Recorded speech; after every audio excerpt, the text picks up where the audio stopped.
Good morning, everyone, and welcome. This is a land use meeting of the Board of County Commissioners of Manatee County. Today is Thursday, September 1st, 2022. It is an absolutely beautiful day today in Manatee County.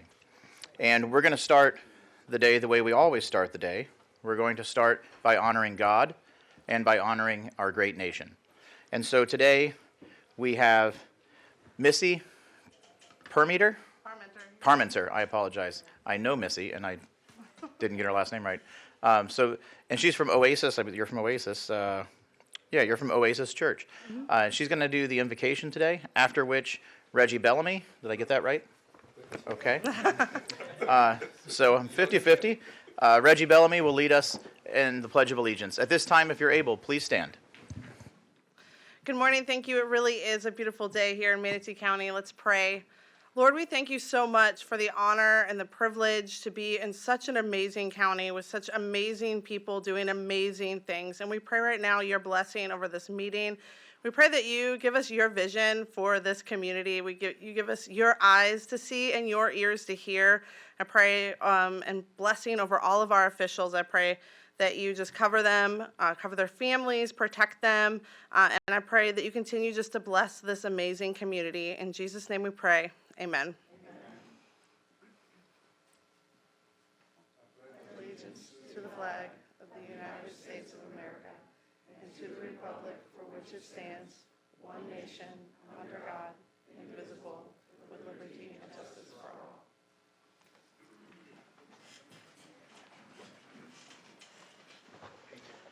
I thank you, Missy. Thank you for your service to Manatee County, and thank you, Commissioner Bellamy, for your service to this country.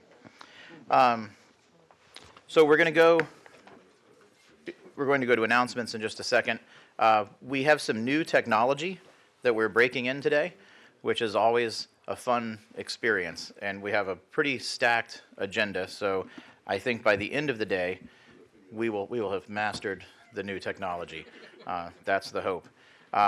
So then we will go, Denise, for announcements, please. Denise Greer. Okay, it seems to be working. Okay. Announcements and updates and changes to the agenda. Okay.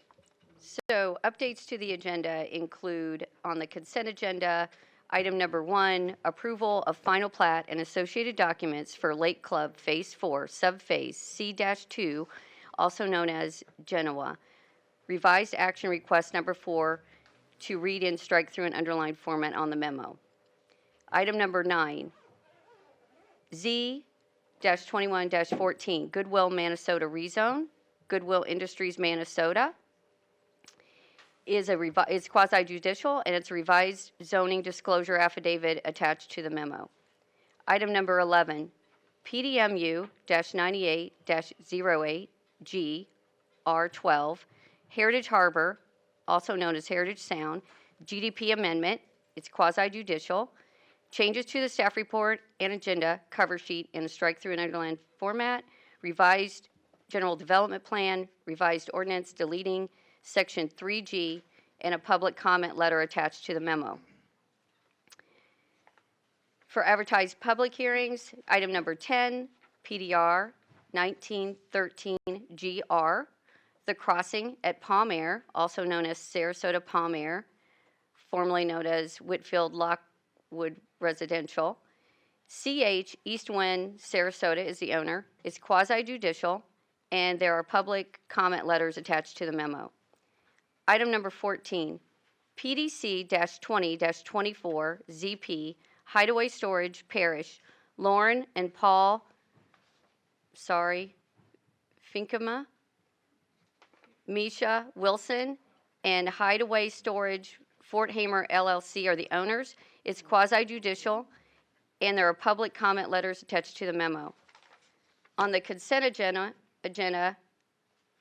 there was an item added, 19, Adoption Resolution R22-162, declaring certain county real property as surplus. Under advertised public hearings, item 11, PDMU-98-08G R12, Heritage Harbor, formerly known as Heritage Sound, GDP amendment. It's quasi-judicial. public comment letters attached to the memo. We might have hit that one twice. Item 14, PDC-20-24ZP, Hideaway Storage, Parrish, Lauren, and Paul Fickema, Misha Wilson, and Hideaway Storage, Fort Hamer LLC are the owners. It's quasi-judicial, and there are public comment letters attached to the memo. Thank you, ma'am. Commissioner Whitmore is on the board for announcements. Did you want to wait? Just the Go ahead. updates to the agenda. Number 19, I don't know anything about it, so I don't know how you want to handle it, if we're going to get an update or a presentation. It's on consent, so you can pull it from consent if you like when we reach that point. Wait for that, but Okay. Is that what we've all been waiting to hear, if that was coming up? Well, 19, yeah, Okay. I knew it was All right. coming up, it just wasn't appearing I'll on I'll my request to be screen. pulled, only because I don't know what it is. Okay, we Thank will. you. So we are at that point. That is next. Request to pull items from the agenda. Commissioner Whitmore would like to pull item 19. Are there any other items commissioners would like to pull from today's consent agenda? I'd like to pull number 7. Number 7, 7? Satcher. Wait, that's not consent. That's our first regular item. Oh, it Yeah, was. They must that's have the first moved it. regular item. That's great. Okay. Well done. All right. So, meaning getting it pulled to begin with. So then 19, any others? All right. Then hearing none, we will then move on to citizen comments on consent agenda items only. Is there anyone who would like to come forward to speak on any item on today's consent agenda absent item 19? I don't have any cards. I don't have anyone signed up electronically, and I don't see anyone coming forward. Has anyone called in to speak on today's consent agenda?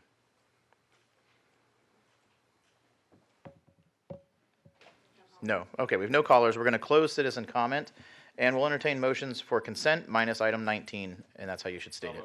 Second. We have a motion by Commissioner Cruz to approve consent minus item 19, second by Commissioner Baugh. All in favor, please say aye. Aye. Aye. We're supposed Would to you like to vote. use your software to vote on this one? How do we I do mean, it? Oh, yeah, it's- Yeah, that's yeah. gonna be real fun. No, we need to do it, so. Okay, How? I forgot. so you should be on current items. There's no green thing, okay. Current items, it says approval of consent. We have a motion to approve, as appeared now. Okay, I do not see it. Give her just a second. so go to motions. I went to details, oh, current items, sorry, got it, Oh, boy, current items, yes. yeah. So, Oh, your microphone is on, Commissioner Whitmore. She's still working on it, so it says motion to approve. David's working on it. The second has taken place. So the second was by Commissioner Baugh. Here you go. So we have that correct. Can they see it out there? They cannot see what's going on here, but we're slowly getting, oh, you can, okay. Okay, so now commissioners, please vote on the item to approve consent minus item 19.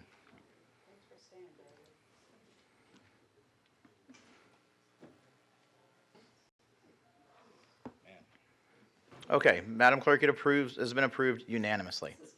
This is very exciting, yes. It gives me an abstain. One small step for man, one giant leap for mankind here. Okay, Abstaining on all land use. and so, just- so that takes care of consent. It doesn't, I'm Sorry. Mr. Chair. Yes, you don't have to push your button. We don't do that anymore. It would have been nice for us all to get some walkthrough on how to do this before a board meeting. We did 3 weeks ago. Well, I did not. I was not given one. And I am concerned that the vote is not showing up on the screen for the public. It is. It's just not a monitor that you see. It's this monitor here and that monitor over there. Up here, so there's, so they can see it in the audience. is what Correct. you're telling They me. can see it in the audience, and I announce it verbally, as I just did and always do. Okay, but they can't see it on TV, is what you're saying. Correct. If you're at home, you get closed captioning, but you don't get the graphics. Thank you. Okay. But I will always announce it. Yeah, we need to do that. Okay. Say our votes, right, or no? No, you don't have to say your vote. You click the button. All right. That's all right. Lawyers try to ruin the fun and everything, but that's okay. We appreciate you anyway. Okay. So let's go ahead and take up item number 19 then. Commissioner Whitmore pulled this item. Do we have anyone here from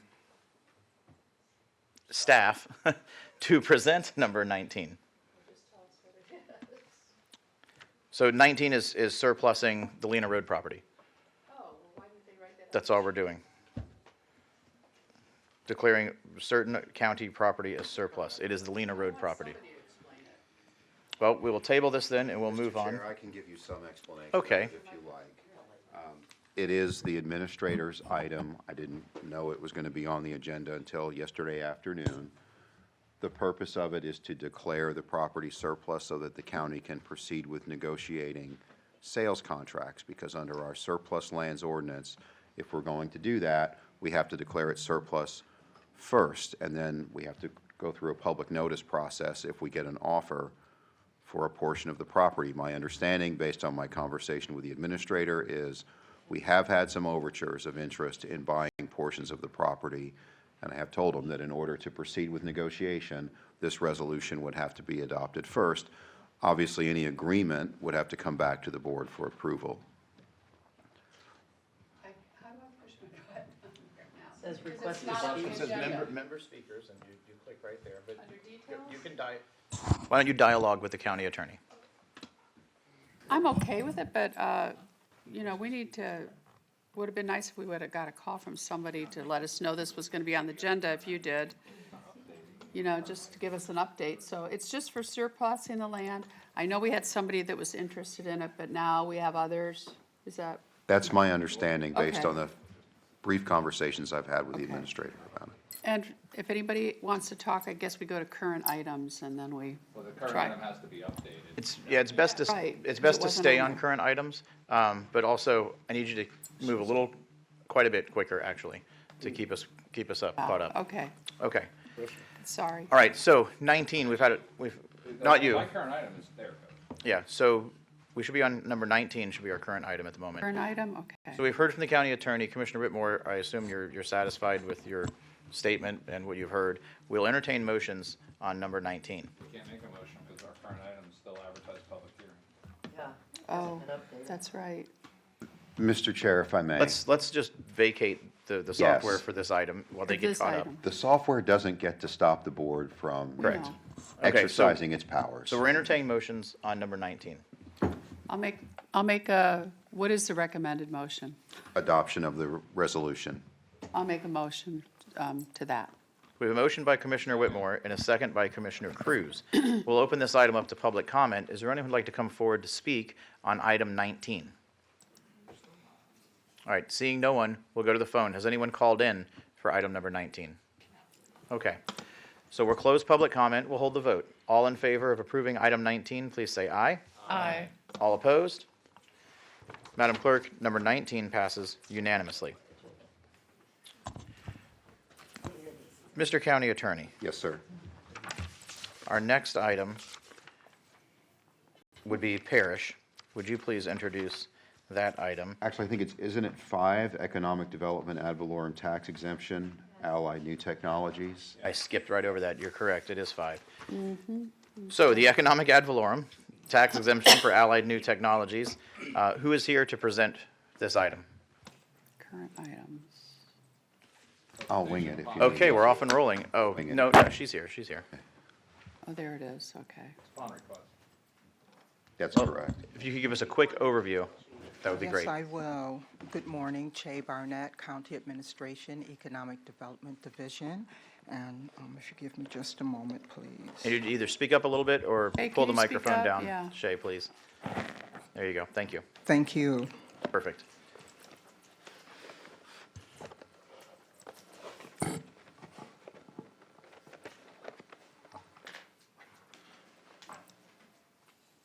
Okay, I got it. And I do have a PowerPoint presentation if you'd like that. If not, you've all A been quick verbal briefed. description will suffice today. Thanks. Okay, thank you. Again, we are looking at a ad valorem tax exemption for Allied New Technologies 2 Incorporated. This is a second application for this company. They actually applied in 2016. They were approved by the board for the exemption, Ordinance 1711. Due to a number of delays moving in through COVID, the company has not been able to execute their agreement. They're now looking to avail themselves of the agreement. They've submitted a new application for the exemption, proposing that, going back to the original exemption, they were proposing to create 53 jobs and over $50 million in capital investment. With the new application, they are looking at retaining those 53 jobs, creating 10 additional new jobs, and expanding, increasing their capital investment to over $74 million.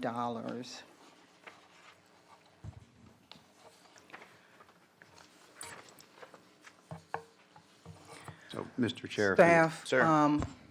Just a moment, Jay. yes. So the statute has tight timeframes in it. If you get one of these approved, you have to exercise it within a couple of years, or you can't. So they're basically asking to start over because they have to, because of the statutory timeframes. Right.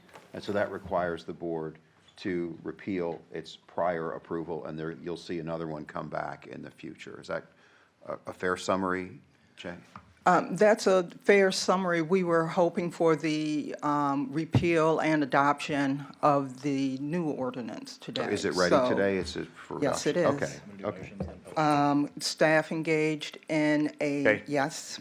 So I don't have any commissioners on, I have Commissioner Serbia on the board, I'm sorry. Commissioner Serbia. No, okay.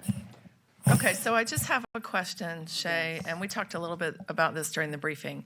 So Yes. by rescinding the original one and bringing the new one forward, wasn't there an environmental condition to the old one that said there would be no, the leftover brine from the process at Allied would have to go out of county? Is that correct? And so by rescinding that, does that go away? And then there would be consideration for the operation down the road? Is that what we're looking at? My understanding, and Mr. Clegg may have better recall of this, is that disposal, though was a point of discussion, it was not included in that original ordinance. Company representatives, I believe, are here that can speak to that, but that the disposal of the byproduct is not included in this ordinance as written. Okay, that's what I wanted clarified. That is Thank you. my recollection as well, that it was not a condition of their original ordinance. I have to go back and look to verify that, but I don't remember us requiring that in the ordinance. Okay, thank you. Commissioner Whitmore. And from what it was clarified also, this is just an economic incentive. This is nothing regarding the other issue which will come later down the road. But I Absolutely. was under the impression. Okay, thank you. The way I understand it as well. All right, no one else is on the board. I'll entertain motions. You can just do this verbally. If it's not ready, we're just going to keep the meeting going, and they'll try to keep up. You could just move the recommended motion. It's a composite motion to repeal one ordinance and adopt another. So moved. So we have a motion by Commissioner Baugh and a second by Commissioner Satcher. And they're catching up, so I'm going to slow down just a second here. So Commissioner Baugh, there you go. Second by Satcher. I'm going to go to public comment. Is there anyone from the public who would like to come forward at this time to speak on the motion on the floor? Okay. Seeing no one, has anyone called in? Okay, no callers. We're going to close public comment, and we'll hold the vote. Commissioners, please cast your vote. Aye. Well, there we go. Okay, so the vote passes, Madam Clerk, by a vote of 7-0. Okay? All right, we're going to move on to the next item, number 6. Mr. Clegg, if you would please introduce item 6. Yes, sir. Item 6 is the adoption of Manatee County Ordinance 22-31 to establish the Parish Area Improvement District, otherwise referred to as a TIF for parish. This is something that the board directed us to do back in February, and so it is now coming to you. I believe if you have questions about the numbers or the details of it, I would have to refer those to Shay, who's here to talk about them. But generally speaking, this has to be done by ordinance. This would be our third TIF, and it establishes that tax increment financing area as directed by the board in your prior actions. It is an advertised public hearing, so obviously we need to take public comment before we adopt the ordinance. Sure. Okay, and I think we're all pretty well versed in this. The order of the board is Whitmore, Cruz, Servia, which I suppose I don't need to announce anymore because everyone can see that. Commissioner Whitmore. You can? Oh, okay. I had issue with this because I remember at the last meeting, Commissioner Cruz, this was brought up and that was tried to slip in at our last meeting. We said, no, we're just going to vote on what the originally had been as the sliver. And then I heard now this is added. So if somebody can explain why, I hear that someday this may be parks and a center of town and all that, and I have no problems with this. This reminds me of Bradenton Beach years ago when they did the TIF, and we still give them like $800,000 a year, and they don't even know where to spend the money now. But I just want to make sure, and I'm glad Commissioner Cruz is on next, because I asked Shay, I said, why is this on when we specifically said at the last meeting this wasn't to be on and the others was to be brought to us? And I haven't gotten any communication, so maybe Commissioner Cruz, I think you would. He is next on the board, so let's go to That's all Commissioner wait. Cruz. Yep.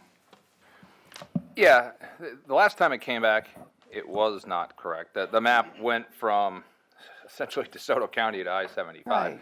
It was a ridiculously large TIF, which wasn't the nature. The intent of when I brought this up was to steer investments towards the new parish downtown to help get the sewage systems in and the connection fees and work on the roads and the streetlights and so forth, and encourage people to come and start putting the commercial properties and the employment centers where we want it to be today, with the promise that a portion of their tax dollars, as they create value, is going to stay there and improve the community.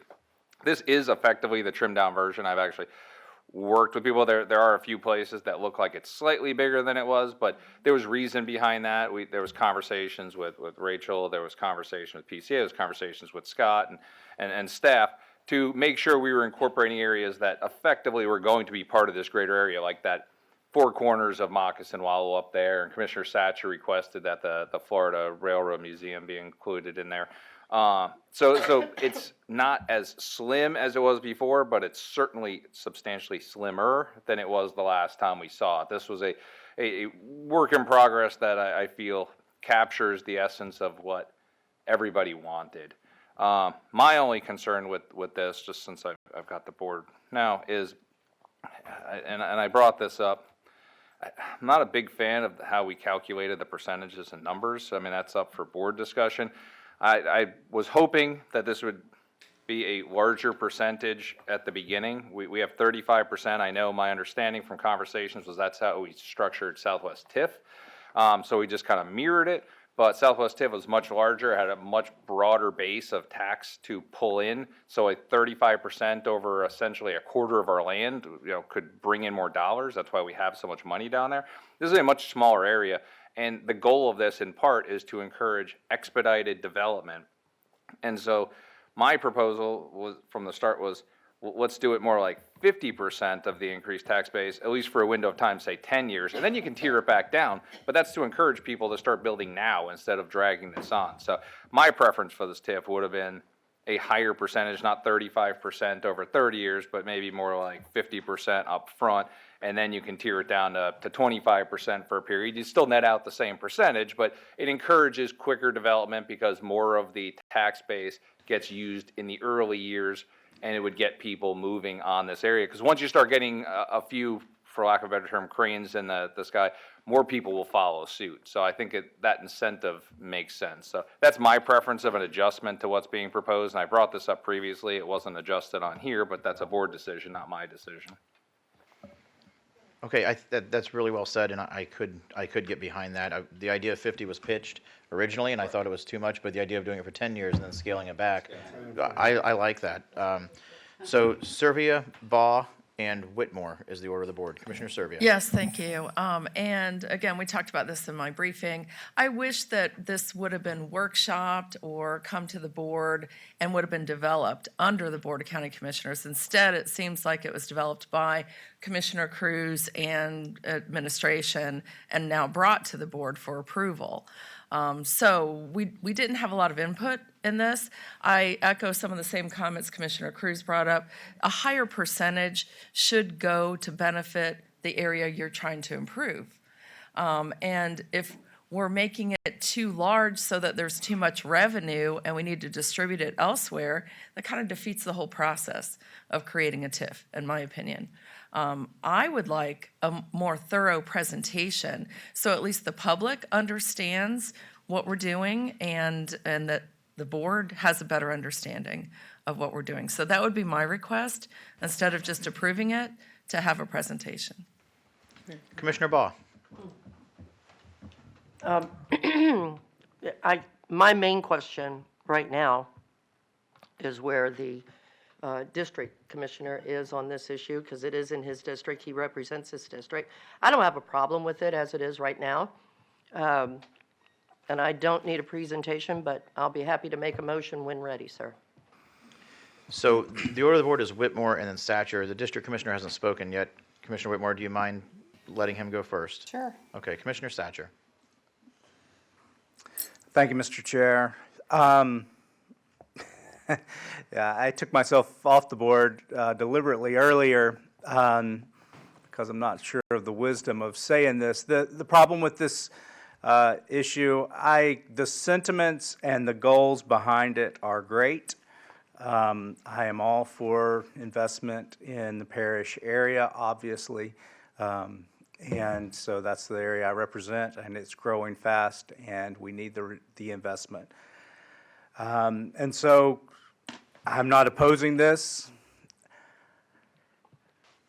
I'll just let you know, though, that I have it lined up to have more money coming into that area, more investment from the county into that area than this TIF would take in years and years and years. And the good thing is that everyone likes that goal, and everyone knows that this is a part that we're putting a lot of development pressure on, or the free market is putting a lot of development pressure on. And so we're going to need these parks that we've got coming. We're going to need this infrastructure and the sewer that we've got coming, the roads that you see expanding, the construction projects.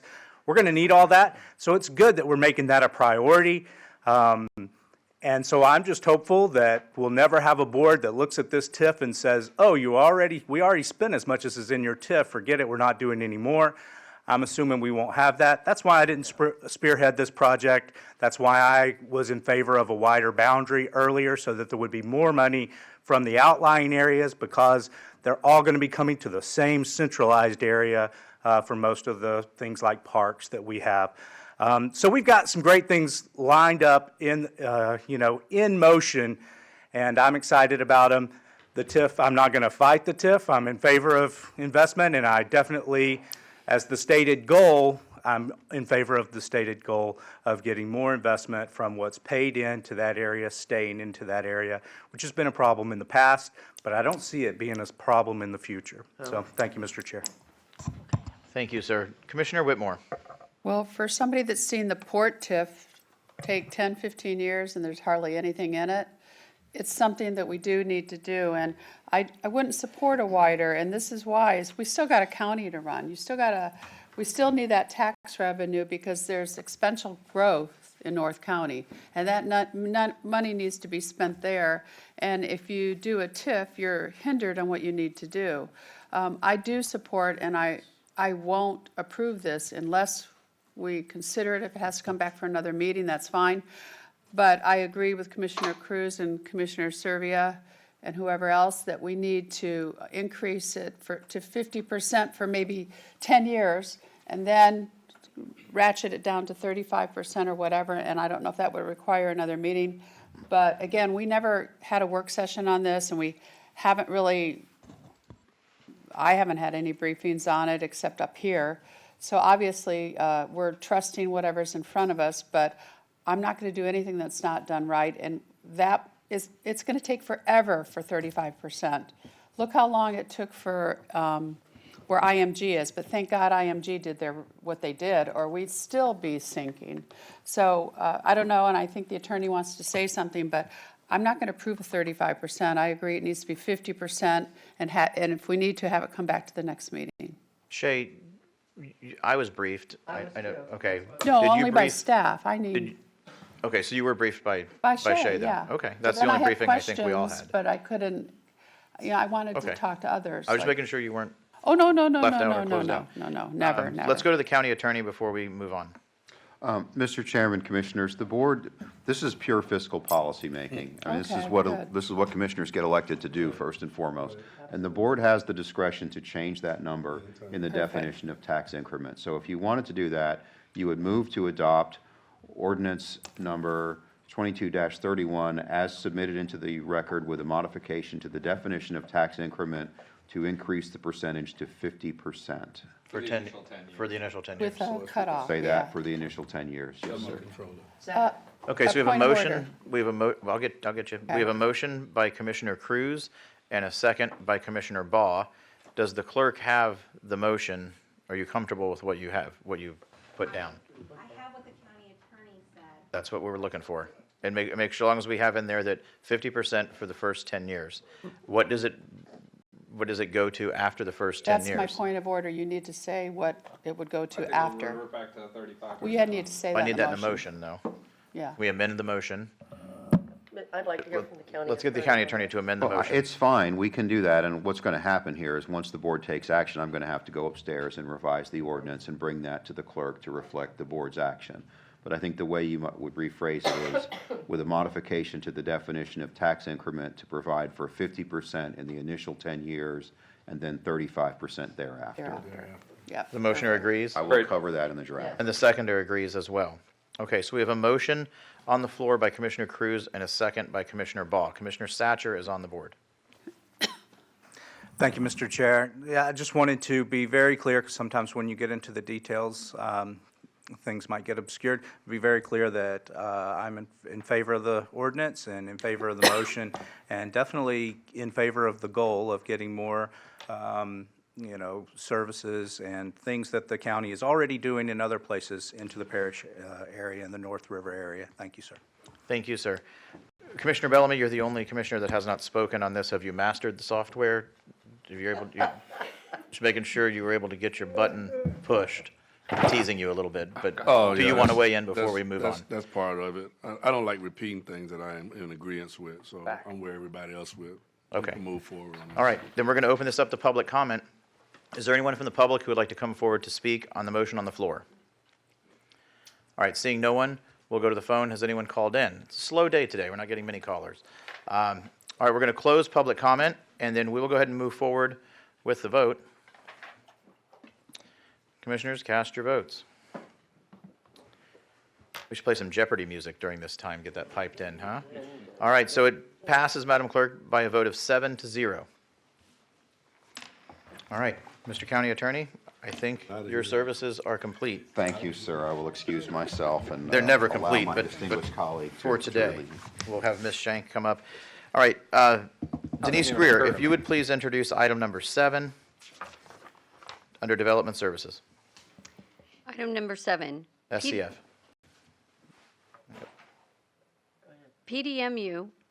PDMU-19-10G, State College of Florida, Manatee, Sarasota, Parish Campus, District Board of Trustees of the State College of Florida, Manatee, Sarasota is the owner. It's PLN 1906-0016. It's quasi judicial. Rosina Leiter is the planning section manager. It's a general development plan for a college campus, State College of Florida, for approximately 531,230 square feet of floor area, including 455,000 square feet of college-related buildings and facilities, and a maximum of 76,230 square feet of commercial office space. It's approving a schedule of permitted and prohibited uses as voluntarily provided by the applicant and attached as Exhibit B. It's on approximately 74.55 acres, zone PDMU, planned development mixed use. It's generally located at the northwest corner of Erie Road and Fort Hamer Road, and commonly known as 11680 Erie Road Parish. Okay, thank you, ma'am. This is quasi-judicial, so does anyone have any ex parte communication that they would like to disclose at this time? Okay, hearing none. Okay, hearing none. Who is here to present for the applicant? Oh, I'm sorry, we need to swear everyone in. So if you're going to speak on any item today, or present for any item today, if you would please stand to be sworn in, and the clerk will swear you in. Raise your right hand. Do you swear or affirm that the factual statements and representations you're about to make for the court? This is first I have it. You're used to getting sworn in. Thank you. You step to the podium, state your name, you've been sworn, and your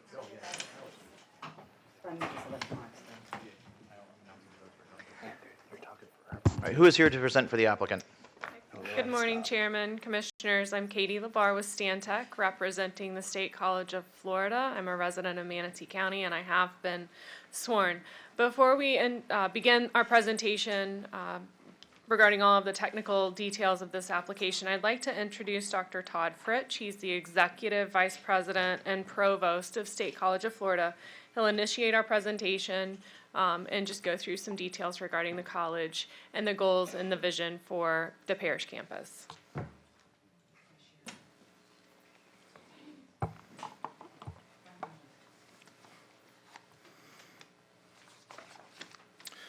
Good morning, Mr. Chairman, Commissioners.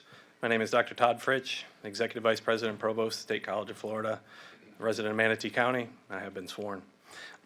First, I'd like to thank you for the opportunity on behalf of our president, Dr. Carol Probstfield, and myself for the chance to speak with you about this very exciting project for us. As I'm sure many of you know a good bit about State College of Florida, I just want to give you a quick run through on what Dr. Probstfield's like to call who we are, what we do, and why you should care. State College of Florida, established in 1957, is our region's first and largest public college, strategically driven to meet the educational and workforce training needs of the citizens and businesses in our region. Upon the recent approval of 2 new baccalaureate degrees in elementary education and exceptional student education, we now offer to the community 7 baccalaureate degrees, 33 associate in science degrees, an associate in arts degree, and countless corporate and community development activities through our Workforce Development and Lifelong Learning Division. In addition to that, we offer 35 certificate programs across our institution. Since 1959, graduated nearly 59,000 students, counting them as alumni. And you may know that the tuition and fees at our institution are 50% less than the cost of a university education in the same region. We pride ourselves in being a great community partner. We like to say that we meet our students where they are. This strategic investment is critical for us as this part of our service region in the northeast portion of Manatee County is one of the fastest growing portions of our service region currently. We've been active contributors to the local economy for more than 60 years. Our last annual economic impact study has shown that we annually create an impact of $432 million for our region. And today we know that 625 students commute or telecommute from northeast Manatee County to pursue education with the State College of Florida.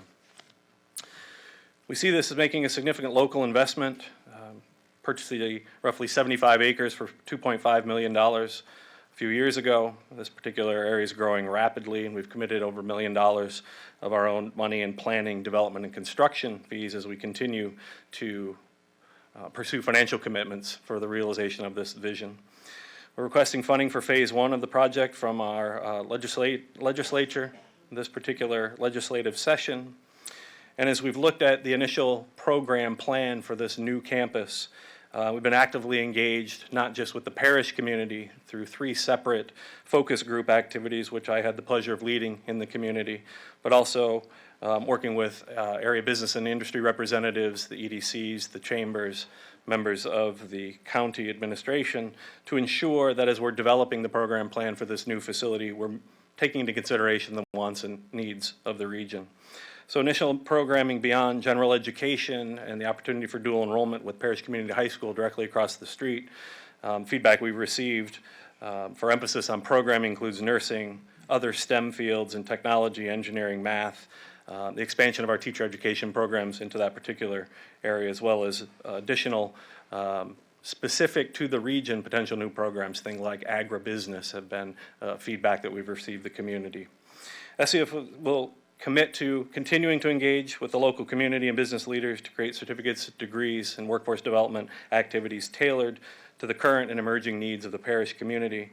And we very much look forward to moving this project forward and continuing to be great partners. So thank you for the opportunity. I'll turn this back over to Katie to walk you through more of the technical details. Thank you very much. Thank you, sir. Thank you, Dr. Fritsch. So now on to the exciting things about where the campus is and all of the details related to the application. As was stated earlier, the site is approximately 74.55 acres located at the northwest corner of Erie Road and Fort Hamer Road in Parrish. Future land use category is urban fringe, 3 dwelling units per acre. There has been no change to the future land use map since its initial adoption in 1989. The site is currently zoned planned development mixed use, which does allow for a college campus. In 2009, the property was rezoned from suburban agriculture to planned development mixed use with the North Central overlay at that time, with a general development plan for 201 units and 58,000 square feet of commercial uses, which included retail, restaurant, office, financial, health facilities on approximately 7 acres of the property. To the north and east is the Morgan's Glen mixed-use community. Barbara Harvey Elementary is also located to the north along Moccasin Wallow Road. To the south is the new Parish Community High School, just south of Erie Road. And then to the west is the Copperstone residential community. The request that you have before you today is for a new general development plan for a college campus as well as related ancillary facilities. Approximately 455,000 square feet is proposed for college-related buildings, which provides for a maximum floor area ratio of 0.15, well below the maximum limit per the comprehensive plan, as well as a commercial and office out parcel at the corner of Fort Hamer Road and Erie Road, with a maximum floor area ratio of 0.35. We have included in our application, and it's included in the development order, voluntarily proffered schedule of permitted and prohibited uses. And so we have been very diligent about identifying uses that would be appropriate and compatible with educational facilities, because we do know the high school's nearby and the college is also adjacent. So we want to make sure that it is in keeping with the character of the community project. Commercial development that comes here needs to be cohesive and match with the development of the college campus. This is an exhibit of our general development plan. The campus is planned in 3 phases, with the first phase near the center of the site on Fort Hamer Road. Phase 1 will include classrooms, administration and office buildings, as well as student service and parking. Phase 2 is to the north and to the south. To the north, it includes classroom buildings, a physical plant, a student union, library, and parking. And then the southern portion of Phase 2 is along Erie Road, and that is the future location of a potential collegiate school. And then Phase 3 is located in the center of the site and to the west, and that will include classroom buildings as well as dormitories. And finally, again, the gray out parcel at the corner of Erie and Fort Hamer is identified for future commercial and office uses. The site provides 3 access points on Fort Hamer Road, as well as 2 access points on Erie Road. Roadway buffers for the college campus are provided at 20 feet, for the out parcel 25 feet, and so we have strong buffers for both development types. And then the site plan provides for a perimeter buffer of 10 foot along the north and west edges. Some details about the environmental features of this site include Buffalo Canal to the north that runs along the northern property edge, and there are some very significant water courses that also flow through the property. The water courses are, of course, protected. Wetlands, approximately 6 acres of wetlands on the site are also fully protected. And native habitat will be preserved.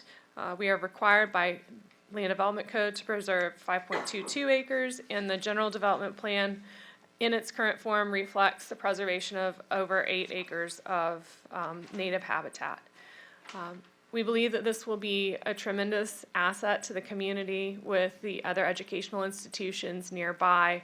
I believe that there will be significant synergy bringing this campus forward. We're excited to see this come to life. Our team is here to answer any questions that you may have. As a certified planner, I've reviewed the staff report, the application and the staff report that you have as part of the record. Meets the requirements of the Land Development Code and Comprehensive Plan, and we ask your approval today. Thanks so much. Thank you. So the order of the board is Commissioners Satcher and Whitmore. Commissioner Satcher.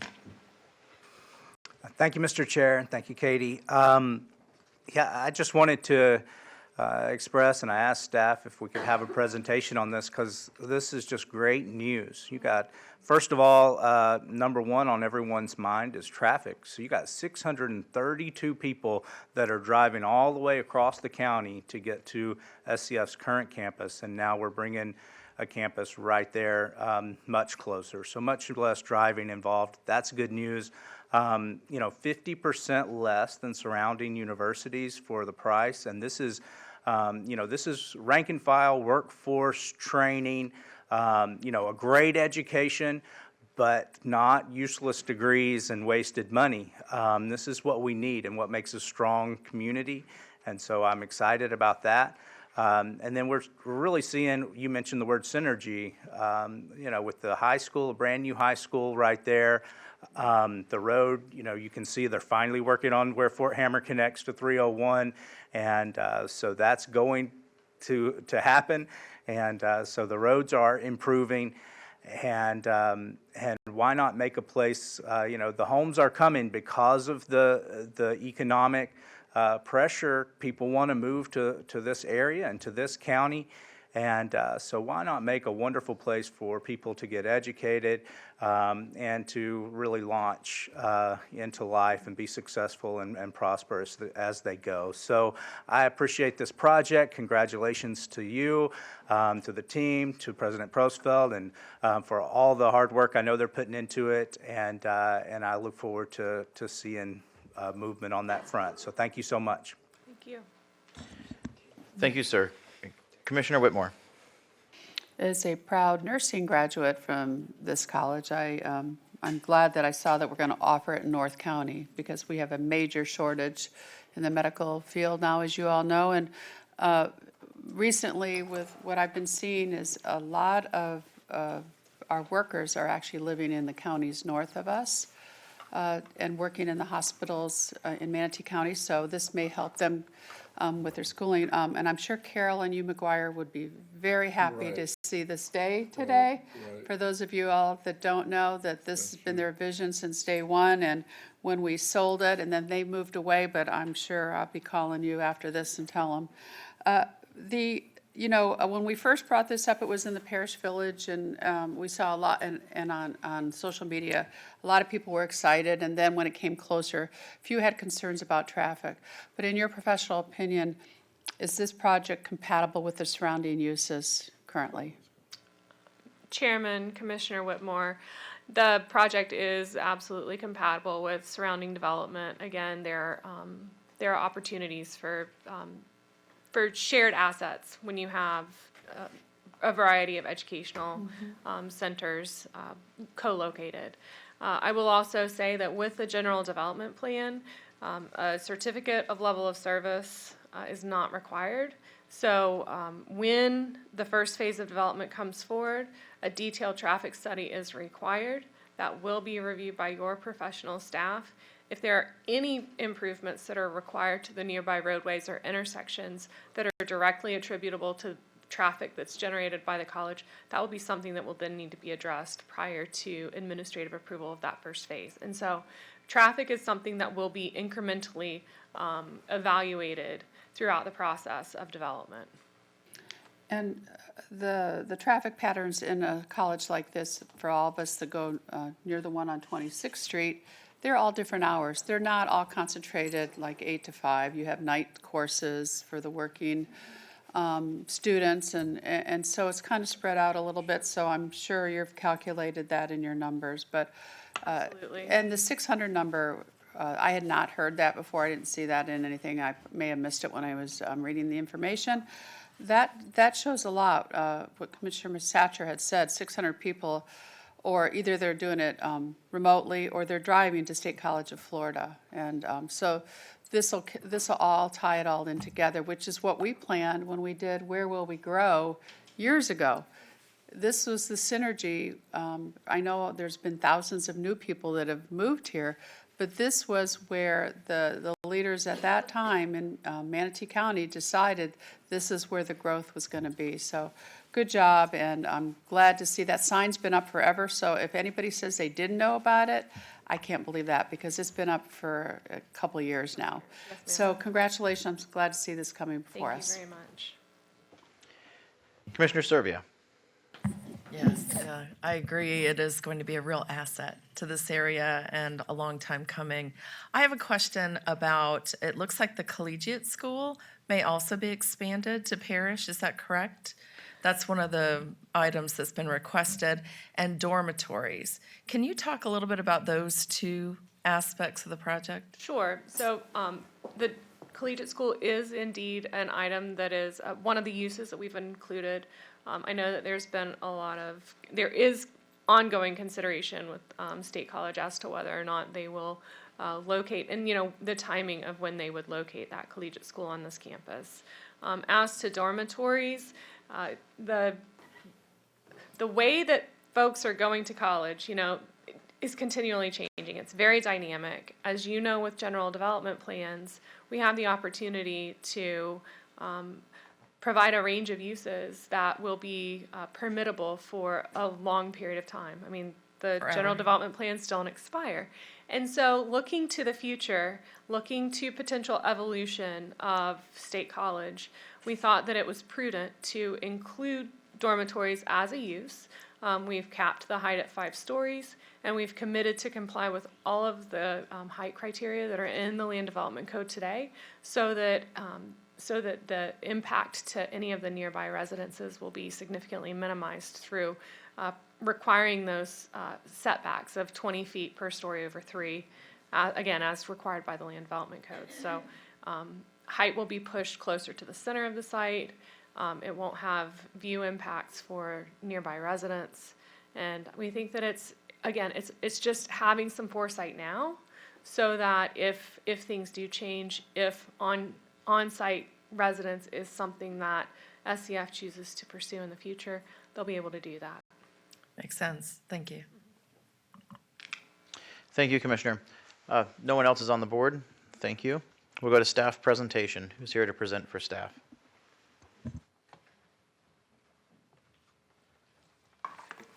Good morning, Rosina Leider, staff, and I has been sworn. I'm gonna do a short presentation.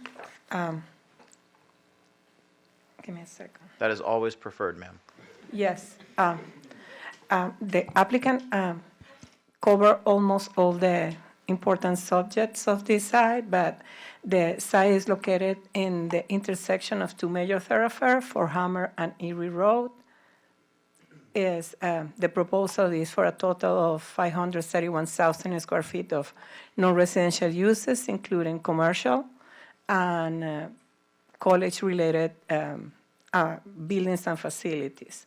The site is with the UF3, and the proposed use is within the range of potential uses, that is schools and public and semi-public uses, as well as community and neighborhood commercial site.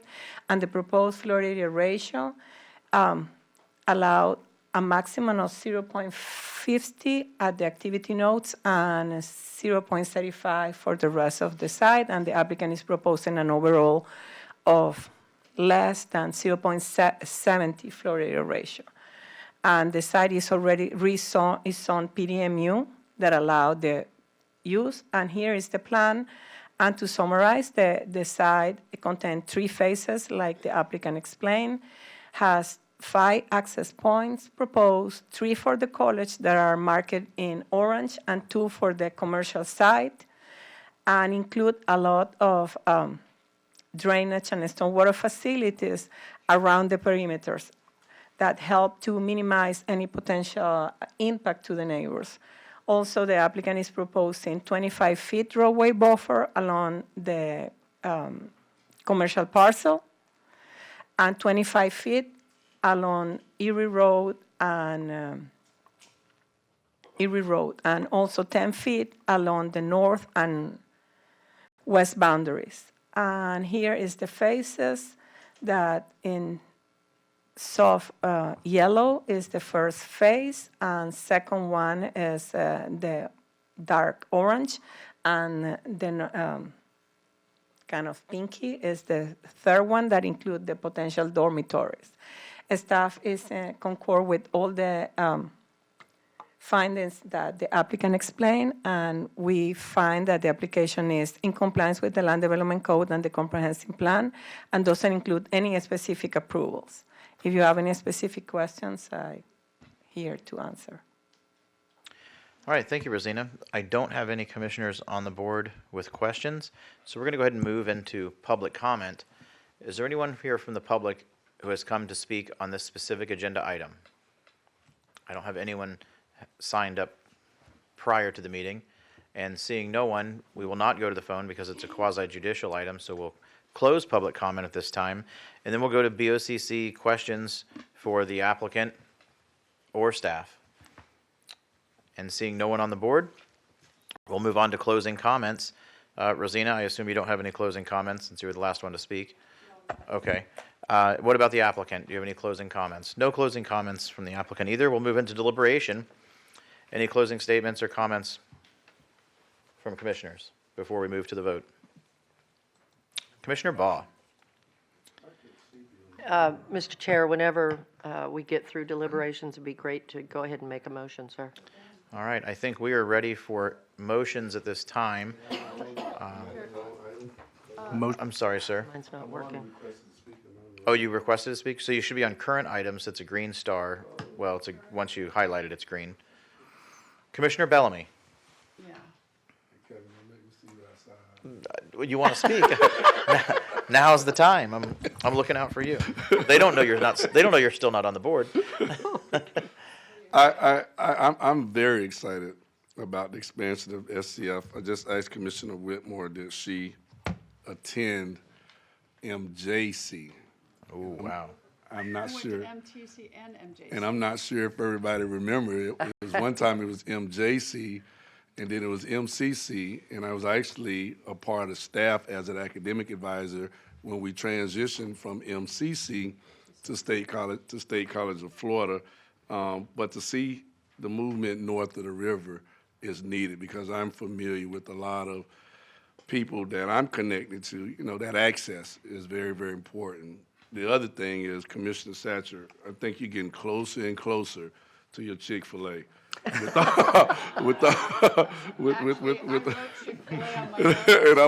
I'm wondering with some of the activity on campus, and that's a conversation down the road, but I was just wondering as far as, you know, the meals and things like that for the student body, that may be an opportunity to connect with Chick-fil-A. So he's already guaranteed he's bringing a lot of money to the district. So I'm excited about that. And, you know, professionally and personally, give Dr. Prosfeld my greetings. I'm a product of MCC and State College of Florida. So great things going. Thank you. Thank you, sir. Commissioner Satcher.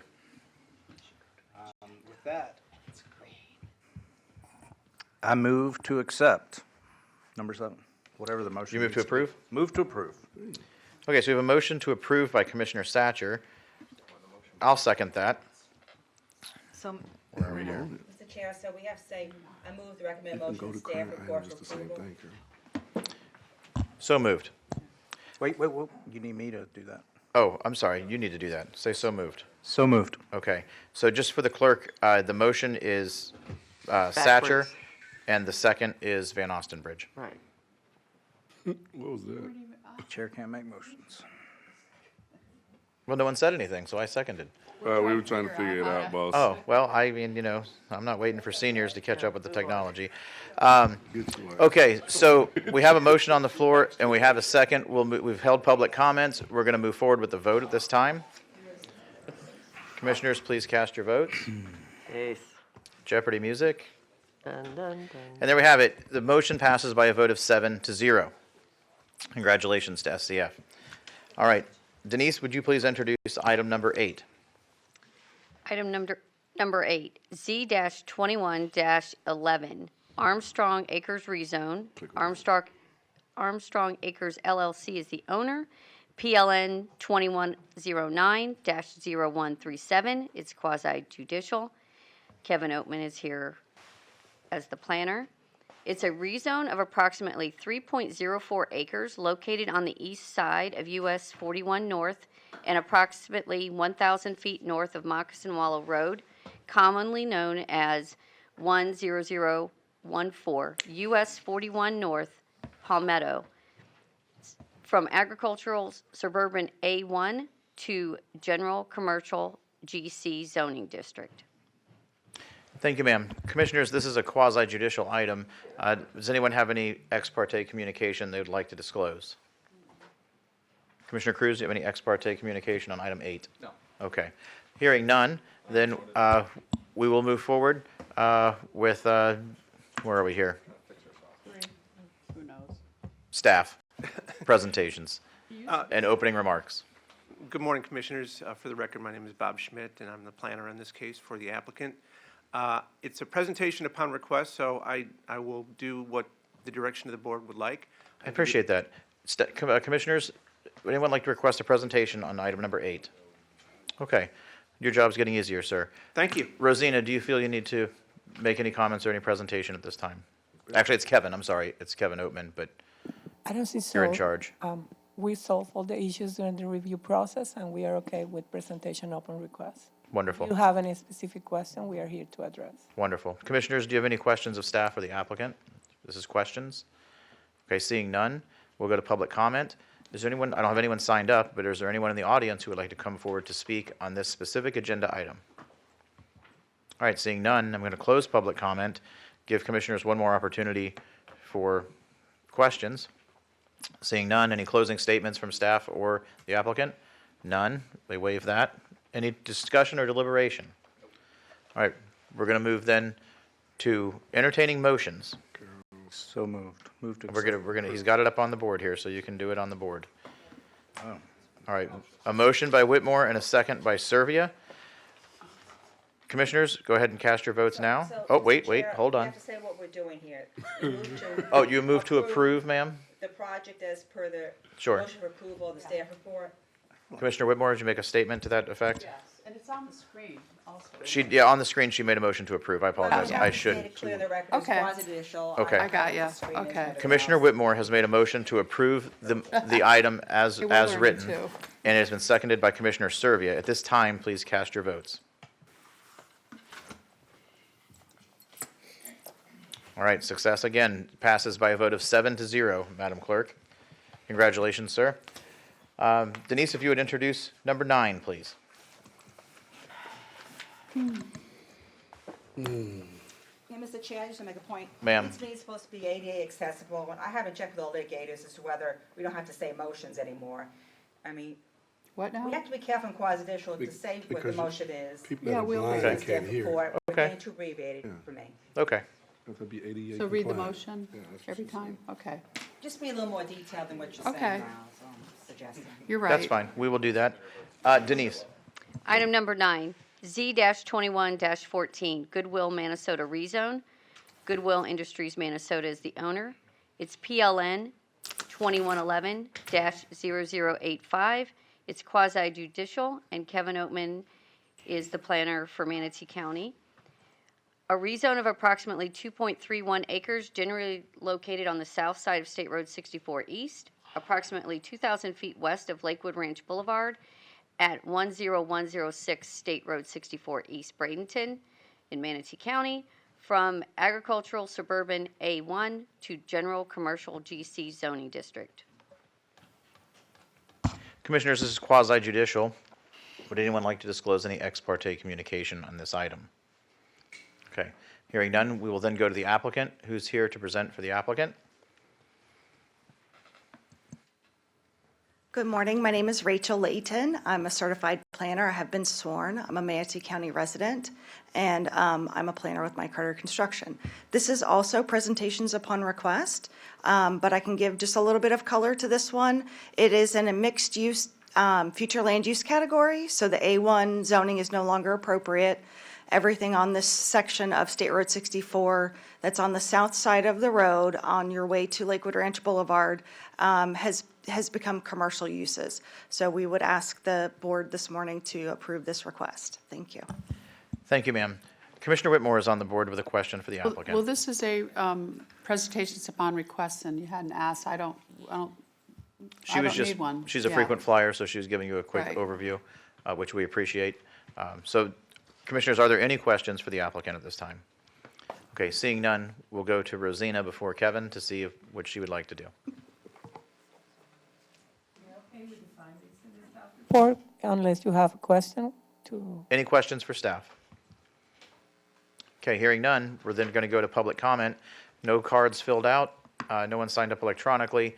Is there anyone in the audience who would like to come forward to speak on item number 9 on today's agenda? All right, seeing no one, we're going to close public comment. Still no commissioners on the board for questions, so then we'll go to staff closing comments. Any closing comments, Rosina? I have to go through the motions, you understand? Okay, thank you. And any rebuttal from the applicant? None. All right. We do have to go through the motions. It's quasi-judicial. Any discussion amongst commissioners at this time? Mr. Ma'am.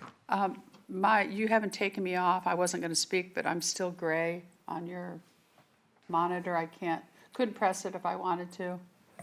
I don't have you on my... It's a glitch, I know. Oh, it says that you're on the floor. And I'm not, so. You're stopped. How's that? Okay. Thank you. Okay, we'll then go to motions. Oh, that's voting. We need motions first. I move approval of Z2114 Goodwill, Minnesota rezone as shown in the staff report. We have a motion by Commissioner Servia to approve and a second by Commissioner Bellamy. We are now ready for the vote, and there it is on the screen. Commissioners, please cast your votes.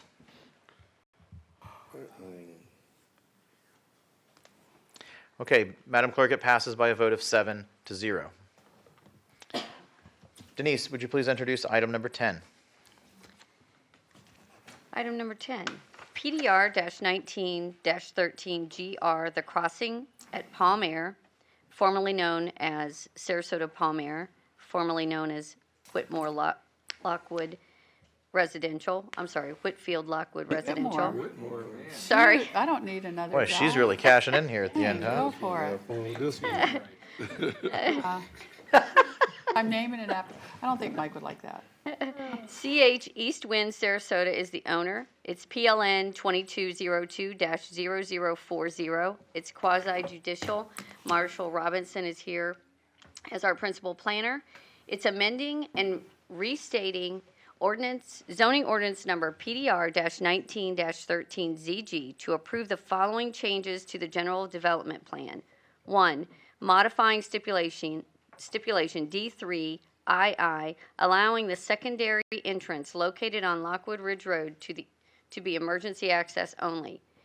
Number 2, modifying stipulation A12 to allow the roadway buffer with enhanced landscaping to include a combination between a decorative opaque wall or fence with areas having non-opaque walls or fences to be placed along the exterior of the buffer to create increased opacity within 2 years of the landscaping planning, and limiting the non-opaque wall or fence option to only be located adjacent to the floodplain compensation areas or stormwater ponds.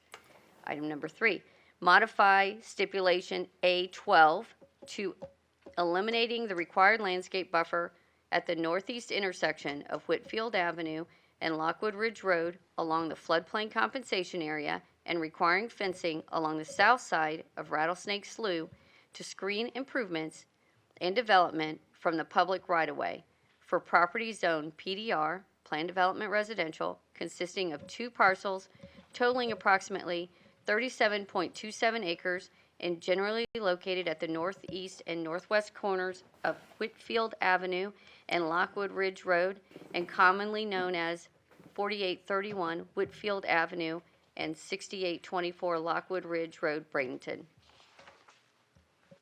Thank you, ma'am. Commissioners, this is quasi-judicial. Would anyone like to disclose ex parte communication? No, but Mr. Chair, we need the details side of this software updated. I'm still showing goodwill on here. Go to regular agenda. I did, Current items. and that's there, but then when you go back, it's not refreshing. Hit current. I've already done that. Okay, Thank we'll you, get Mr. David up Chair. there to address that with you. So no ex parte communication to disclose at this time. Commissioner Servia, you're on the board. Yeah, no ex parte communication, and I know this is presentations upon request, but I'd like a little more detail in the presentation. That's my preference. Okay. Who is here then from the applicant to present?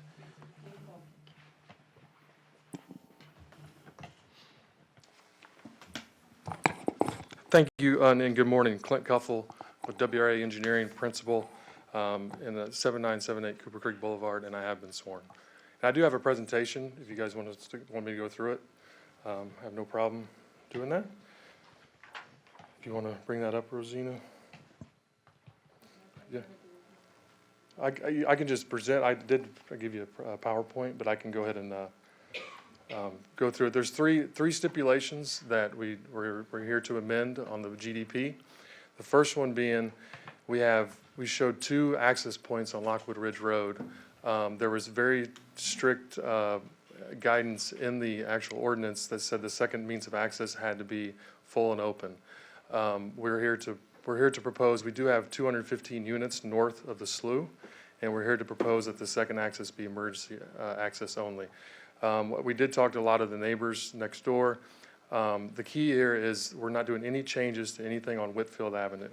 I think there was some confusion from the application that indicated that by removing or by making the second means of access on Lockwood Ridge emergency access only, that it would cause residents to go out on Whitfield or more traffic to go out on Whitfield. That is not the case. The north side of the project and the south side of the project are totally bifurcated by Rattlesnake Slough. There will not be any vehicular connections across the slough. So there's 99 units on the south side that access Whitfield, and there won't be no more traffic than what is currently approved. And actually, it gets better that we actually have the option to still build the access across the slough, but we're not going to build that access across the slough. We are going to build a boardwalk for pedestrians to walk across the slough from the north side to the south side, but no additional traffic will be on Whitfield. And then the second, there's 2 other stipulations that we had a slight modification to, and that is we have a lot of floodplain compensation, a lot of ponds out there, and the ordinance was written such that the entire buffer need to be screened with a 6-foot opaque wall.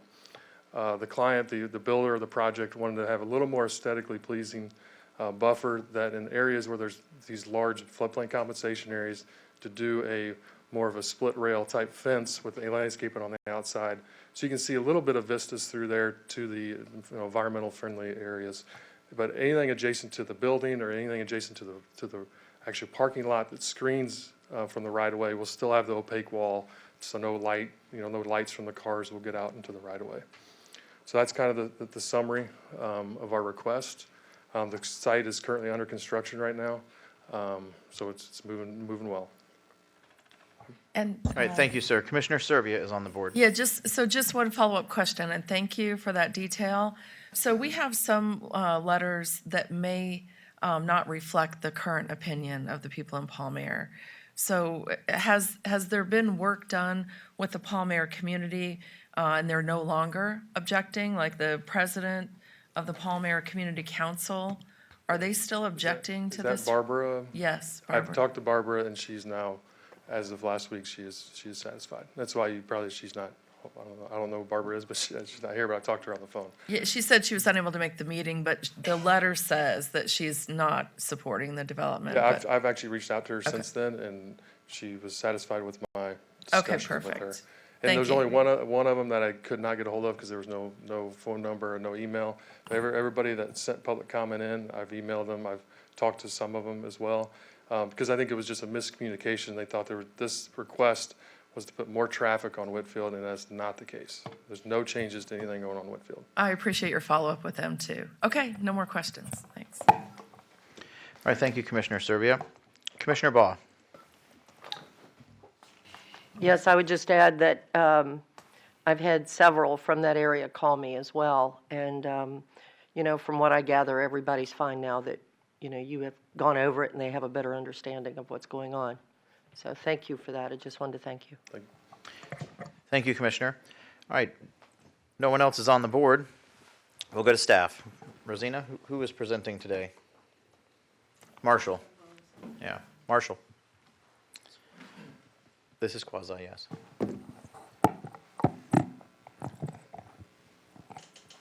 Good morning, Marshall Robinson. I'm a staff planner, and I have been sworn. Commissioners and Mr. Chair, I do have a presentation put together. It's got some images and some graphics that show the location of where some of these amendments are going, if you want me to roll through it, or if you'd like for me to be brief, I can. So I'm going to have you pause real quick. Commissioner Satcher wants to make a statement to the county attorney before we go further. Mr. Shank, You're the county attorney for now. so in this procedure, the way although everyone is testifying to to what they know to be true, we're not taking as fact someone's Hearsay. someone's representation of a conversation of someone that's not in the room. Is that correct? Yes, the citizens have been notified, and they can speak for themselves. It's really not fair for the applicant to be asked, does anyone object in Palm Air when hundreds of people live there? Obviously, he doesn't represent them, and he can't speak for all of them. But he did specifically mention the one person who he had referenced. So I thought his answer was acceptable, but obviously, the best testimony to oath is the people themselves under oath when they come to the meeting. And so at the end of these presentations, when the vote comes, as commissioners, our job will be to vote what we believe off what we've seen in this proceeding, Yeah. and not based on Yes, anything outside of it's that. admissible evidence, but hearsay, it goes to the weight you give it. Produce. Obviously, you might give more weight to a person who speaks themselves versus someone trying to characterize what they say. Thank you. I just wanted to say that on record. Thank you for the clarification. I'm sorry, Marshall. Continue. Natalie, do you want to? Here we go. Are you back in the middle there? Okay, it's okay. Okay, so yeah, I agree with everything that the applicant said, Mr. Cuffle, about the request, and I might be able to help Commissioner Serbia with some of the details on the request. So this is the location of the property. It's at the northwest and northeast corner of Whitfield Avenue and Lockwood Ridge Road, or 45th Street East. And here we go. So the project's approved for 315 multifamily residential units, and as stated by Mr. Cuffle, the request does not increase any number of units. It's not putting any more traffic on the road. They're not messing with their density at all, and they've also have been previously granted specific approvals to eliminate the 6-foot solid decorative wall that Clint talked about, eliminate the requirement to have the main entrance of the buildings face the street, and also to reduce a greenbelt buffer width from 15 feet to 10 feet. And with this request, they're asking to change the access. And so here is where they already have one approved access for full access. The second access is just south of that. And also up there on the north access is also to the north and south is where they're doing some of the landscape buffering changes.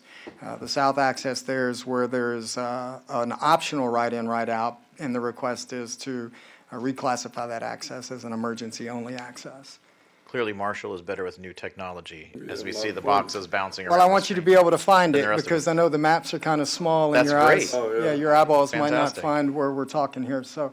And then down here at the corner is also where they've asked to do some amendments to the landscaping and screening, just on the east side of the floodplain compensation area.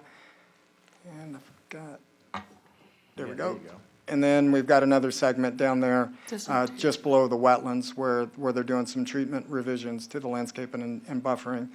And as a result, we get this language here that changes A.12, and as a result of the modification of landscaping and buffering, we worked with the applicant to modify the stipulation that would accurately reflect the request shown on the plan.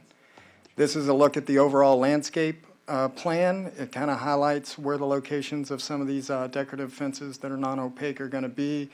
and also shows the location of the access. And then we get into the positive, negative, and mitigating measures. And again, one positive is that we're not increasing the density, they're not adding any trips, and the request to modify the screening and buffering around the floodplain compensation area would increase the aesthetics of the development. Negative aspects is that the request to remove the optional right-in, right-out and replace it with an emergency-only access does add a little bit more restriction to the access than what was originally approved. And until the landscape reaches the maturity that it needs to be, maybe the desired aesthetics of the screening might take a little bit of time. With that, I'd be happy to answer any questions if anybody has any. All right, Commissioner Whitmore, you're on the board. Yeah, first of all, just to clarify, this is a quasi-judicial meeting, so when we all stand and swear that we're telling the truth, that is for the record, and whoever states what, their sworn testimony. And we've always told citizens, we have to hear all the information presented to us up here.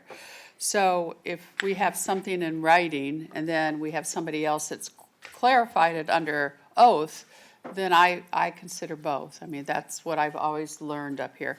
And just another point, just so you know, because that was great. But then again, Attorney Schenk brought up ADA. And I know this is really weird, but colorblind can't see red and green.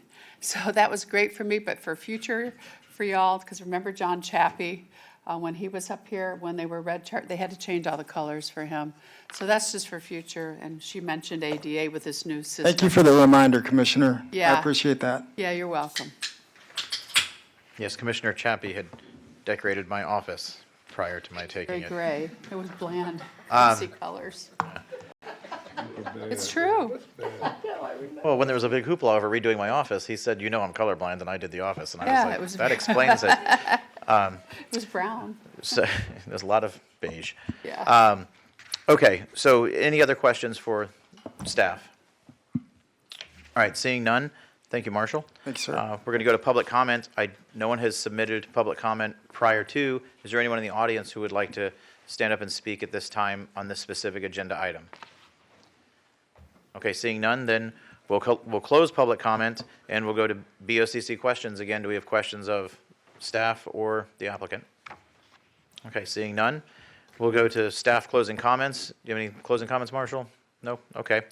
No closing comments from staff. And then the applicant have any final comments? None from the applicant either. All right, we're moving right along. Any final discussion or deliberation amongst the commission? Seeing none, we're going to go to motions. And so if you do click your button to make a motion, please be sure to state your motion clearly. Commissioner Servia has made a motion. What is your motion, ma'am? Yes, thank you. My motion is to approve PDR 1913GR, the crossing at Palm Air, as shown in the staff report for approval of the changes. I second it. And there's a motion by Commissioner Servia to approve and a second by Commissioner Cruz. We'll go ahead and hold the vote at this time. Commissioners, please cast your votes. You still have me on the floor again. I do. Okay, yeah, you're really racking up your time. All right, so the motion passes by a vote of 7-0. It is 10:24, and congratulations to the applicant. It is 10:24 at this time. We're going to take a 10-minute recess, and we will resume this meeting at 10:34. We're in recess. Number 11. So this is advertised public hearings, and this is the next few items will be presentation scheduled. Denise, if you would introduce item 11, please. Item 11, PDMU-98-08 GR12 Heritage Harbor, formerly known as Heritage Sound, GDP Amendment, PLN 2109-0180. It's quasi-judicial, and Marshall Robinson is our case planner. Amending ordinance number PDMU-98-08 GR11 to approve changes to the general development plan and ordinance specific to parcel 35 as follows. 1, add 274 multifamily residential units to the project and allocated to parcel 35. 2, amend stipulation O2J8 in order to permit two-story multifamily residential units north of Port Harbor Parkway. 3, amend stipulation O2B in order to add dimensional standards for two-story multifamily residential development located north of Port Harbor Parkway. And 4, amend the general development plan to reflect changes. The Heritage Harbor DRI is generally located at the intersection of I-75 and State Road 64, south of the Manatee River and west of Upper Manatee River Road, Bradenton, Manatee County, approximately 2,784.7 acres. Thank you, Denise. This is a quasi-judicial item. Commissioners, is there any ex parte communication to disclose on this item? Commissioner Baugh. Yes, I would like to just let everyone know, this is in my district. I've had several residents send emails, as well as when I would run into them, want to bring it up to me, and I tell them I can't discuss it because it's quasi. So I just wanted to make sure I said that. Thank you. Usual Publix encounters. Yes. All right. Anyone else? Yeah. Commissioner Satcher. Yeah, I've had one basically similar encounters, and it was probably didn't need to be disclosed because it was more in general of some of their concerns about too many apartments too fast. That's why I have my groceries delivered. All right, so no other ex parte communication. Who is here to present for the applicant? Hi, my name is Carol Clark with Medallion Home. I am a certified planner, and I have been sworn, and Mike. Make sure your microphone is on, ma'am. Oh, okay. So Ms. Clark has been sworn. She's a Manatee County resident, and she's a planner. Ready, go. Okay. Good morning. It's a pleasure to be here today. If we get that, there we go. I'm going to start with project history, and the reason I'm doing that is when I got a phone call from one of our neighbors after we sent out notices, he's going, "You're going to put 5,000 units on that piece of property?" I'm going, no. Let's go through some history. And so I'm going to do that here as well. Although, there we go. Okay. As Denise said, this was originally Heritage Sound. And when this came through as Heritage Sound and was originally applied for in 1998, I actually was planning director. So I spent some quality time on this project in the beginning and now as well. It was approved in 2000. It had 5,000 residential units, 800 plus non-residential, 300 hotel rooms, and 600 ALF beds. Whoops, my timing on this is not good. So it goes from I-75, State Road 64, Upper Manatee River Road, and the Manatee River. The extension to Upper Manatee River Road happened in 2008 when the piece that's called Parcel 35, which we're talking about today, was acquired. It was previously the Moore's Dairy property. This is the 12th revision since the project has been before you. There has been movement between phases. The build-out has been extended. Some stipulations have been changed. And as I said, in 2008, 288 acres was added, which is parcel 35. And in May, 76 units and 100 hotel rooms were added. And that was the only time that there have been new units added. Here we can see that the site and all the property around it is UF3. The western portion of the property is in mixed use. The zoning is PDMU, and all of Heritage Harbor is PDMU. The most of the property west of Upper Manatee River Road is planned development, either PDMU or PDR. Okay, in 2014, it was a big year for Parcel 35. It was recognized, the new ownership that we had, and there was a local development agreement, a three-party agreement between the county, Lennar, and the owners of Parcel 35. And that, I'm really not getting this timing well. So that three-party agreement was a proportionate fair share agreement that dealt with the construction of Port Harbor Parkway. It also said that if the parcel 35 developer constructed Port Harbor Parkway, then unused residential units from Lennar could be able to be moved to parcel 35. Also in 2014, there was a private agreement between parcel 35 owners and Waterleaf. It talked about the relocation of Port Harbor Parkway, transfer of property from the county to parcel 35 owner, and how that property could be used, and an exchange of property at the border. Now, I'm going to do something that really bothers me when other people do it. I'm going to say, you can't see this very well, but I know you can't. But I wanted to give you the overview of the entire property and where Port Harbor Parkway is shown.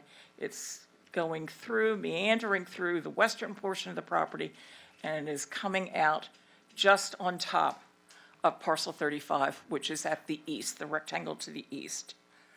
This is a little bit snugged up view. We show how it was designed to go straight across between parcel 35 and Waterleaf as a thoroughfare road. This happens with the TV as well. And here you can see how the road has actually been built. It takes the road where it's on the western side of parcel 35 and meanders down, going out to Upper Manatee River Road. And that was a benefit both to Waterleaf, because they don't have a thoroughfare backing right up to them, and also to us. Which brings me to why we're here today. It's the concept of build to rent. And I've learned about this in the last year. It began in the 80s and is getting much more popular, where communities are being built that are cottages. In some places, they're full-size single-family homes, but we're proposing cottages that are built to be rent. They are designed for long-term rentals, and the experience is that folks usually do rent for a longer period of time. There's 2 in Lakewood Ranch right now. There's another one proposed for Artisan Lakes. And as I've done the research on this, there are millennials who have student debt and do not want to take on a mortgage. There are folks who like the idea of single-family living in an individual unit, but the multifamily amenities, because these are generally highly amenitized. And when parcel 35 was added to Heritage Harbor, this concept did not exist in the marketplace, really. And it definitely did not exist in our code. So it has become popular, and we'd like to add that to the range of residential opportunities available in Heritage Harbor. So we've got a schematic here. This is a 2-bedroom, 2-bath cottage at 1,166 square feet. And it's a single unit. This is a paired villa with 1 bedroom and 1 bath in each unit at 853 square feet. And these are 1-story units. So to achieve that goal, we have to add 274 units to the project, multifamily units. We have to permit multifamily north of Port Harbor Parkway, because when the project came in, people thought of multifamily as similar to the multifamily that exists now on the south side of Port Harbor Parkway. Certainly nothing like this.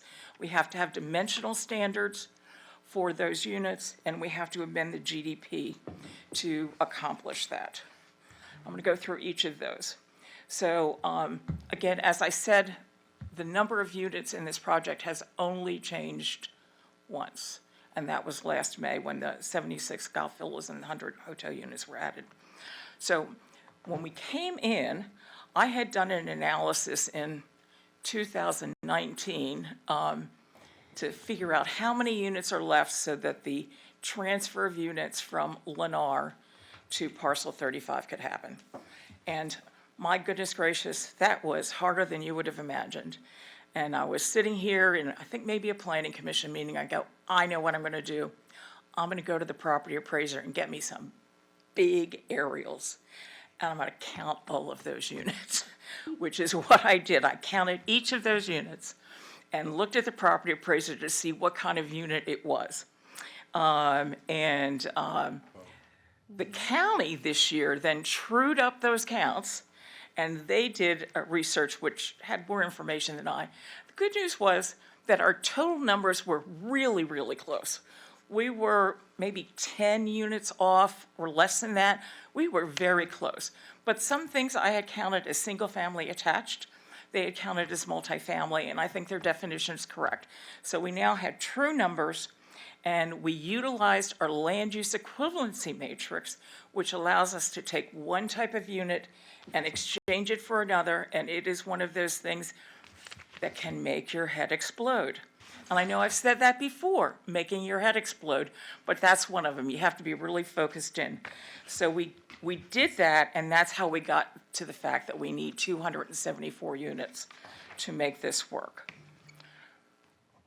Okay, we also need to change stipulations O2B and O2J8 that limit multifamily north of Port Harbor Parkway. So the stipulations say that they will be limited to 2 stories. Our plan with the cottages is for 1 story, but as you know, Mr. Baroof takes the long view, and things happen. So if we're able to build these very quickly, they will be 1 story. But we have stipulated that the closest row to Waterleaf on the northern edge will be limited to 1 story.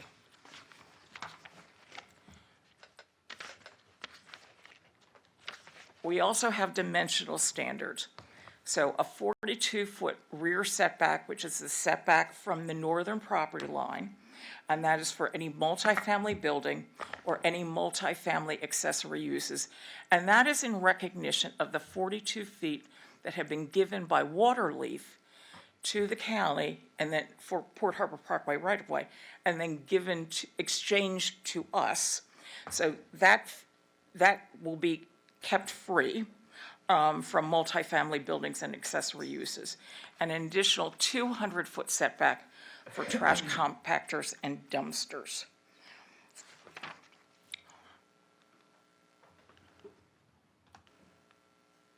I don't know what this, there we go. Other dimensional standards are a standard 15-foot front setback, 10-foot building separation, and in discussion with Waterleaf, they were concerned that this didn't end up looking like an apartment where there were as huge expanses of buildings, kind of like Carlton Arms. So we're limiting the width of the first row of buildings to the north to 75 feet. The first row of buildings to the north can only be 75 foot wide, so it's not a large expanse of building. So for those, any structures adjacent to Waterleaf and north of a north access road. We are making changes to the GDP to reflect this. And one of the things I'm really proud of is we actually made the GDP legible because it was pretty bad, because you really couldn't read it. Now, it may end up that not reading it might help us, but no, we made it really clear so you can actually read it. So I want to talk a little bit about transportation. There is a certificate of level of service for all of the units except the 274 units.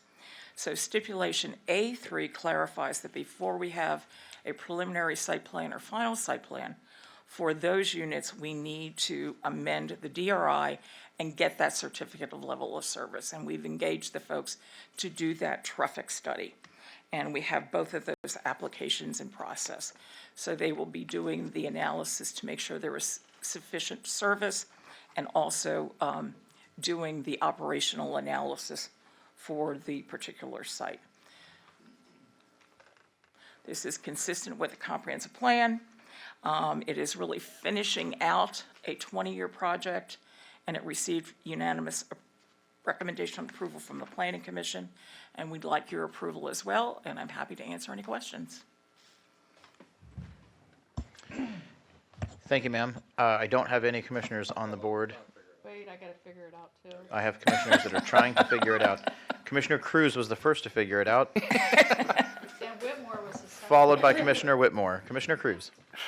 I didn't realize you couldn't request to speak from the agenda thing. I had to switch over to the current.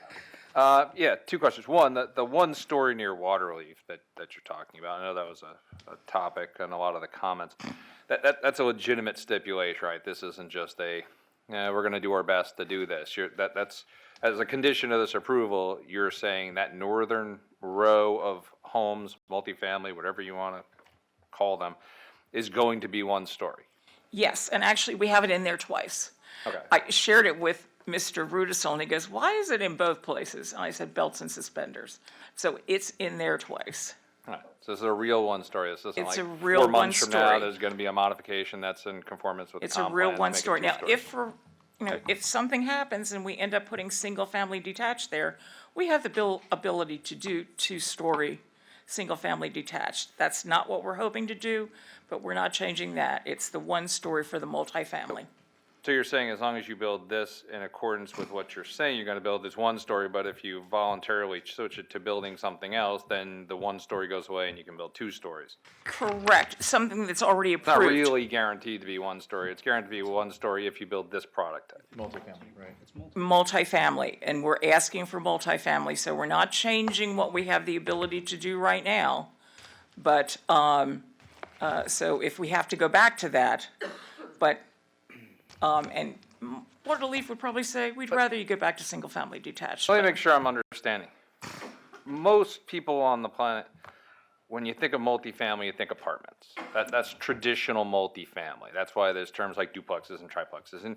But it sounds like you're referring to build to rent. Yes. And build to rent effectively are single-family homes. That's what they are. Build to rent, you're building an actual house that at some point in time in the future, so you could just sell them off as homes. But presently, you're building them with the intent to rent them long-term. But at any point, anyone driving down the road who drove past a build to rent project wouldn't really know if their rentals are for sale. That's what build to rent is. So what you're saying is if you call it build to rent, then therefore it's multifamily and therefore you're committing to one story. But if you call it single family detached, which effectively is the exact same product, but you choose to sell it instead of rent it, then it could be 2 stories. No, that's not what I'm saying. Okay. Because the build to rent as multifamily has to be on one lot. So the units are on one lot.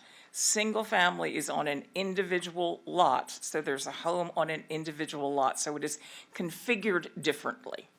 Okay, I hear what you're saying. And you were mentioning the land use equivalency matrix, and we see this all the time. We saw it with Artisan Lakes a few months back, and that's how the DRIs work. You basically said, I'm gonna build all this stuff, but I have the ability to trade one multifamily for 1.1 single-family homes and this much office for this much hotel. You're implying that this is being done in accordance with a land use equivalency matrix that effectively allows you to shift some type of development to this type of development, and that's how DRIs work. Our staff report seems to contradict that and basically imply there is no availability within their interpretation of the matrix. So it wouldn't necessarily allow for this, and this is more of a request of additional units, not a transfer of use type to get to this. It is a request for additional units. Okay. We did the equivalency matrix and kind of zeroed it out, and that's when we determined we need 274 more units to be able to make this work. So I just we wanted to make sure everyone did was all clear. the, ALF beds to this and that, and that's how we came to the conclusion. I just want to make sure it was clear, because sometimes, like with Artisan Lakes, they actually took office and retail and commercial and switched it to multifamily, but that was a straight, based upon availability of a matrix. This doesn't have availability within the matrix. This matrix is tapped out. We've maxed out the matrix. Okay, just want to make sure. Okay, that's all. Yes. Commissioner Whitmore. Where is watercolor related to this? Is that on the map? This is watercolor. But you keep mentioning Waterleaf, and I'm going, well, this is right where watercolor is, but you haven't mentioned it, or the entranceway, which is absolutely beautiful. This is behind watercolor, the apartments. I mean, the land, right? Watercolor is south of Waterleaf. Right, I know. I drive it all the time, but you hadn't mentioned watercolor at all. This is watercolor. Yes, it is. Okay. You hadn't Watercolor mentioned is that. parcel 35, and you. because we're here doing the Heritage Harbor, that's why I go into that, not using Okay, the. I don't even see it on the map, and that's why I'm going, I know that it's right south. You're right. Okay, I'm right. Absolutely And right. I so remember Port Harbor Parkway for years now. I've been on the board, and I've watched this transpire into what it is today. So, and a lot of the history you brought up, that's been brought up over throughout the years. And as far as rentals, I didn't even own a house till '97. I always wanted everybody else to pay my bills if something broke down. And my husband made us buy a house because I totally had no problems. And I was actually the mayor of the city then and still rented. I didn't care. So, and there's always been a stigma to renters, but, some people prefer to do that. And if I had my way, I'd still be doing that. So anyway, and these prices, because I know watercolor isn't cheap, so I know it's going to be compatible with the market. And they're not, some people get so nervous when you say that there may be rentals. So these are probably professionals, again, our first responders and others in the community that feel, that they would rather rent than buy. And, I always bring that up when people bring this up about renters, because it's just a style of which some people wish to live. We, some staff members went and did a field trip and asked, what are the demographics? And they were told it's really all over the board. You have boomers that are downsizing and maybe waiting for a house to be built. You've got millennials, you have some families, so it's really all over the board. Thank you, Commissioner. Commissioner Servia. Thank you. Just one quick question. I know the first row you're talking about being one story. Is there a dimensional standard, or are we just saying the first row of housing? If you plan to do the build to rent, it will be one story, the first row. We said the first row, so there's 42 feet that we could not put a multifamily building or accessory structure in, and then there will be the structures and then a road. So it's that first row of homes. Okay, thank you. Commissioner Baugh. Thank you, Mr. Chair. Carol, it's right here at Waterleaf and watercolor and Thanks. everything around. But let me ask you, I know I heard you mention that evidently you have met with some citizens. Can you kind of give us a little bit of insight into that? Yes, we did definitely belatedly notify the watercolor CDD. We sent out the notices. I received several phone calls from the residents in Waterleaf. Some phone calls from people in Watercolor asking what was going to happen. We had a meeting with the Waterleaf CDD attorney, their president, and their district engineer. And then we had a meeting with the CDD board, and that was held, I think it was the Monday after the Planning Commission. And Mr. Baumgartner, the president of the CDD, is here. Here. Yes, I see him. Okay, let me ask you something else. And I know that you said the traffic study, you're in the process now, I think, on the traffic study. Yes. There's a lot going on with Upper Manatee where we're going to be four-laning it, and we are also going to be putting in a roundabout there at Waterleaf. Are you aware of that by chance? I am not specifically. Mr. Baroof is probably aware of that. Yeah, I'm sure he probably is, although I've not discussed it with him, let's be clear. But I know that there is a lot of discussion regarding traffic and getting in and out of the communities and so forth. And was that discussed at all with the residents? It was discussed. It did indicate that we are having this traffic study done. I was out at Lakewood Ranch Boulevard and 64 this Tuesday, I believe, out there. That's a good day. I was surprised at the lack of traffic on the Upper Manatee River leg. Well, like I say, I was Wrong surprised. time of day. Yeah. It was at like 4:50. I'm going, this doesn't seem right. That wasn't right, trust me. Huh? Okay. Maybe it was raining. Yeah, So anyway, but the traffic circles, the roundabouts, actually really do help in terms of moving traffic. You can keep moving with Well, those. yeah, and I don't want to speak out of turn on all of that. I know Public Works is working with Waterleaf on it, and we're making some good strides, and it's going to happen. And I think the roundabouts will be helpful, but, in the interim, it's going to be still what it is today. So that's why I was asking. I think it's interesting. I know I heard you bring up Lakewood Ranch, and I can tell you that a lot of the residents there were not pleased over putting in these, I don't want to call them apartments, rentals, one-story rentals, but they've done very well.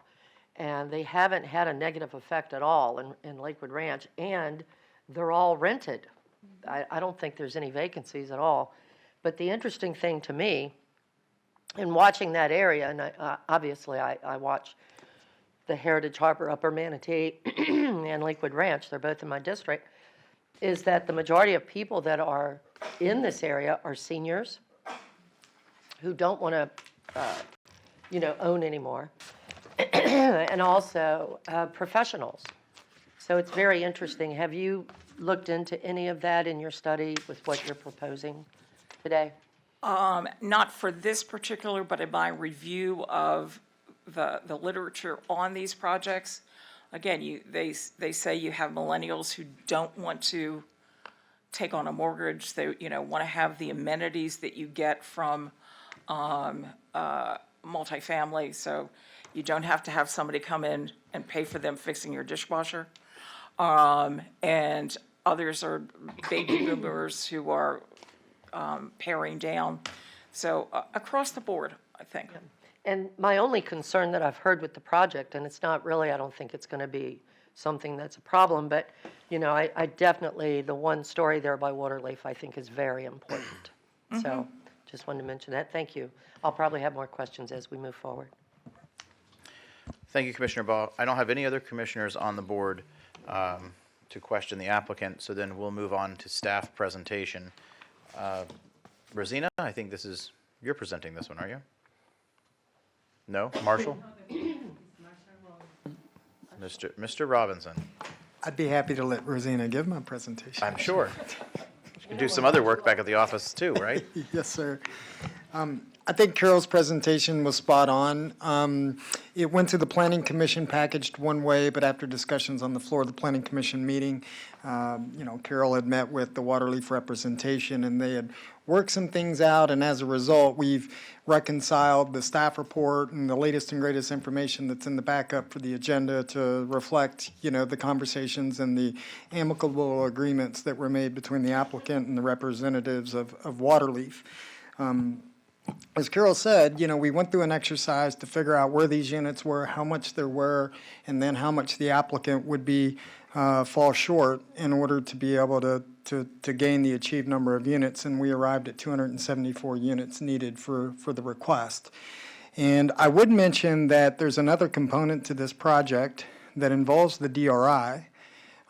These proposed 274 units for the GDP amendment and the amendment to the zoning ordinance, they won't be able to get to an FSP approval until such time the DRI has been amended to reconcile the staff report or the traffic study that needs to be updated as a reflection of these 274 units, because it's my understanding that the 274 will need concurrency.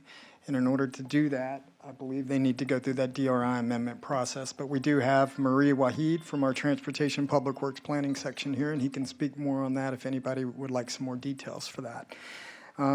As Carol said, they did work on some mitigation along that north boundary. We do have the first row of apartments that are going to be one story, and to answer one of the commissioner's questions about how binding that requirement would be, it is listed as a condition of the ordinance and of the GDP, because you'll find that language in both documents.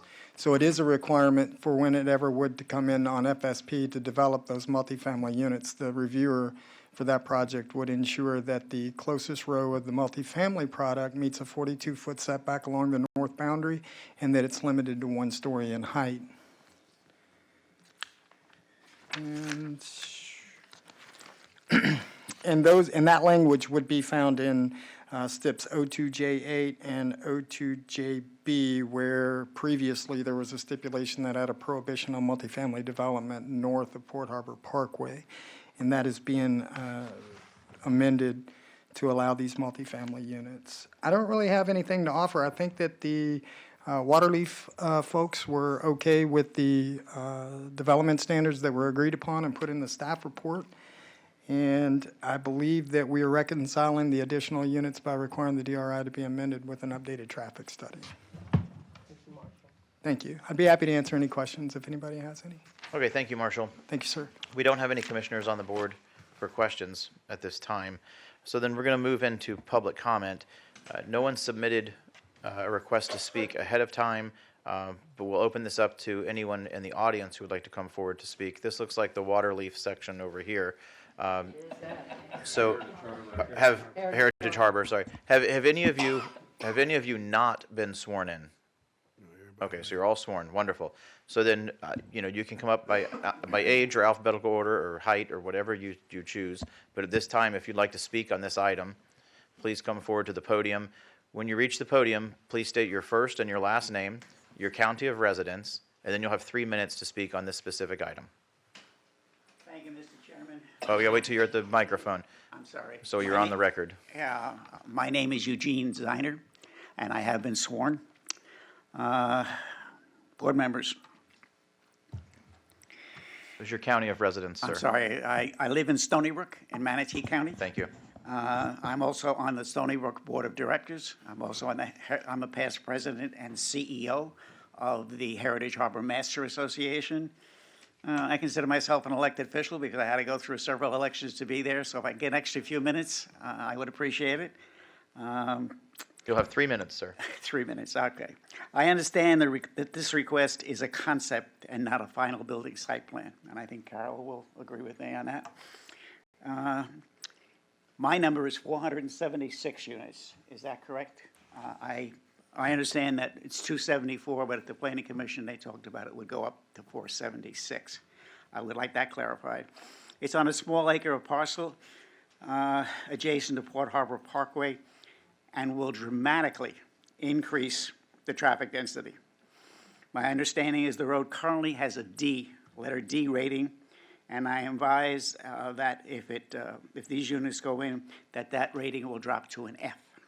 Now, when I was in school, I learned that D is better than F, but certainly A, B, and C is a heck of a lot better. Port Harbor Parkway is a heavily traveled 2-lane east-west roadway connecting Upper Manatee to K Road. And any commissioner that has not been out there, and I know most of you have, but I would love to give you a tour because it is a chaotic road. I mean, the traffic is there. I'm surprised. Since it opened up, I'm surprised there has not been a major accident there. The area was originally approved for only 5,000 units. Adding 471 units changes that 5,000 number. And I wish I could go to my bank and say, yeah, here's 5,000, I want 5,471 back, but it doesn't work that way. In my opinion, and many others, the major developers are deforesting the East County. Climate change is real, and the ocean levels will rise in the coming years. Stormwater management is vital in this area. Additional cars and homes will exacerbate this issue. I'm asking the board to delay or postpone your vote on this issue until a new traffic study, which the staff just mentioned, is complete and we can understand just how many cars are going to come through here. School bus stops on Port Harbor Parkway are outrageous. People go by, they don't go by. Somebody's going to get hurt there. I'm available for any questions. I had it at 1 minute, 47 seconds. I've got a little bit over that. Comments from the board? Questions from the board? So we don't dialogue with public speakers. Okay, I understand that, but okay. Appreciate your comments. All right, thank you, Chair. Thank you, sir. Thank you. Okay, anyone else from the public? Sir, when you reach the podium, please state your first, your last name, your county of residence, whether you've been sworn, and then you'll have 3 minutes to speak on this item. Good morning. My name is Ken Bumgarner. I have been sworn. I live in Waterleaf in Manatee County. I currently also serve as a member of the Community Development District, and obviously I'm here to talk about the project that you're considering. Waterleaf, as Ms. Clark said, has a private agreement with Medallion that's been in place since 2014. And many of the items that you're talking about today are part of that agreement. And most importantly, as you spoke earlier, some of the board members, about the importance of having that boundary and a single family or a one-level home next to those boundaries, that's very important to us. We had a discussion, unfortunately, due to an untimely delay, I'll say, by the developer, and Ms. Clark addressed that. We did not hear about the project until about a month ago. Since that time, we've been very busy, as you can imagine. We've been talking with Ms. Clark, Mr. Baroof, and others as we moved along the process. We had several phone calls, again, as you can imagine, and you've heard mostly when you look at the project, you say, wow, how can you fit that many places into one small area? And it's been explained how that can happen. Mostly the density, as I said, the numbers and types of units were concerns for our residents, as well as the increase in traffic, which is likely to occur. After receiving a conceptual drawing, Mr. Baroof and Ms. Clark came to our meeting. We had several residents there and having some back and forth. It was not on the board agenda just to allow them really to speak, so the board took no formal action. But afterward, I, along with our CDD land use attorney and other staff, met with Ms. Clark, and we had conversations back and forth, and we arrived at the stipulations that you see today. And again, I emphasize, they are very important to us, and I think the community in Watercolor as well. Since receiving all of this information and the commitments that have been made, and I emphasize the commitments that have been made, we expect those commitments to be carried through if this project is approved. I cannot speak for the whole board. I sit as one of 5, but I would not object to the project going forward with the stipulations that have been put in place and offered at this time. I would, however, request an opportunity for our staff, including our land use attorney, to review and comment on final plans, since this is simply a concept. Concepts change, but when you get to the final plans, that becomes more important. And we would appreciate the opportunity to review and comment on them. Thank you, sir. We will continue to work with thank you, sir. Mr. Baroof Thank you, sir. and Ms. Clark. Thank you. Thank you. Okay, is there anyone else who would like to come forward to speak on this specific agenda item? Okay, seeing none, we're going to close public comment, and we will go to board questions of the applicant, staff. Commissioner Servia is the only one on the board. Commissioner Servia. Yeah, thank you, Marshall, for bringing up the DRI. And I had asked about that during my briefing. So can you explain procedurally? So if the GDP is approved today that is not consistent with the DRI, when will the DRI come forward? Can they move to the PSP before the DRI is amended? I've never been in this situation where the DRI is not carried forward It's at a the same unique, time. yes, Commissioner, it's a unique situation. Typically, we like to carry the DRI and let it travel with the zoning and the GDP so as to keep both documents updated because they are repetitive of information across both of them. In this situation, we've worked with transportation planning staff, and we all agree with the applicant. The applicant has agreed that this project that has the amendment to the GDP and zoning ordinance would not receive FSP approval for the additional 274 units because they don't have concurrency, and the DRI and the traffic study does not reflect the 274 units. So even if they were to move it to somebody else picked up the project and came in and submitted it, we would check to make sure that the DRI has been reconciled to be consistent with what we're doing to the zoning ordinance and the GDP today. And so that really is the catalyst that would trigger the review. And so this couldn't go much further past the board approval for the entitlements of these revisions until such time the DRI has been brought up to speed to catch up with the GDP. So we wouldn't get any PSP, FSP approvals out of these 274 units until the DRI and the traffic study has been approved. Okay, and is that stipulated in the zoning ordinance? I think we put that in the, I think we put that in the zoning ordinance, and we'll also repeat it in the development order once we take the development order through. Yes, Mr. Chairman, stipulation A3 is relevant. Thank you. And so hypothetically, I don't think this would happen. If the DRI isn't approved, what would then happen? This would just sit on the books with these amendments as approved, but Until they it would was. not have any administrative approval, and they would not be able to get the construction plan approval without the DRI. Okay. Yes, Thank you. thank you. All right, Satcher and Ball. Commissioner Satcher. So for the full, the 2784, so the 2,784 acres, this is just one simple question. What total units are we looking at for that with this? If this were to be approved, what's the total number after that? So Commissioner, if this were to be approved, we'd be at 5,350 units on the stated acreage, which I believe is about 2 units per acre aggregated over the entire development.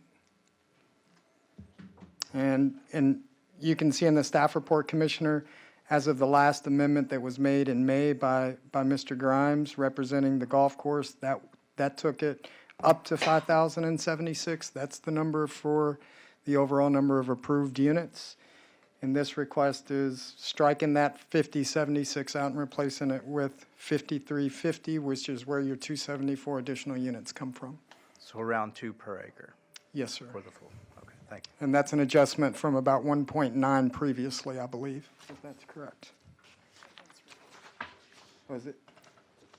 Did it go from 2 down to 1.9? I'm sorry. The density is very close. It didn't move very much. I don't have the math. Thank you. Commissioner Ball, you've removed yourself from the board? You know what, I'll go ahead. Okay. I'll go ahead. I guess there's a couple of things I want to say. We're in staff questions, right? Yes, Just the ma'am. staff? Questions of staff, the applicant, or anyone else you choose to question Well, at this time. I'd like to, I'm going to be a little bit different. I'd like to talk to Mr. Baumgartner for just a moment. Sir, if you could come up to the podium, please.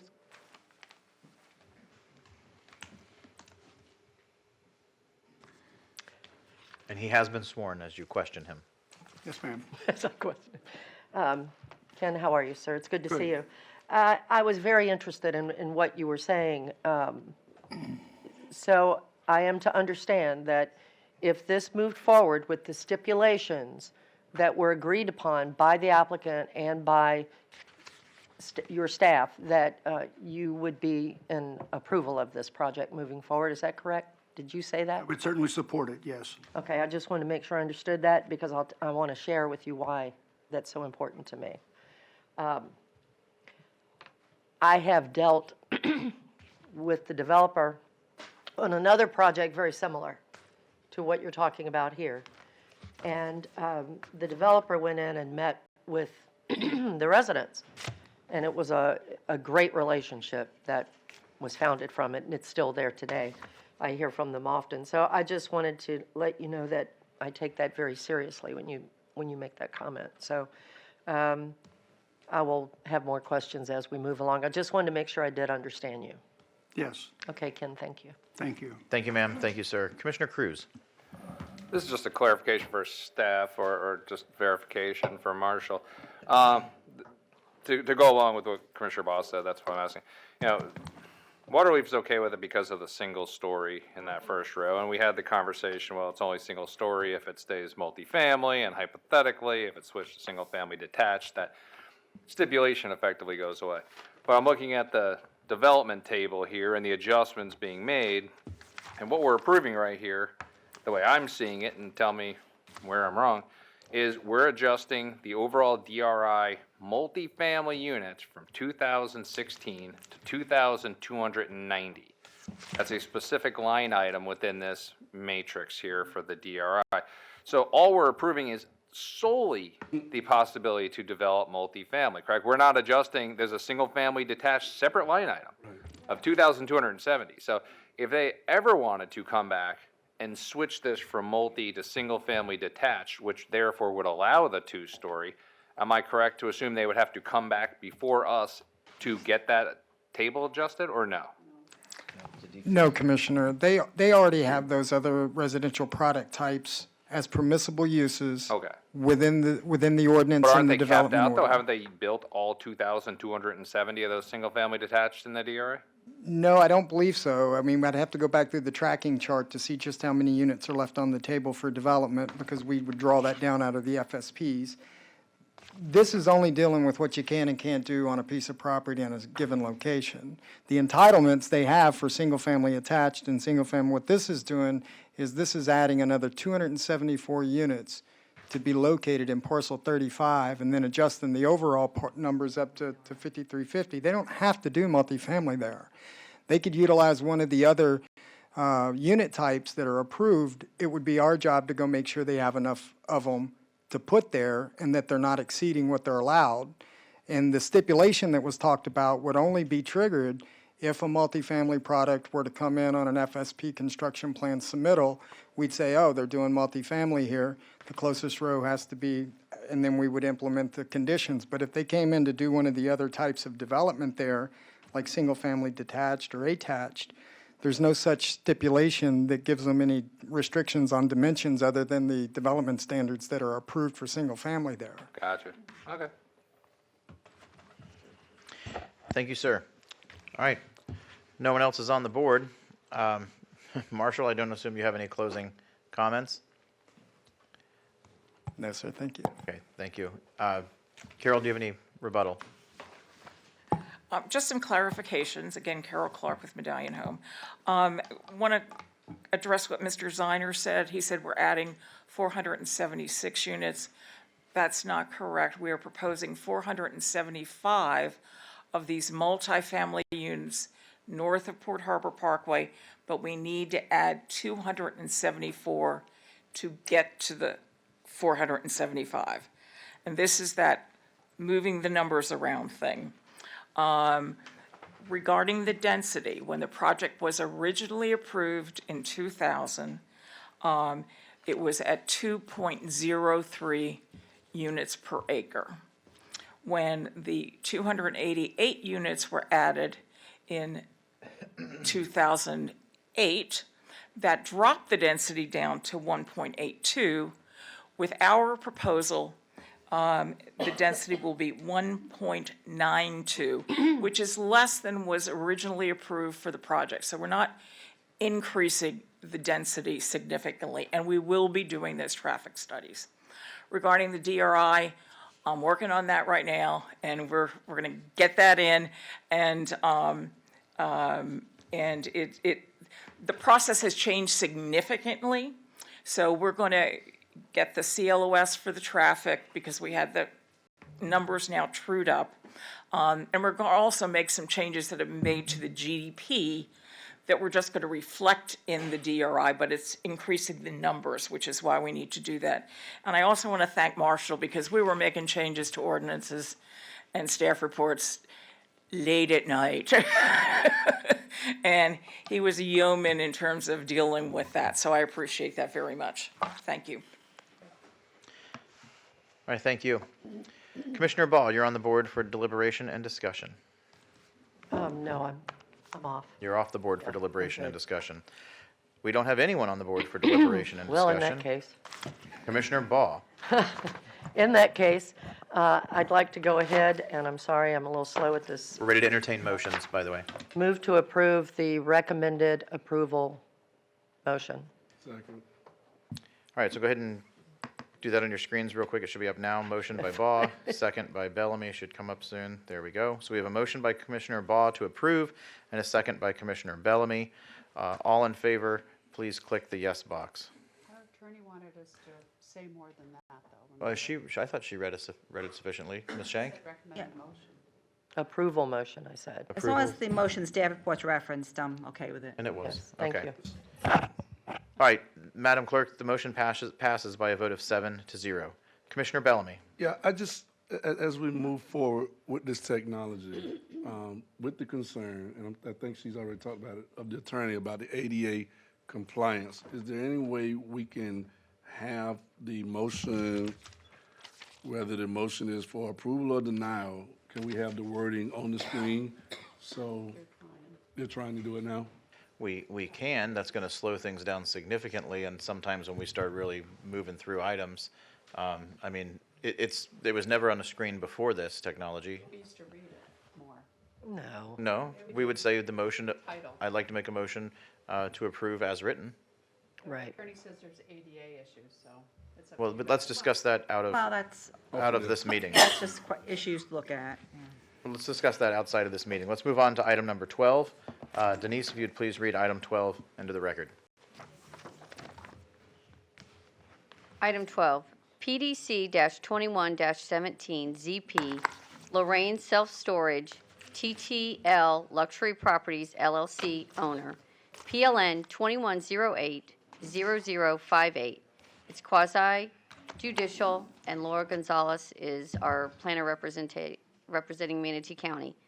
It's a rezone of approximately 5.01 acres, generally located west of Lorraine Road and north of State Road 70, and commonly known as 5906 Lorraine Road in Bradenton, from neighborhood commercial medium, NCM, to planned development commercial, PDC, zoning district, and approving a preliminary site plan for a maximum of 76,560 square foot mini warehouse with accessory outdoor storage for recreational vehicles and boats.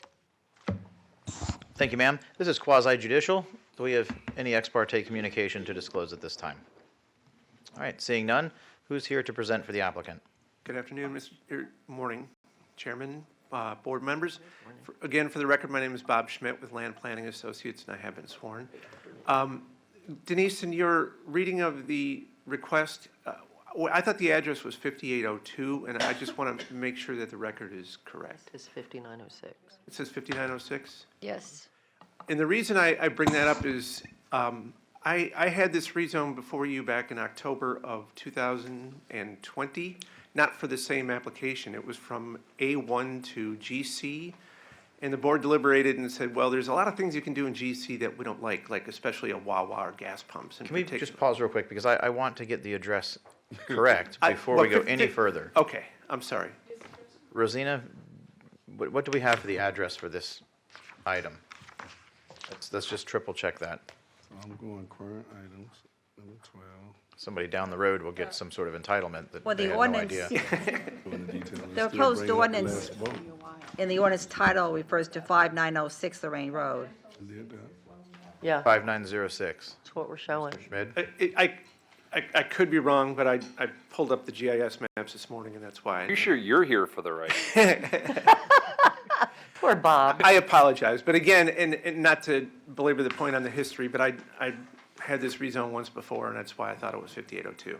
In any event, if I'm wrong, I apologize. We'll let you go ahead and start, and we're going to have staff double and triple Very check good. that as you go. Okay, and again, my name is Bob Schmidt. I'm a certified planner. Here with me is Mr. Andy Stoltz. He is the current owner of the property, along with our engineer, John Cavoli. This request is a rezone from NCM to PDC for a self-storage facility. And as I think the board knows, PDC is a site plan-specific zoning district. We had to change it to PDC in order to get a self-storage facility at this location, and that's why we're asking for the change in zoning. I put the aerial up, and I'm still doing it the old-fashioned way, but there you see it. This is north of State Road 70, across the street from 59th Avenue. Just to the south there's a church, and there's apartments south of there, and then the public shopping center close to the intersection of Lorraine and State Road 70. I'll go ahead and put the site plan up. And again, okay, if you can zoom in on it just a little bit, that would be great. What we did with site design was we moved the building up as close to Lorraine Road as we could and put it down at the I believe that's the south east corner of the site. It's as far away from the residential units that have now been built behind in the Avuance subdivision. We put the pond in the rear and then the boat and RV storage between the building and the subdivision. We did do a neighborhood meeting with the residents, and we had about 15 people on the Zoom call. They had some concerns about what is proposed. And under NCM zoning, I explained to them that we could have things that are more intense, like restaurants with dumpsters and things that could be right up to the rear of the property. We're not doing that. We think this is a good use of the land. The unfavorable potential uses kind of settled the residents down, and they pretty much accepted this. We did have two speakers at the Planning Commission, but I don't know if they're here today, but we had a good meeting with them, and we think that we soothed any concerns that they may have had. Planning Commission recommended approval unanimously, and I have read the staff report and find it consistent with the code and the comp plan, like I believe staff has. And we ask for your approval, and with that, I'll be happy to answer any questions. All right, thank you, sir. I don't have any commissioners on the board at the moment. Rosina, how are things going?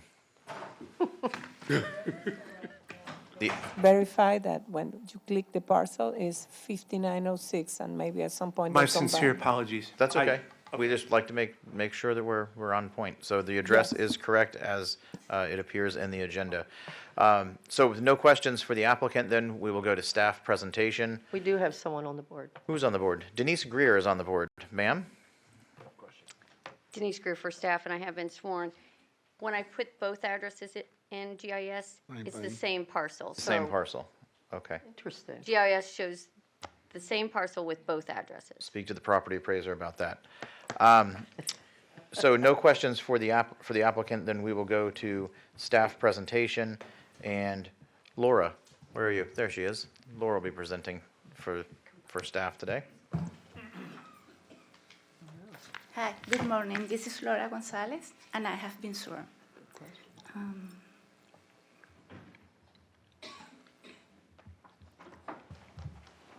Okay. Well, this is a rezone request from neighborhood commercial to PDC, Planned Development Commercial, accompanied by a preliminary site plan for a mini warehouse and outdoor storage for RVs and boats. The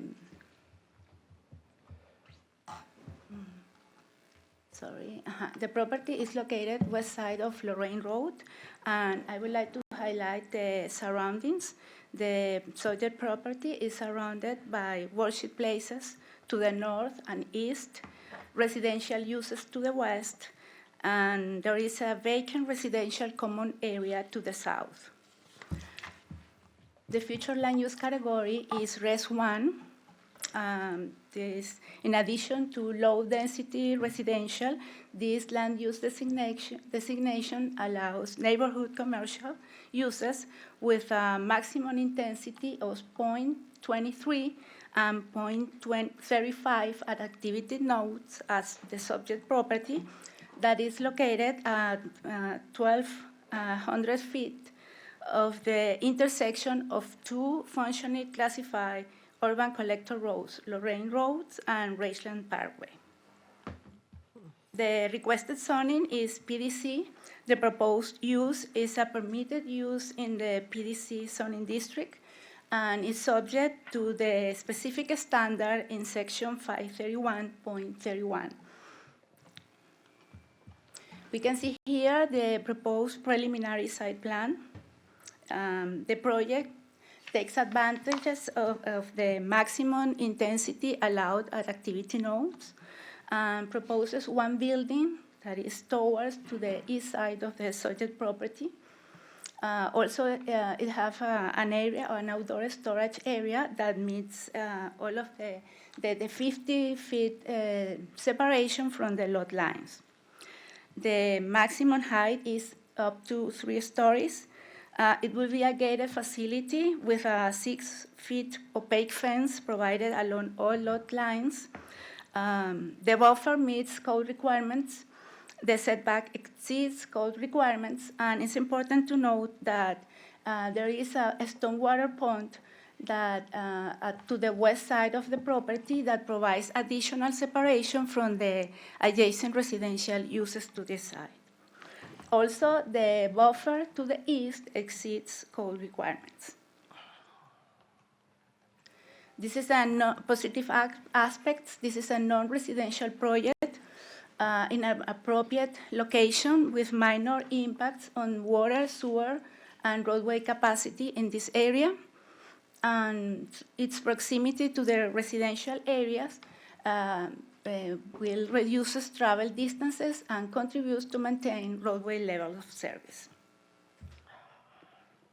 The use may produce some negative effects on the adjacent residential areas like noise, illumination, glare, but as I mentioned before, the buffers, landscape plan, and setbacks that have been proposed in the preliminary site plan provides adequate separation from these areas and mitigate the potential negative impacts.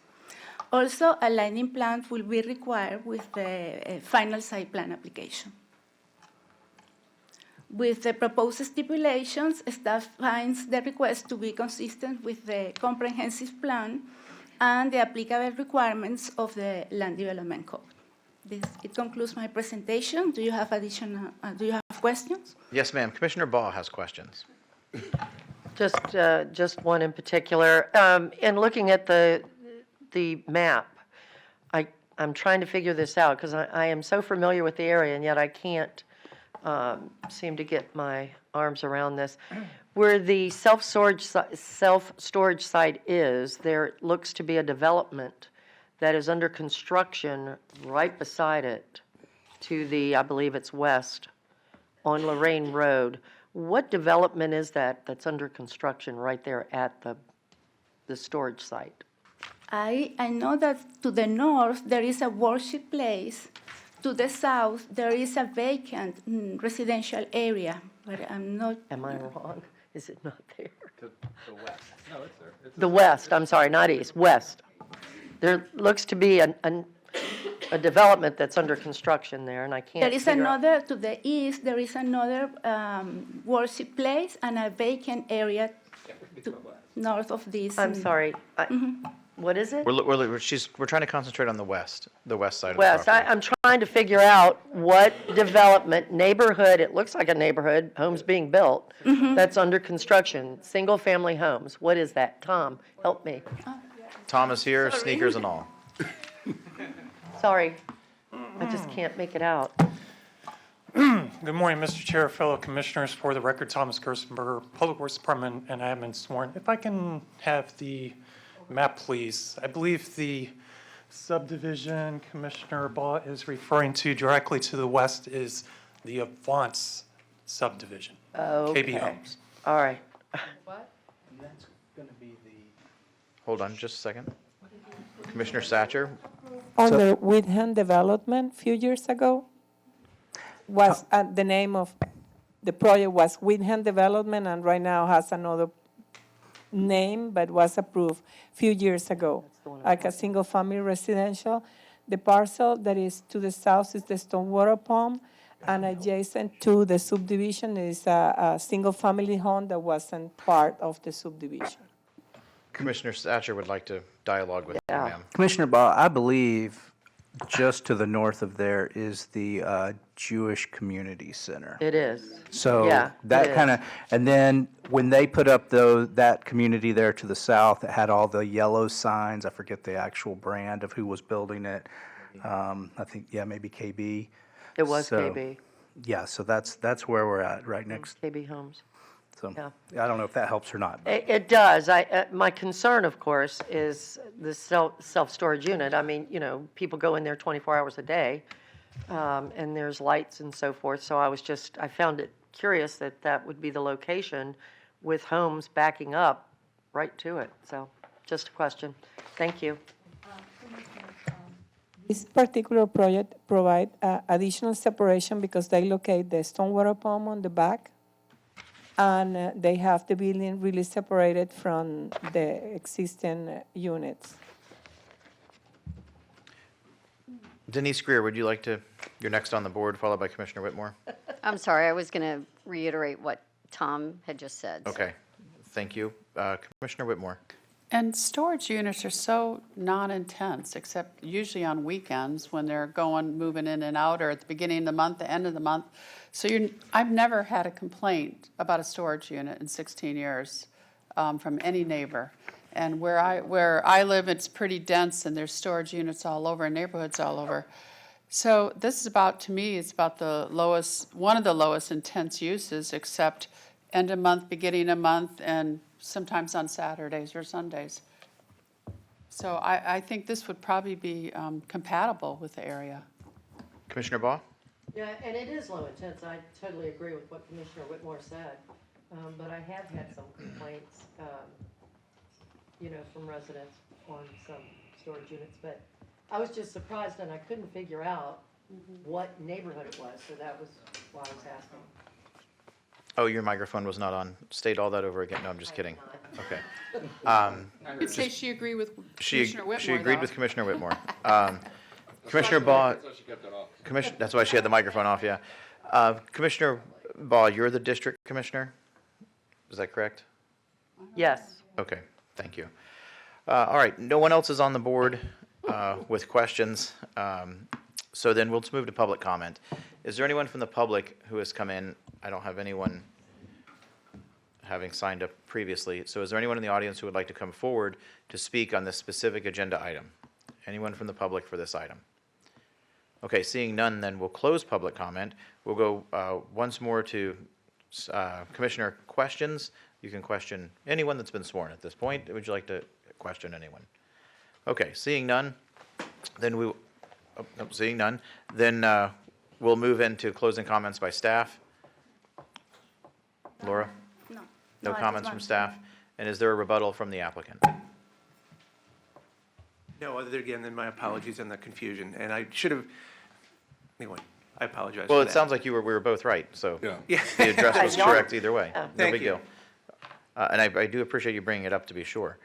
All right, then we'll go to motions at this time, entertain motions at this time. And so please do state your motion when you make it. Commissioner Whitmore, I make a motion.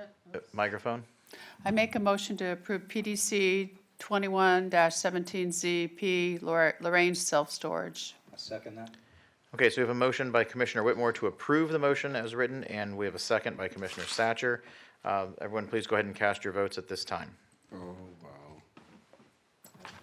The little dots. Yeah, there you go.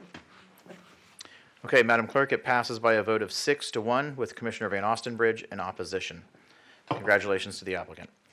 11:47, shall we move into item 13? What's the will of the board here?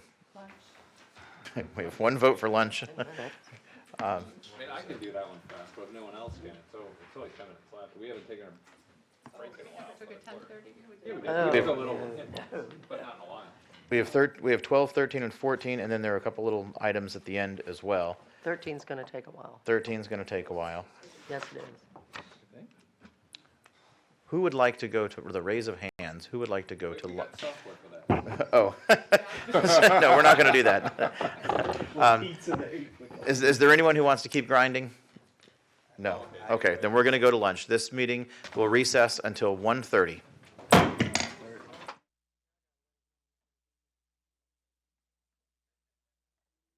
Catch some shade or sun while the kids take swimming lessons. And we're not stopping there.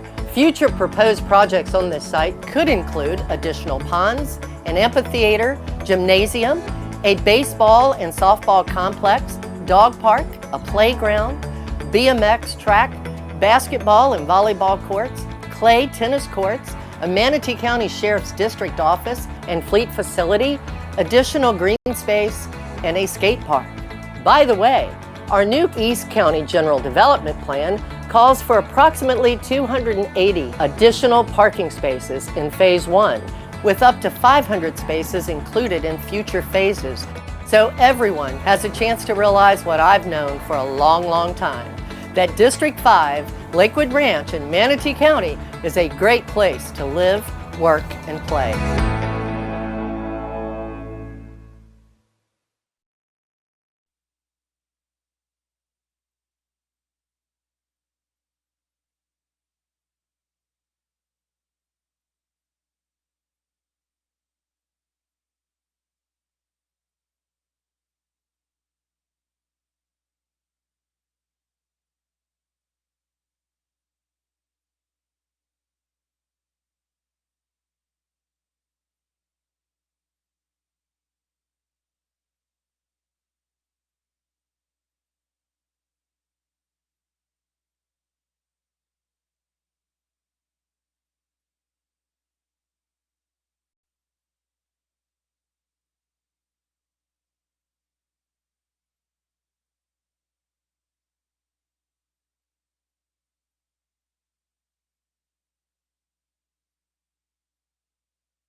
Okay, welcome back. We're returning from lunch in our land use meeting, and we are on item number 12 under advertised public hearings. These are all items with presentations scheduled. Let's go ahead and move on to item 13. How's that? Okay, look at how quickly we're moving along here. Denise, would you please introduce item number 13? Yes. Item number 13, PDMU-22-05G, Cirque Italia Palmetto Gateway. Invest PI LLC is the owner. PLN 22010079. It's quasi-judicial. Marshall Robinson is our planner.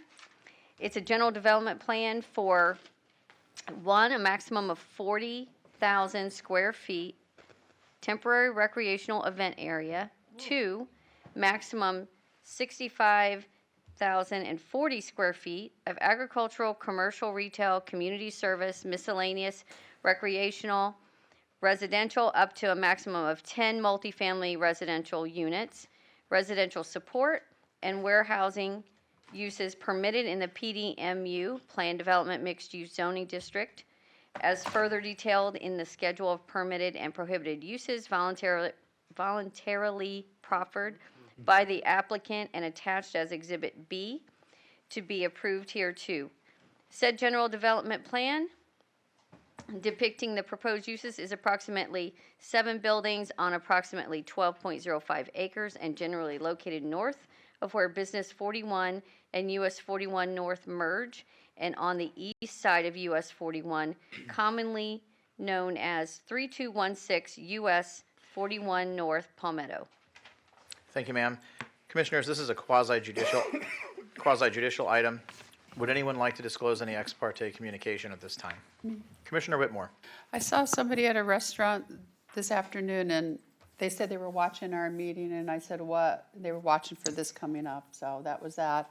And then I asked somebody what their idea of, is this called a paranormal circus or whatever? I have no Anyway, opinion what on it the said, matter. and they explained it's scary stuff, and I went, okay, that was it.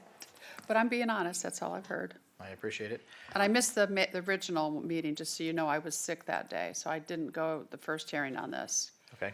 Commissioner Bellamy. Yes, Mr. Chair, I've had some people reach out to me attempting to discuss this, and so I didn't know when it was coming to the agenda, but when I got briefed, it kind of made some sense. But we'll see how the discussion goes. Okay, thank you. Who is here to represent the applicant? Think you know the routine, sir? Feels like Groundhog Day. Good afternoon, Mr. Chairman, Commissioners. I'm Scott Rudisill, here on behalf of the applicant, and I've been sworn, and I'm a Manatee County citizen. If we can pull, oh, we do have a thing. Look at that. All right. Whoops. Right by. Anyway, the project team that's here with me, we've got Cam Miller, he's our planner with ZNS. Nathan Crott with ZNS is our engineer on the project. Michael Yates with Palm Traffic is our traffic engineer, and then Joel Christian with Ardura is our environmental consultant. All right, this is the site that we're talking about today. For those of you that remember, this is the Fun City go-kart site on US 41 North in Palmetto. The site is approximately 12 acres. It's located on the east side of US 41 North. This is a site that has been developed previously. It's got no flooding concerns, no wetlands, no environmental issues. I'm not sure why Joel is here. He's just hanging out in the back there. And as you can see from the aerial, we've got some fairly heavy commercial uses in this area. You've got outdoor storage to the north, construction company, motel, railroad tracks to the east, and then further east is the planned county park. And then to the south, there's a mobile home unit. It's unclear if it's a residential use there or not. This site has previously had some heavy commercial zoning. It's kind of had a mixture of zoning on it, but it was rezoned to PDMU in 2008, and at that time it was approved for a wide range of uses, including hotel, car wash, warehouse, storage, and office. And that site plan has expired. So the request that is before you today is not a rezone. It's a request for a new GDP for this site for 40,000 square feet of temporary rec event space, 65,000 square feet of what we used to call flex space, which is, just to give you an idea, it's what you would think of as like an industrial park. You might have some type of warehouse, you might have a Evo Athletics, you know, it's that type of mix of uses. And then potential for a retail mixed-use building up front on 41. So with that, I'll turn it over to Cam, and then we'll be available to answer any questions. All right, thank you, Scott. Good afternoon, Mr. Chairman, Commissioners. My name is Cameron Miller. I'm a planner with ZNS Engineering, a Manatee County resident, and I have been sworn. So I think Scott really summed up everything okay, so I'll go pretty quickly through my slides here regarding future land use, zoning, and the general development plan. As you can see here, the subject property is in the ROR future land use category, similar to the north and south adjacent properties. To the west, you'll see a light industrial flux category, and then on the res categories, it ranges from -3 to -9. Here's a depiction of the zoning map pulled from the county GIS website. As you can see, the property is currently zoned as PDMU, and we see a variety of different commercial and residential uses in high densities. We see heavy commercial, general commercial, we see a planned development industrial, as well as some higher residential zoning categories with various densities and housing types.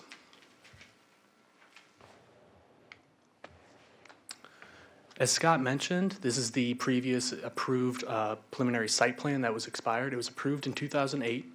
They were proposing a .34 FAR, and the uses proposed was a car wash, a hotel, storage and warehouse, as well as office space. Here's our general development plan. Scott mentioned it was approximately 12 acres. We have 65,040 square feet of the mixed use. You can refer to the Exhibit B or Schedule of Uses. In addition to the staff report, I think Marshall did a great job highlighting some of the specific uses that would be required on Section 531 for specific uses and additional requirements that are required if those were proposed. The FAR is 0.2, so we're dropping that down from the previously approved plan. And the open space, we're exceeding the 20% requirement and meeting and hitting 60%. We do have one specific approval request. In Section 701, with the screening buffer and the buffer matrix, one of the requirements is 2.5 canopy trees and 33 shrubs required in a nonlinear fashion.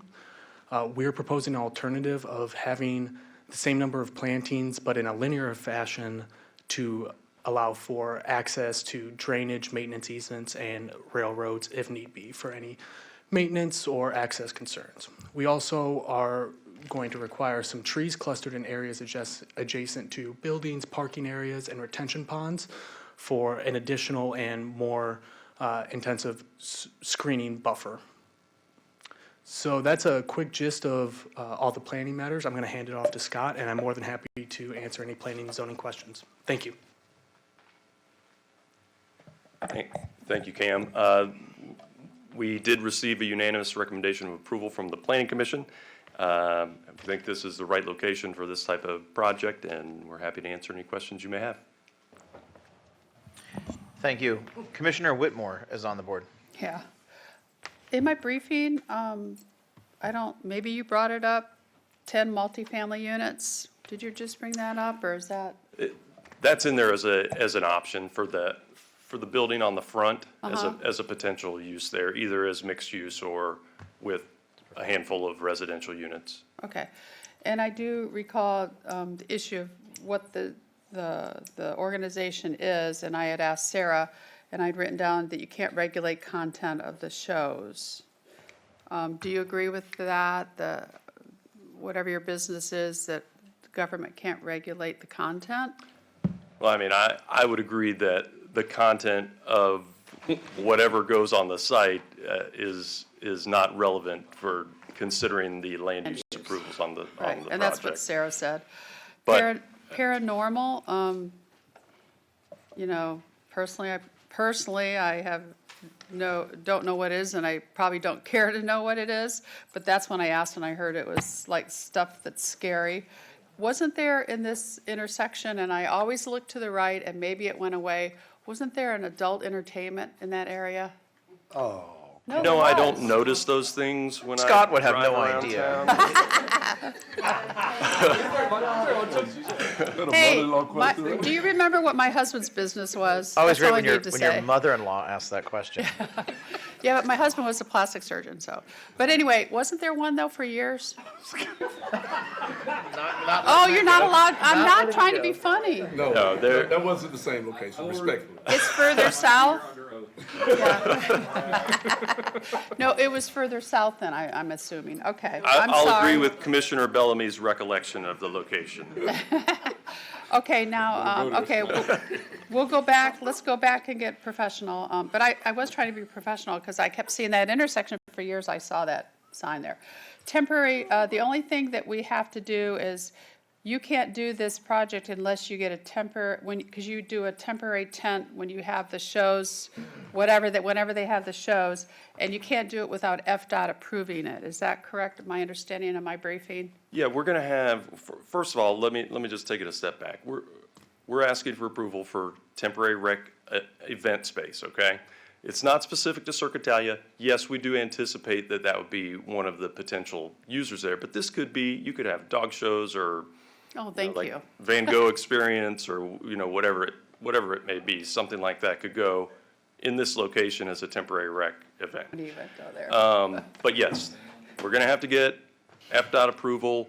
There will be also, each time that there is an event there will be a temporary use permit that will be required, and the county reviews each of those for adverse impacts, traffic and circulation and all those things.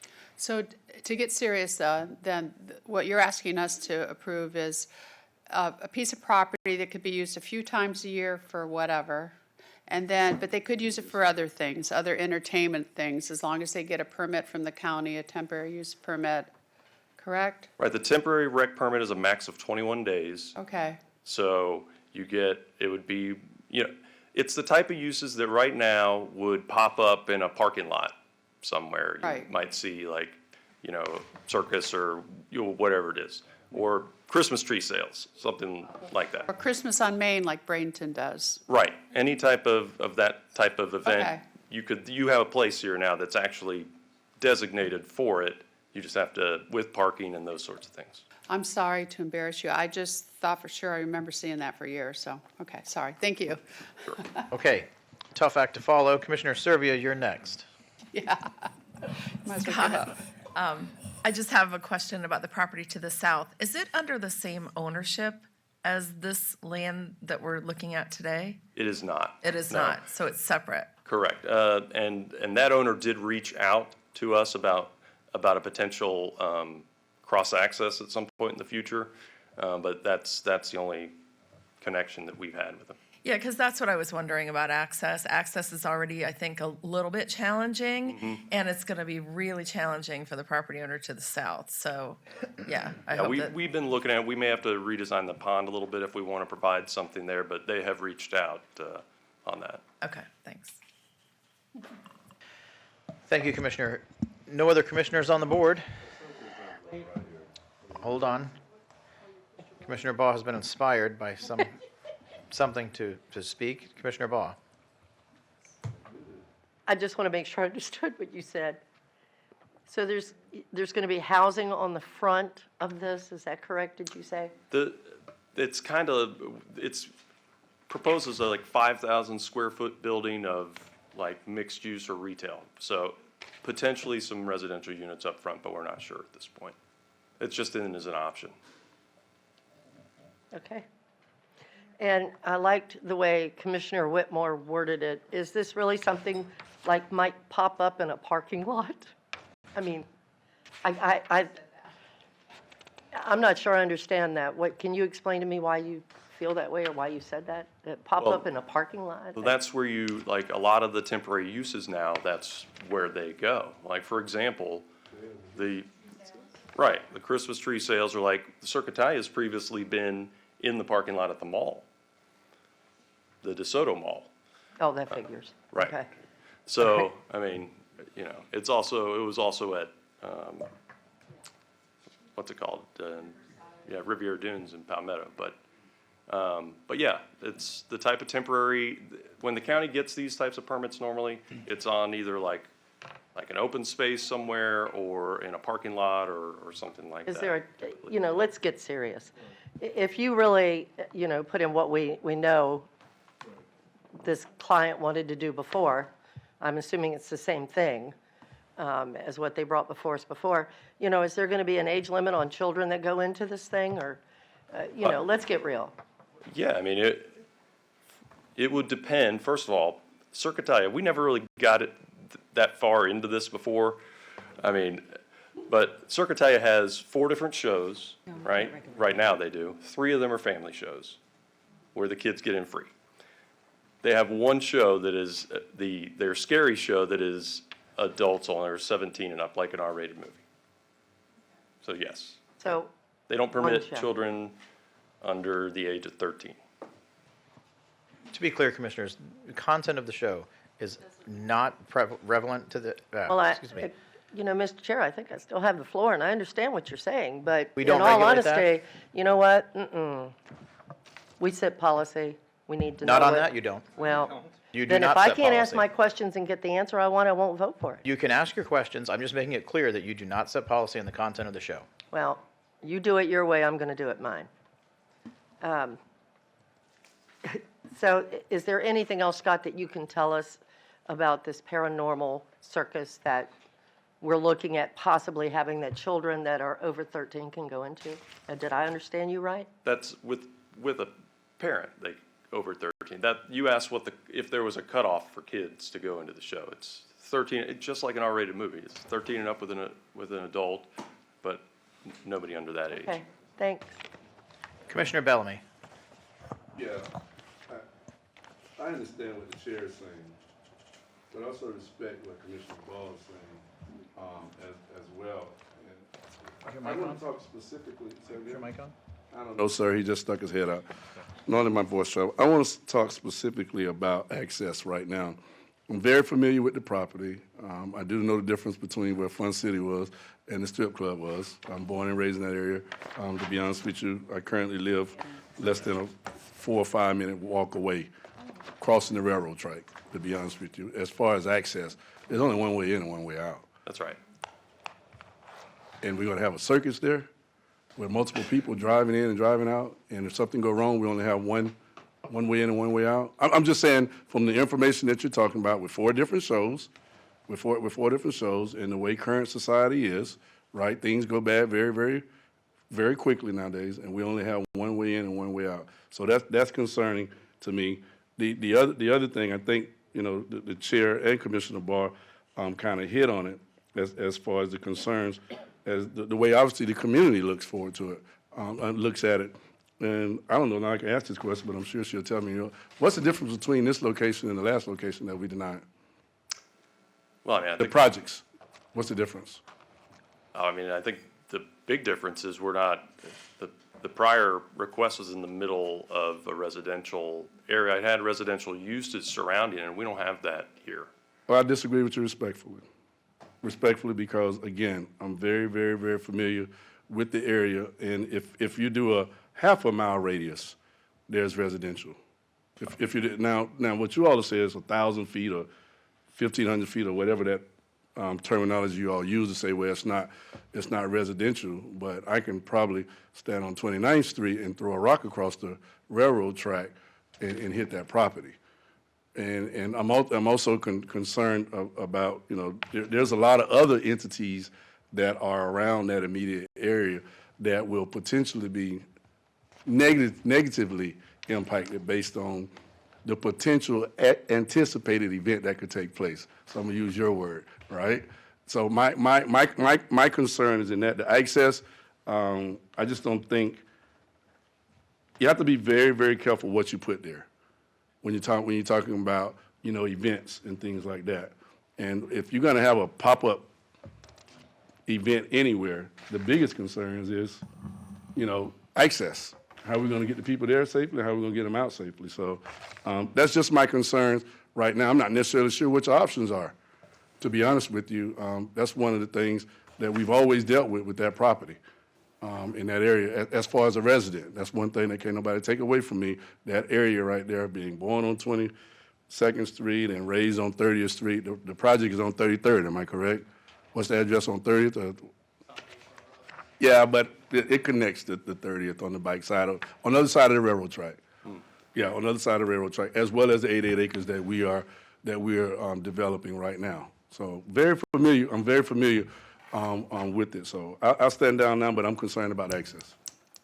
Thank you, sir. Continuing on with questions for the applicant, we have Whitmore and Ball. Commissioner Whitmore. Okay, do we, to address Commissioner Bellamy's issue, are there buffers on the east side of the project, and are you planning on it? What is it? Because I didn't get that far into it. Bryn came up here to ask. Then I got a few more things. We do have a buffer along the eastern side. It's a 10-foot buffer applicable to the LDC code for buffering requirements in section 700. Fencing? No fencing is proposed right now. That's more of an FSP stage that can be proposed, but along with the railroad tracks and then to the north with a heavy commercial and a general commercial, it's not 20-foot buffers or anything like that. It's 10 feet per the code. Okay, with the concerns that some may have, I would consider fencing if I were you. I know I'm not allowed to engineer from the dais, but it's sounding like, so that visitors may have a few beers or something and then head east into a neighborhood. It'd be nice to have some kind of security around. Even though I never even knew that circus was at the mall. I'd seen it at the other one, and I never, again, have had a complaint about either place. But, of course, I look at it, it looks scary, and I won't go in it. So 4 times a year is for the circus, and the rest it wouldn't be used for, well, it would be used for other things like Christmas tree sales or whatever. I keep using that as an example, or Christmas sun, No, we don't have any limitation, other than the fact that each Has to one. be so many days, right? Each one will be limited. So the permit goes for how many days, temporary use? 21. 21, okay. And you don't know how many a year, or if it would be permanent, every 21 you'd reapply? It would not be, it's a temporary use, so it would only be for 21 days when you had a permit. That would be the time that you couldn't just like leave it up and keep. You couldn't reapplying for it? I mean, I guess if you took a break and took everything down and then came back in theory, you could. So you would have to take everything down once the temporary use expires, whatever, the tents and stuff like that, correct? You'd have no Okay. permit at that point. All right, there's all kinds of people in the world, and this has always been packed wherever I've seen it. My husband had a physician partner that used to have skeletons on her Christmas tree. I mean, are some strange people out there. So, again, it's nothing that I would, but my job is not here to do that. My job is to see if it complies with our zoning. That's what this job is.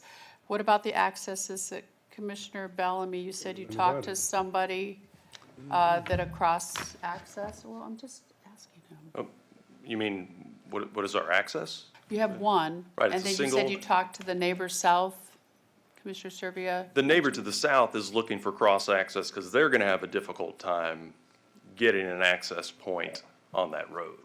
So Okay. I think that's what Commissioner Servia was asking about. Have you talked to any of our public safety? Is there an issue with them with this kind of event? Because I know it was on 41 by the convention center for a few years. I don't think public safety raised any concerns that I'm aware of We'll find out during with our staff. review. Yeah, but again, remember, we're just looking for approval for the event space.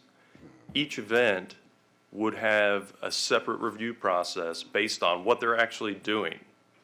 And they would have to satisfy staff at that point. And we anticipate that, like, for example, if we do have like a Circuitalia event, they're going to have law enforcement there directing traffic and things like that. They always Be do. required to do all that like you did before.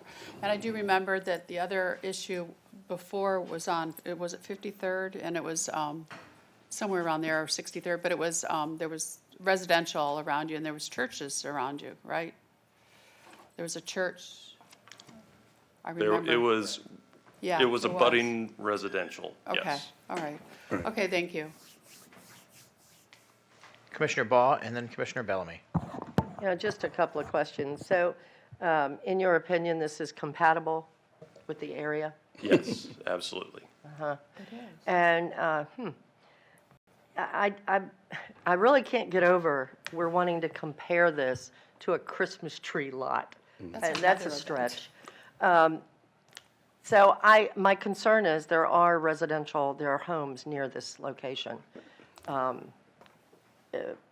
I just can't see where it's compatible, honestly. Me neither. With the area, with the neighborhoods. But anyway, that's it. That's all I have. Thank you.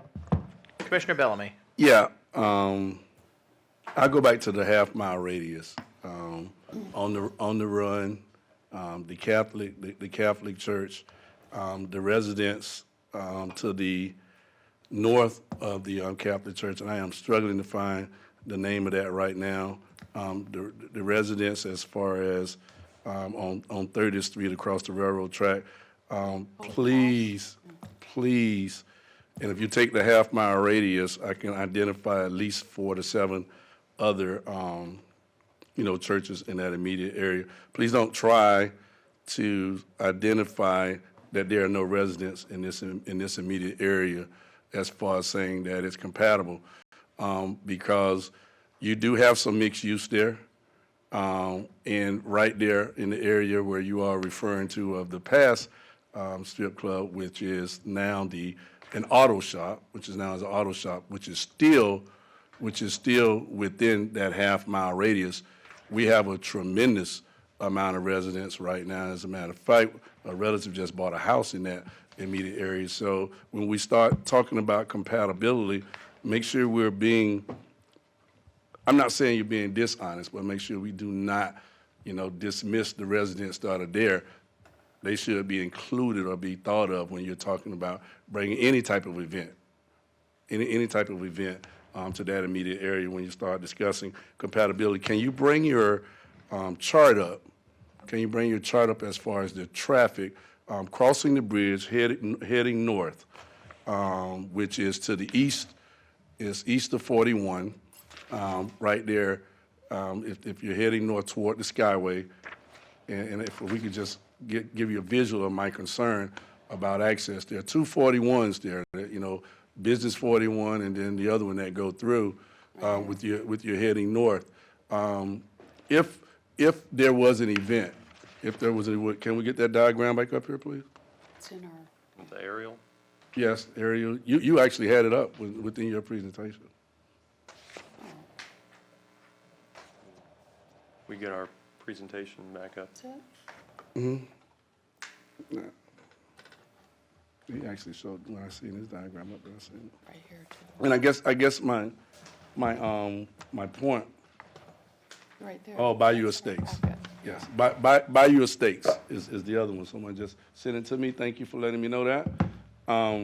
If we look at this area right here, and my good friend there, he'll say we're talking about Bayshore Road, and if you look right in the middle of that, and to the left of the red square, whatever that is, you'll see that access point. Yeah, take your arrow down right there.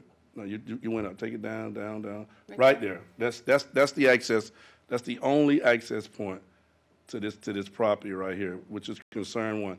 All right. If traffic was coming from Pinellas County or Hillsborough County, all right, and wanted to enter that area, they would have to go around that loop and circle back around, which is consistently a congested area right now in difficult situations. We can't blame that on you or anything like that, but when we start talking about access to an event, I think we need to make sure that we are in front of that based on what could potentially be anticipated.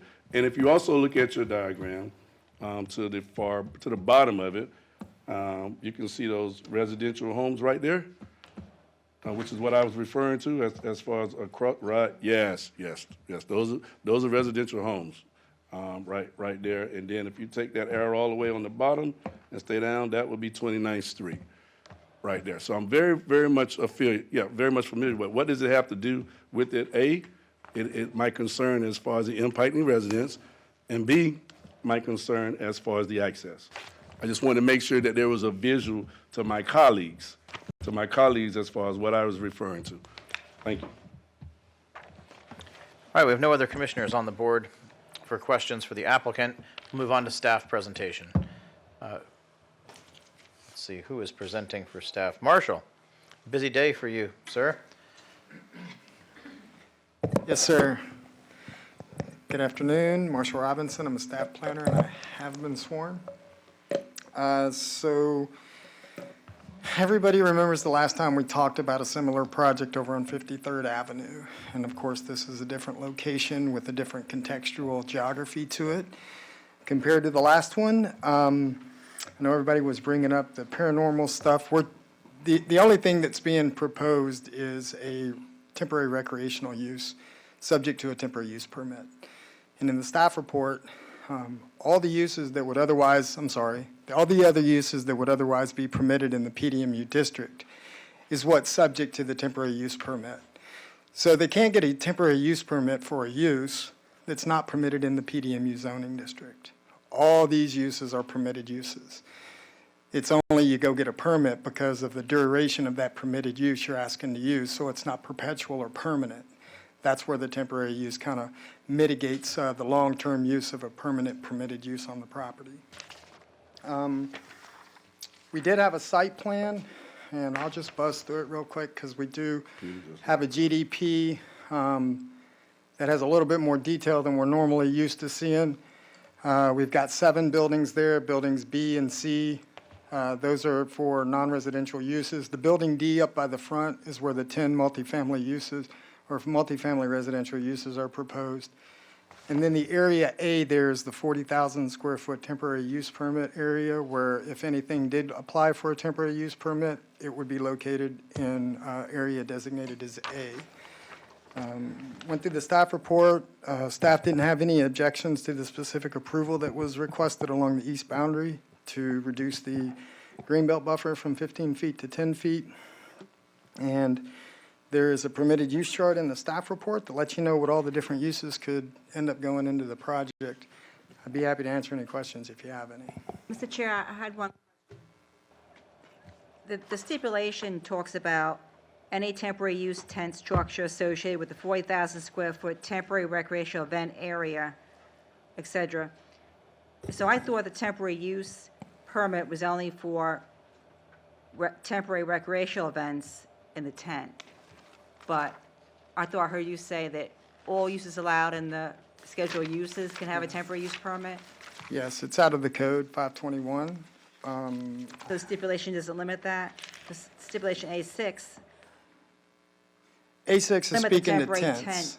A6 is speaking to tents, Sarah. A5 is just talking about 521 criteria for temporary uses, and one of those criteria is that the use has to be a permitted use in order for it to get a TUP. That's no different than anyone else, but, Yeah. okay. It's So in kind of A6, restating the code. the old project that was denied in June 2022 was limited to medium intensity recreation use. Yes. To that geographic area. So I just make sure I understand. So this site, you can have low, medium, or high That's correct. recreational. That's the correct. difference. Yeah. And they're all defined differently in the code. Do you have the definitions? that you could For flash definitions up? for what, Sarah? Bring all of them with me. She said for what? He asked for what? The definitions of low, medium, and high recreational use.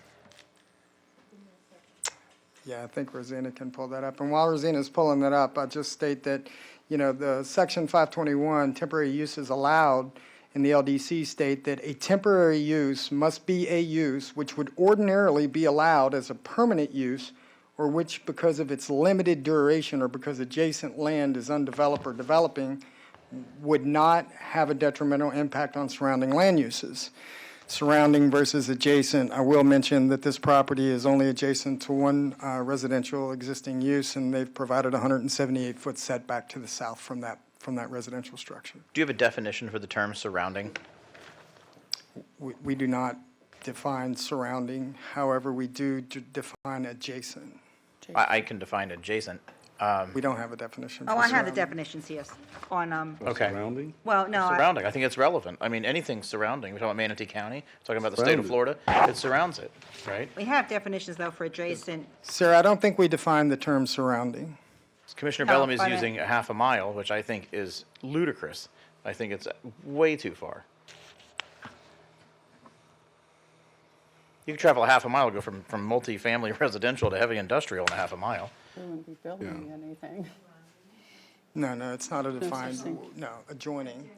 Yeah, adjacent or adjoining. Adjacent is. Yeah, adjacent, I think. I don't is- even think it's a half a mile. I'm just bringing it in. I know, To be no honest offense, with but you. I'm calling you on that. I think Right. you're just throwing It- the half a mile out there as if it's some sort of standard, and I don't believe it is, and that's why I'm trying to get a definition. Well, that's why I for gave you a surrounding. diagram to see how close it was. That's not very close. I mean, on the compared map, to it's only everything this else far, we right? approved. No, that's not true. Can I dialogue with you just to give you an idea of this Please. half mile, just to help clear it up? Because I was looking at the Google map, and it's not just a matter of half mile, because it's not as the crow flies. I mean, Right. people aren't hopping on a helicopter to get from a paranormal circus to a residential. You got to walk to it. I just looked it up. If you want to use a relevant proximity distance of major issues, Florida statute for adult entertainment sites, actual adult entertainment sites, is 2,500 feet from an elementary school. So that's what they claimed was an excessive distance to protect kids. That's Florida statute. That's not my making up. That in and of itself is less than half of a mile. And that's Florida statute for a strip club and an elementary school.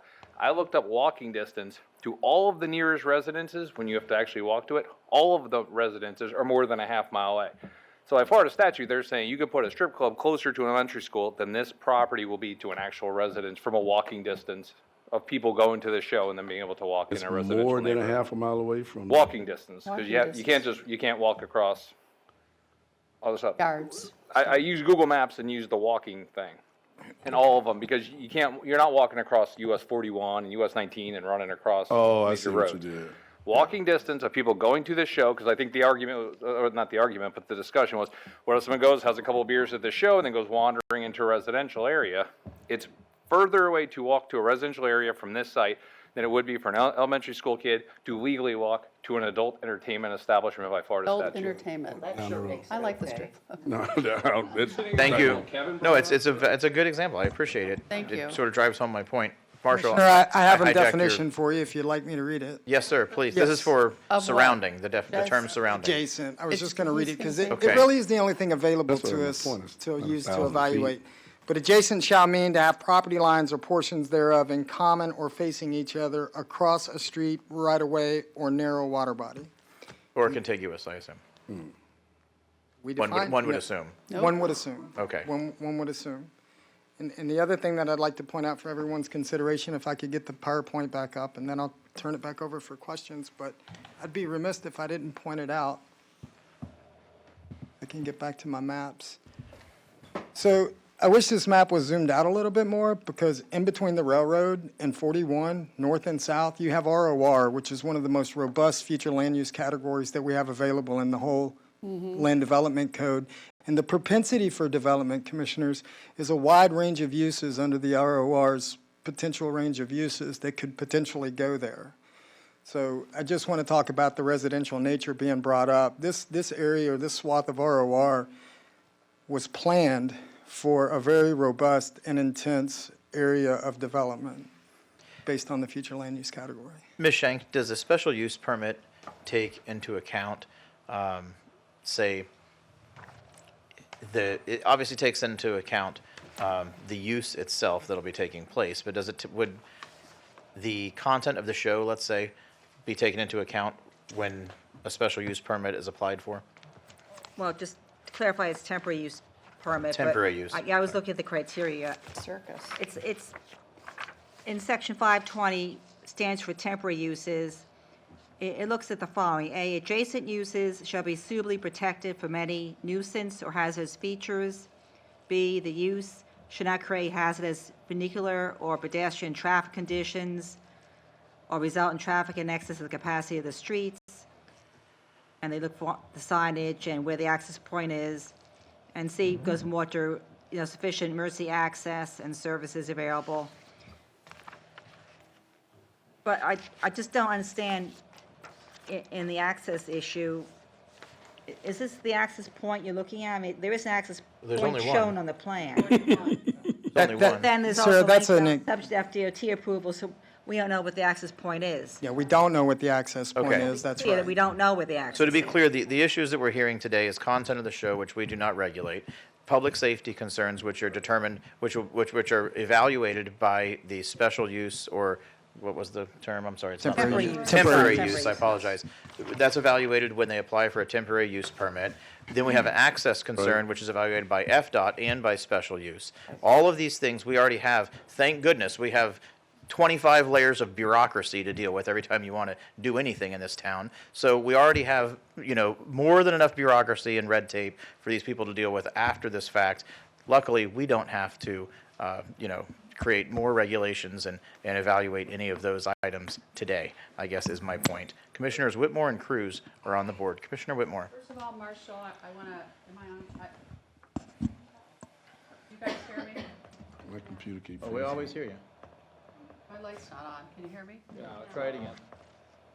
You don't have to press it harder multiple times, just No, it won't go press on. it. Do you hear me? I hear you. I hear you, but that's. Try Reggie's Can you mic. hear me? Try Reggie's mic. He'll share. Yeah, his light's Check.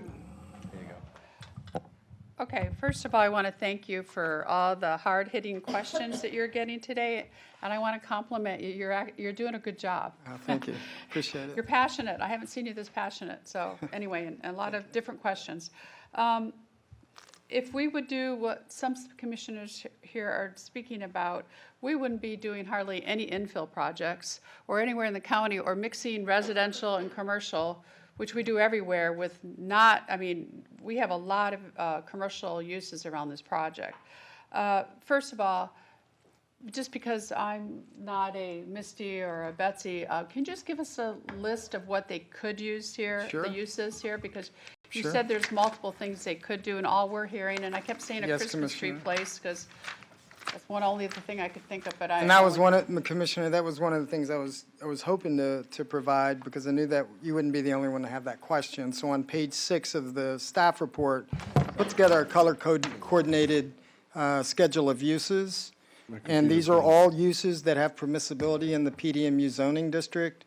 And I'll remind everybody again that this property already has PDMU zoning, it just doesn't have a plan. So they're not here to rezone or to gain PDMU zoning, that's already in place.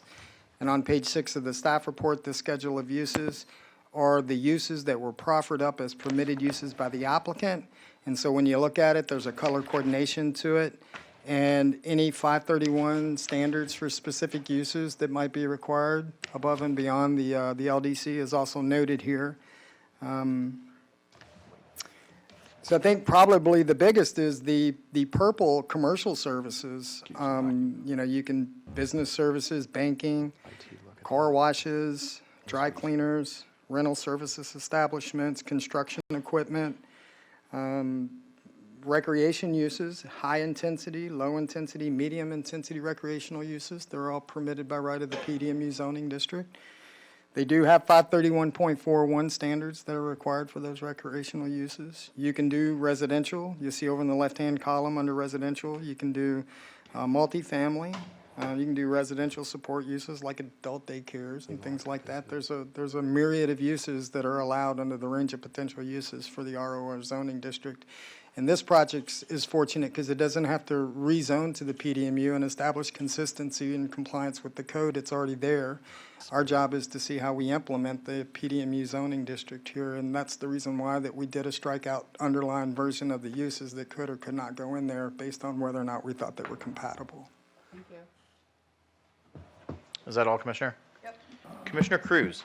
Yeah, just to feed off that real quick, just to make sure we're all on the same page. There's real development rights to this site, correct? This isn't an ag site in the middle of nowhere. They're trying to get it rezoned for something. they have every legal right to build something here. The question is what? It's already zoned for something. So if the argument or discussion is about access, well, that's on us for not providing somebody's legal property with proper access. They can build something. In fact, most of what they can build, and you just gave us a laundry list of things up to and including multifamily, would have daily access, 365 days a year. This is effectively, mostly, I know there's some other ancillary buildings and so forth on here. The heart and soul of the traffic into this is going to be in upwards of 21-day increments, possibly 4 times a year, maybe more. Who knows? We're not regulating that. That's up to the temporary use. But there's always going to be an access issue here. An access issue in and of itself is not really justification to deny something like this. Because if anything, the access is probably going to be minimized on this particular use compared to other uses where they don't even really have to come before us for it. I mean, they can build something here. We can't just take away their private property rights and say, we decided to split this neighborhood with US 41 up the middle of it. Now you've lost all rights to your property, correct? So there is real development rights on this site today. Yes, yes, Commissioner, and I would add to that, that they could very well potentially get everything approved here today and never be able to develop it because they're unable to achieve access from FDOT. Right. I mean, that's a real possibility. That's not up to us, that's up to FDOT. That's up to FDOT, yes, sir. Just clarifying, thank you. Yes, sir. Thank you, Commissioner Cruz. Before we move on, Commissioners, anyone else have questions for staff? It's a little windy over there by you. Okay. At your request. Commissioner So, Satcher. PDMU, that's, what number is that in our development code? That is a mixed-use plan development, Commissioner. Right, but what, if I wanted to read that, what Oh, I section? believe it's 402.16, if I'm not mistaken. 2 points for Marshall. Well done. 402.16. Okay. That's all I had, thank you. Okay. So with seeing no other questions for staff, we're going to move forward with public comment. And I don't know, perhaps it's the software, but I don't have anyone. Mr. Chair, Ma'am? sorry, I just had some concerns. Commissioner Okay. Bellamy really has a computer problem. Might need to take a break so he can access his computer. I mean, it shut off. Always causing problems. Well, he's usually the best one. I have concerns I'm that he teasing. can't No, I understand. It's fight the right to participate. I agree. So we're going to take a, what do you need, 10, 5? Not me. 5. We're going to take a 5. Every time I I'm click ref- on something, the computer goes. I'm referencing the staff member behind you, sir. All right, we're going to take a 5-minute recess to fix Commissioner Bellamy's computer. We'll recess this meeting for 5 minutes.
Okay, welcome back. We have resolved our IT issues. Commissioners, if there are no additional questions for staff, which it doesn't look as if there are, then we're going to move forward with public comment. So I don't have any folks that have filled out a public comment card previous to the meeting. So is there anyone here who would like to come forward at this time to speak on this specific item? Anyone from the public who'd like to come forward to speak? Okay, surprisingly none. We will close public comment then. And we will go to questions by the commissioners for staff, applicant.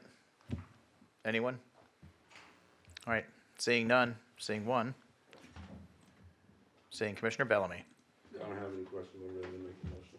He's prepared to make a motion. Then first, let's do closing comments from staff. Nothing, Marshall? Nothing further, sir. Okay. Any additional comments or rebuttal from the applicant?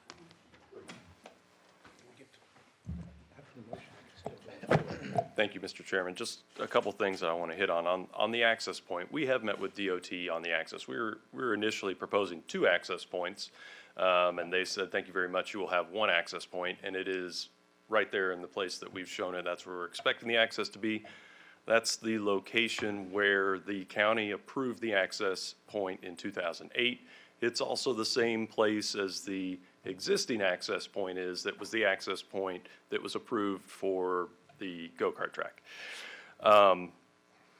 In terms of the temporary use, this is a use that could be done on any general commercial site in the county. It's allowed by right. The only reason we're here is because this property happens to have a planned development zoning category on it, so we had to put it on there as temporary rec space. But if this was a GC site, and it used to be a heavy commercial site, you know, it had a go-kart track on it. If this was a GC site, this is a use that would be permitted by right. We have heavy commercial. This is an ROR designation. It's the most intense designation that the county has. We have light industrial planned in the comp plan across a couple hundred feet of federal highway. This is an appropriate location for this. I mean, in terms of, you know, this use has already been denied once. This applicant has come forward in this location, and it is about as appropriate as it gets for this type of use. The applicant has been doing shows in Manatee County for a number of years, and we think it's appropriate here. We're asking for your approval. Thank you. Thank you. Are there any additional questions then for applicant or staff? Seeing none, Commissioner Bellamy, you said that you'd like to make a motion. Yeah, I move to deny Manatee County zoning ordinance number PDMU 22-05 and deny the general development plan, deny the findings for specific approval, and deny specific approval for alternatives to land code development. Okay, so we have a motion to deny by Commissioner Bellamy, And Ms. or not Commissioner Schenk, Ms. Schenk. Oh, yeah, thank you. I just wanted to clarify, in that motion, we have to say, and direct staff, the county attorney's office to prepare written findings of fact to support the denial, including those based upon compatibility and transportation matters in accordance with section 125.02234 statutes. Okay, so the motioner agrees. Does the seconder agree to the amendment or the amended motion? Seconder agrees as well. The order of the board now is Satcher, Cruz, and Whitmore. Commissioner Satcher. Thank you, Mr. Chair. So this is a PDMU.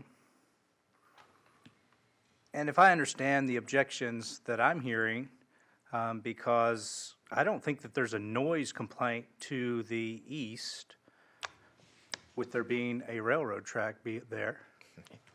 And I don't believe that there's a noise complaint to the north with there being storage there. I don't see a noise complaint to the south with nothing being there currently. And then you go west and there's Business 41. So the only thing that makes sense to me is that this is over content of the show. Now, I bet you, because I have pictures of my family going to a normal Cirque Italia show at Nathan Benderson before they did this stupid paranormal thing, and I bet you if they could turn back time, they would not have done that in our county. It was a mistake. But it's not my job to do that, to regulate based on that. And if they're smart and they want to, anyway, they can make choices. I won't say it from the dais, but if I were them, I'd consider what shows they're going to put up in the future. But that's up to them. But how do we have with PDMU, I mean, medical uses are allowed in a PDMU. So we're saying that they could put up a medical clinic. And when I proposed that certain types of clinics not be allowed in Manatee County, I got how much grief and how many months and how many meeting after meeting of people showing up here and saying bad things about me and my family because I didn't want a medical clinic that would take the life of a developing baby. And I took some of the worst of it from the commissioner that doesn't want an R-rated show on this particular proposal.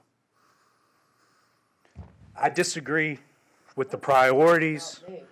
I'm not talking about you. I disagree with the priorities. And it seems like if we're going to get this far in the weeds and we're going to go to where we're getting to the nitty-gritty, I'll just say it. I disagree with the priorities. I don't like it when people are continually regulating the content of conservative media. I don't like that I have to remember to click on PragerU to see it. I don't like that I have to, Breitbart doesn't come up on Google searches anymore. Truth Social has been taken off of Google App Store. The left is continually regulating the speech of conservatives. And I think it's wrong when they do it, but I also think it's wrong if I do it, especially if they've taken care of everything else. What more would we ask this business owner to do? He was surrounded by homes that literally they had to go out to leave their home. They had to drive through that other property. It was their access point at that other location. And then also churches, daycare, part of it. They were right there. They literally had to drive through. Here, they found a spot in Manatee County. How could they do any better? I don't know how. And so I definitely will not be voting to deny this PDMU proposal from the applicant. Thank you. Very well said, Commissioner Satcher. Thank you. Commissioner Cruz. Yeah, I'm going to say other things, but echo some of what Commissioner Satcher. This applicant came to us, again, with a location none of us agree with. It was a 7-0 vote decline. Some applicants would, 6-0, that's right, 6-0. Some applicants would go to court, they'd complain, they'd scream. No, they went and found another location, a better location, a location that conforms better with what they did. And they professionally went and said, okay, how about we come over here instead? Where are we going to possibly come up with a rationale for denying this? Why? Because of access? They can already build there. Otherwise, you better be prepared to deny every possible proposal they ever show up with. If they come in with workforce housing, you better be prepared to deny it because that's your rationale for this. You can't deny it based on proximity to anything, regardless of whatever radius we want to pretend exists in real life. Because as Commissioner Satcher said, there's no noise issue, there's no light issue. You're completely surrounded by either vacant land, a railroad track, an eventual park, some storage for trucks above it, and massive roads that are way louder than this is ever going to be over to the west. There's no rational reason to do this unless you're doing it solely based upon the content of the show, and we cannot vote on this based upon the content of that show. That's setting us up for a lot of problems. This is a good project, not just for the limited use they intend for it, but they're talking residential, they're talking commercial, they're talking a lot of good uses here. We always talk about infill locations, getting more things north of the river, getting things into Palmetto where people can work and people can live. They're providing all that. They also happen to be providing something else on occasion on a temporary basis. They have to come to us for temporary permits. They have to go to FDOT for their access. All we're doing is approving a theoretical use of land where they can already build on it. I can't imagine this is something that was even proposed for denial. I tried to make a motion to approve it, but that wasn't even on my screen. The denial was already up on my screen. Otherwise, I was trying to I almost clicked motion for this until I realized there were denial in there.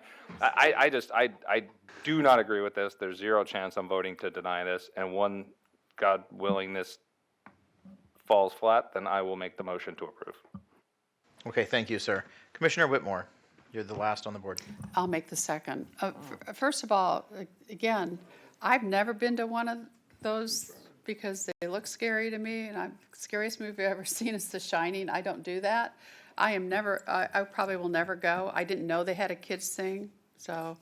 But again, I can't, kind of what Commissioner Satcher said, everything else is okay. If it was any other issue today, we would approve it.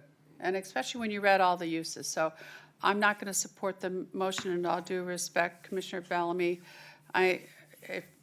If you want to withdraw it, hopefully not. If you don't, I understand also. But this is from where it was before and now where it is today. It's 100% different. It's mainly surrounded by commercial, and it's as you heard Commissioner Cruz's Google search, it's many, many, many feet away from residential, and you know, I don't have a problem with it. And we all know from earlier what the history's been along there before. So who is it to us to regulate that? No, I'm sorry. No, I'm saying you're not even close to the proximity where you're talking about the history of the two commercial. It doesn't, it is surrounded by commercial, except there's neighbors in the back. And I've never heard a complaint since I've been up here. When the other uses were up there, I've never heard a complaint from a citizen in that area. Again, where else were you going to go? Where are they going to go? They surrounded themselves in commercial and a highway, except thousands of feet from a house. Okay, thank you, Commissioner Whitmore. Commissioner Bellamy is on the board. Yeah, I just want to correct the fact that we used to walk to that Fun City thing. I know what Google told you. But in reality, from a residence off 30th Street, we used to walk to Fun City down the railroad track and go through the back way to it. So just want to make sure. That's not a permitted path for children, sir. Right. Your mic's not on. Oh, good thing your mic wasn't on. Your mic's on. Okay, we could keep moving. Okay. There. All right, so no one else is on the board. Let's go ahead and move forward with the vote. There is? I don't have anyone on the board, ma'am. No. Do you want on the board, ma'am? Wait, hold on. Click to put yourself on. Let's see what happens. I'm curious now. It's okay, go ahead. I'm not. Well, I just want to know if it works now. Will you try it again? No. Okay. So you don't want to speak, though? Okay. All right, then we're going to go ahead and move forward with the vote at this time. This is you're voting to deny. So a yes is to deny. Go to motions. Be clear. Wait, yes? A yes is to deny. The motion is to Well, deny. I'm not up. Did you put it up? It should be up. His isn't. I don't know what is wrong. Go under current items. Okay, so You're under then details. we're going to do Go. Okay. He's got it. He's got it. Okay. Current items. You got to stay under current items. May I just, a question? Let me just tally and count that we're voting. Then the floor is yours. Well, I need to do it before the vote. Oh, well, We're you just asked. already voting, ma'am. Asking why we just don't remove the motion and then let them. Because he doesn't want to. Okay. I He asked didn't. him. He wanted That's to. what I was wondering. Okay. Has everyone voted? Nope. I think it'll automatically. Okay. It should. That's my point. Does it show everybody? Now everyone has voted, so it fails by a vote of 5-2. Commissioner Bellamy and Commissioner Baugh voted for the motion. The remainder were in opposition. Okay, we can clear that. If you could set us up, please, with a motion for approval on the board, on the screen. And then we'll let Commissioner Cruz follow through in his... Give me an option, but I mean. Yeah, it is. Wait, there it is. It just takes a second. And I went behind you. Okay, so we have a motion by Commissioner Cruz to approve the ordinance as written, and we have a second by Commissioner Whitmore. We can go ahead and move forward with the vote now. We have to do This is to comment? approve. No? No, We already had public comment on the motion, on the item, rather. Okay, so this passes by a vote of 5-2, with No. Commissioners Bellamy and Baugh in opposition. So the motion does pass. Yes, it We're going to does. move on to item number 14, which is the hideaway storage item. Steve has been here all day. We appreciate his patience. Denise, would you please read item number 14 into the record? Yes, sir. Item 14, PDC-20-24, ZP, Hideaway Storage Parish, Lauren and Phil Pinkma, Misha Wilson, and Hideaway Storage Fort Hamer LLC owners, PLN 2107-0097, it's quasi judicial. Dorothy Rainey is here for staff. And it's a rezone of approximately 4.79 acres from VIL to PCV, which is Village, Parish Commercial Village Overlay, to the PDC PCV, which is Planned Development Commercial, Parish Commercial Village Overlay Zoning District, approving a preliminary site plan for up to 117 square feet of mini warehouse uses and 8,680 square feet of office uses for a total of 114,797 square feet. Located within the within Res 6, residential 6 dwelling units per acre, future land use category, and generally located east of US 301 North and approximately 1,150 feet north of Fort Hamer Road at 12129 US 301 North Parish. Commissioners, this is a quasi-judicial item. Does anyone have any ex parte communication to disclose at this time? Okay, seeing none, who is here to represent the applicant?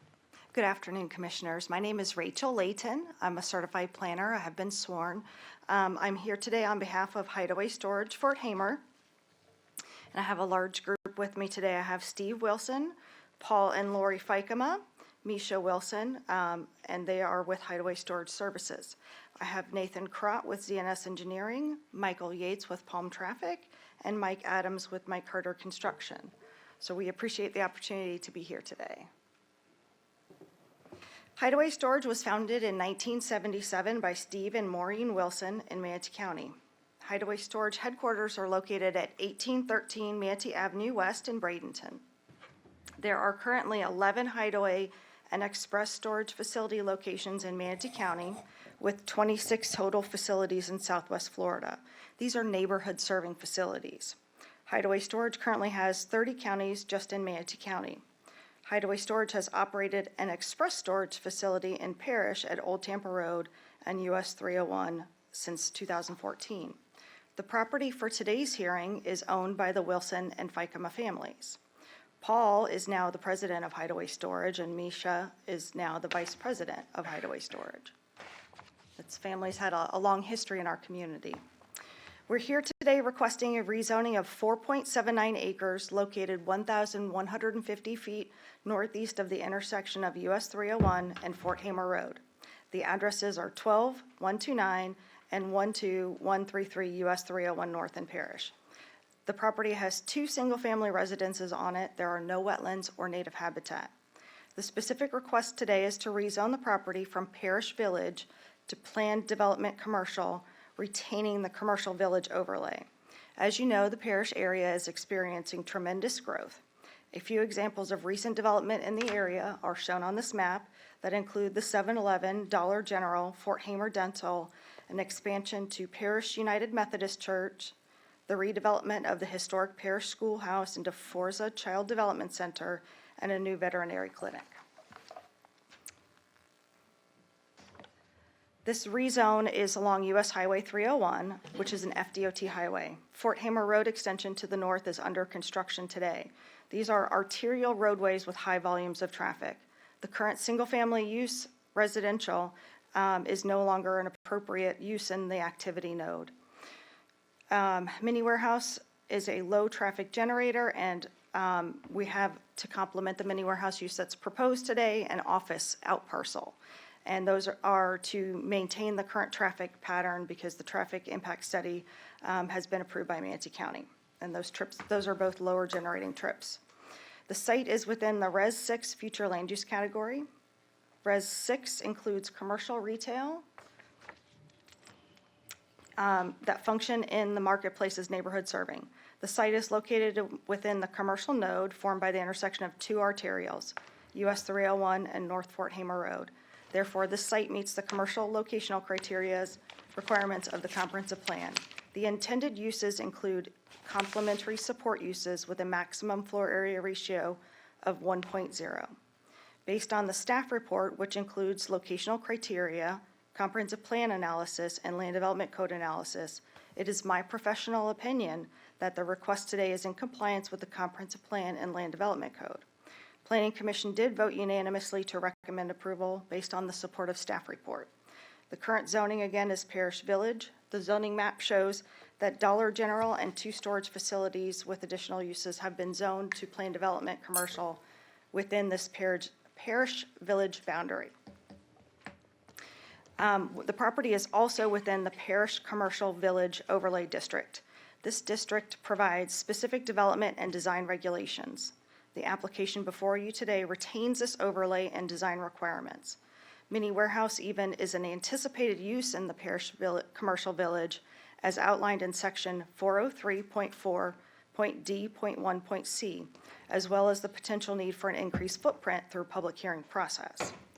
The development pattern within the Parish Commercial Village is a transition from vacant land and single-family residences to a variety of commercial uses and public facilities along this arterial roadway. There are residential subdivisions of smaller lot sizes in proximity of the Parish Commercial Village, including Nalanda Estates and Crosswind Point. With more residential subdivisions coming online in the next 3 years, storage is a complementary use to HOA-regulated developments. We have found that storage is a neighborhood serving commercial use needed by the surrounding residents as well as local businesses and local nonprofits.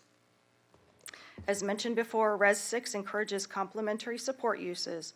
This development pattern is clear in the Parish Village area as there are multiple veterinary clinics, child development centers, storage facilities, car washes, and retail uses. The preliminary site plan reconfigures the 2 existing lots to create one 3.85 acre lot and a 0.94 acre outparcel. The larger parcel proposes the mini warehouse facility consisting of 6 single-story buildings, which are located towards the front of the site, and 1 3-story building for a total of 106,117 square feet. On the northwest corner of the site, we propose outparcel, which is parcel 2, for 8,680 square feet of office. And this can be professional, medical, or dental office, which we know is something that is needed in the village area. The proposed floor area ratio for the mini warehouse is 0.63. What this means is this square footage is less than the maximum allowable under a floor area ratio of 1.0 in the Res 6 future land use category. The mini warehouse parcel also provides 41% open space, or 1.59 acres, where only 20% is required, or 0.77 acres. The proposed floor area ratio for the outparcel is 0.21.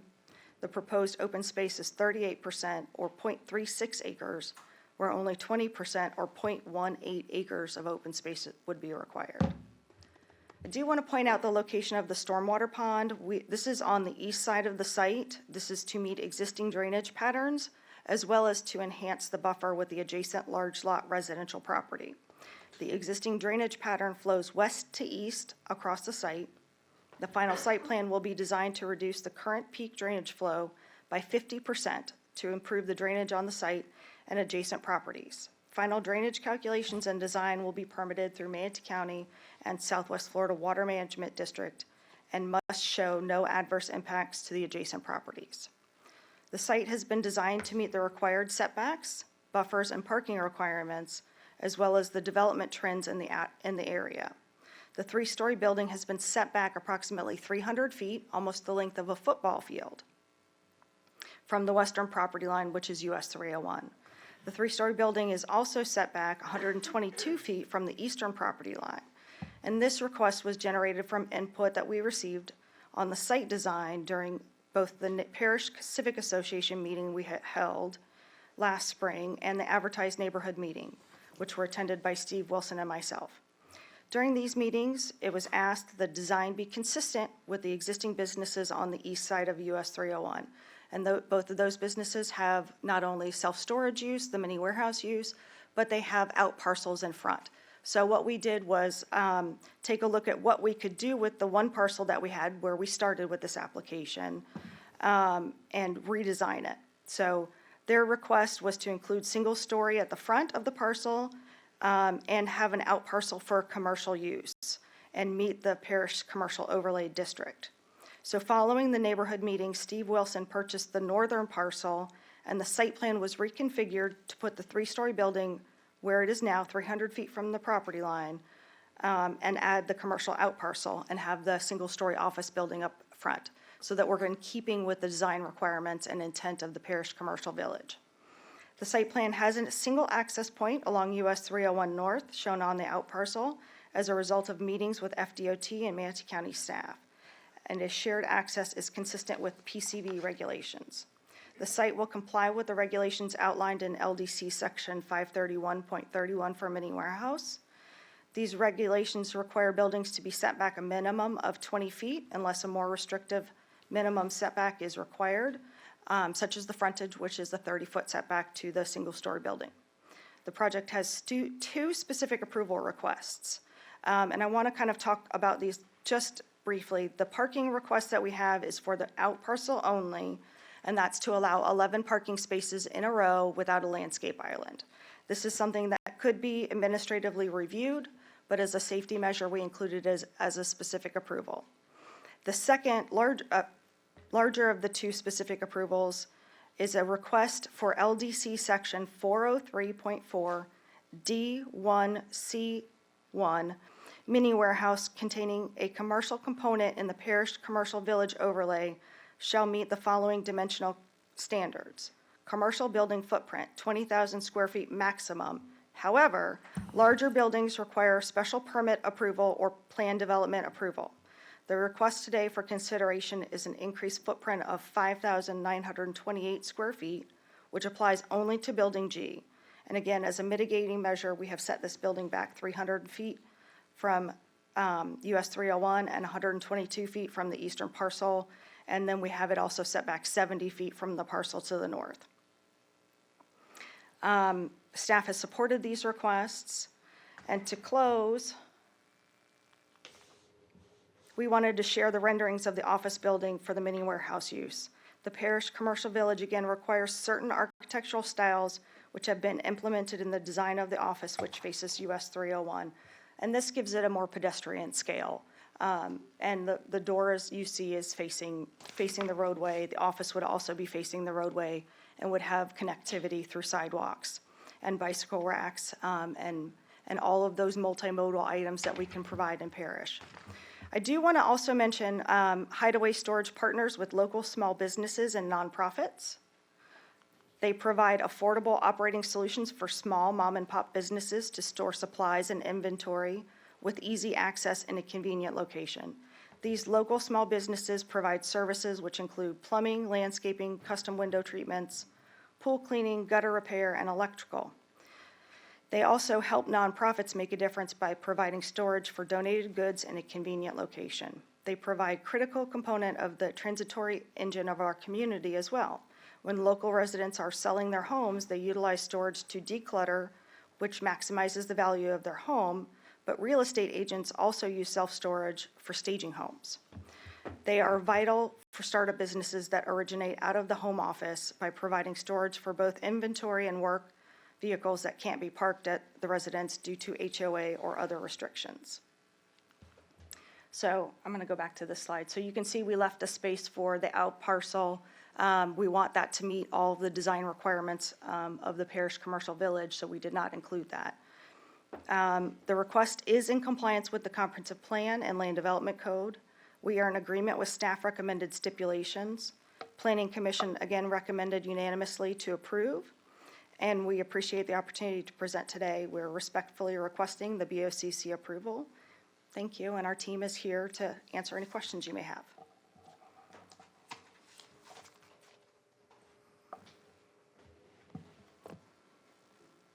Give me just a moment here.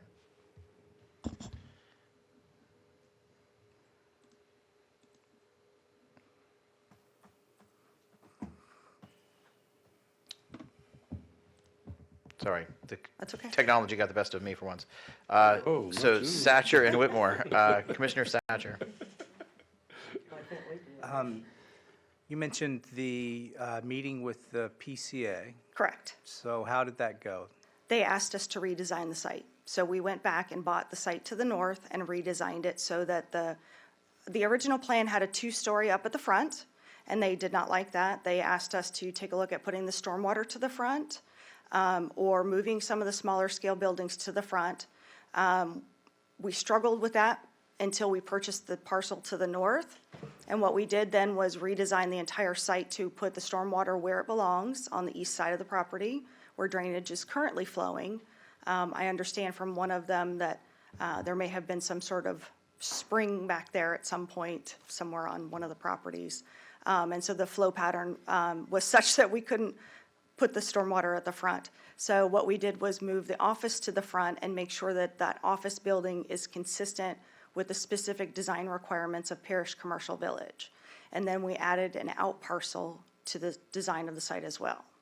And so then now, did you go back to them? Are they happy now? I did speak with some of the representatives along the way, but I did not go back and have a second meeting.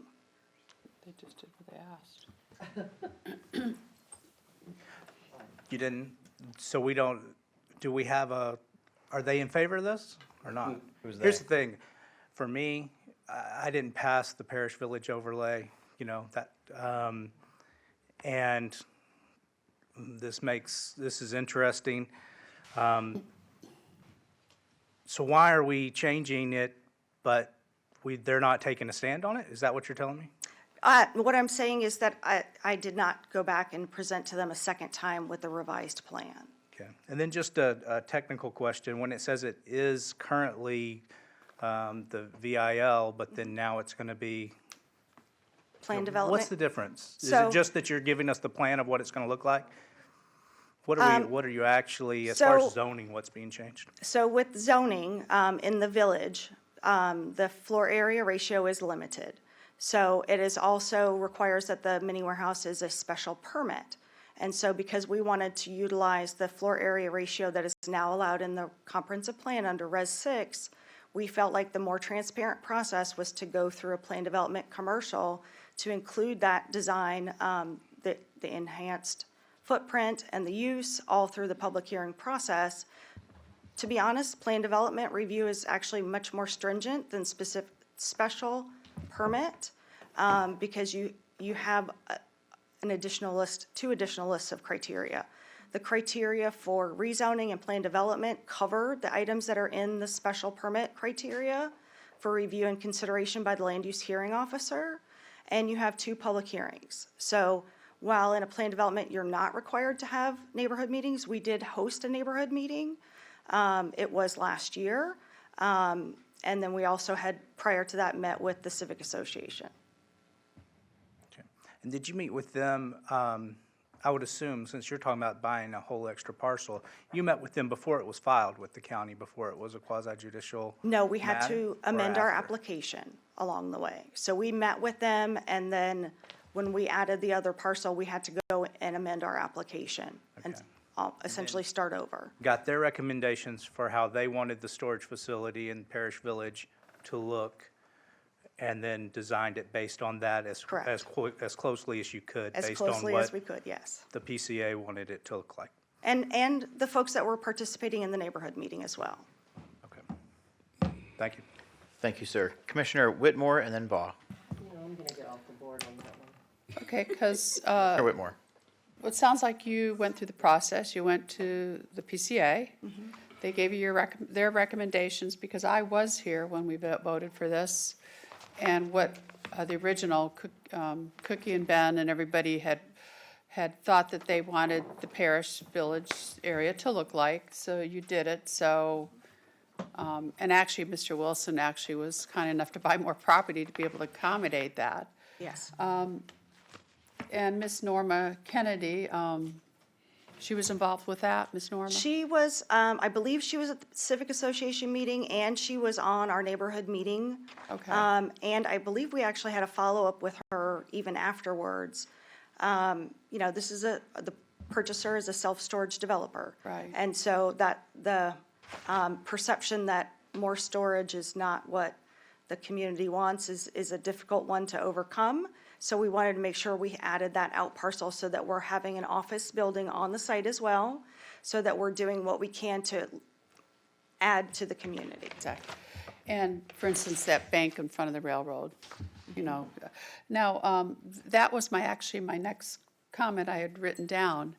Everybody asked us, why are we building all these storage facilities all over the county? That's like the key thing now that everybody talks about. And I kept saying, if the market wasn't there, they wouldn't be building them. Correct. There are a lot of people that are coming from everywhere. We projected 10,000 a year, we're getting 20,000. And they are putting stuff in storage. If the market didn't bear for it, we would not be having it. And Parrish is one of our fastest growing areas in the county. It is.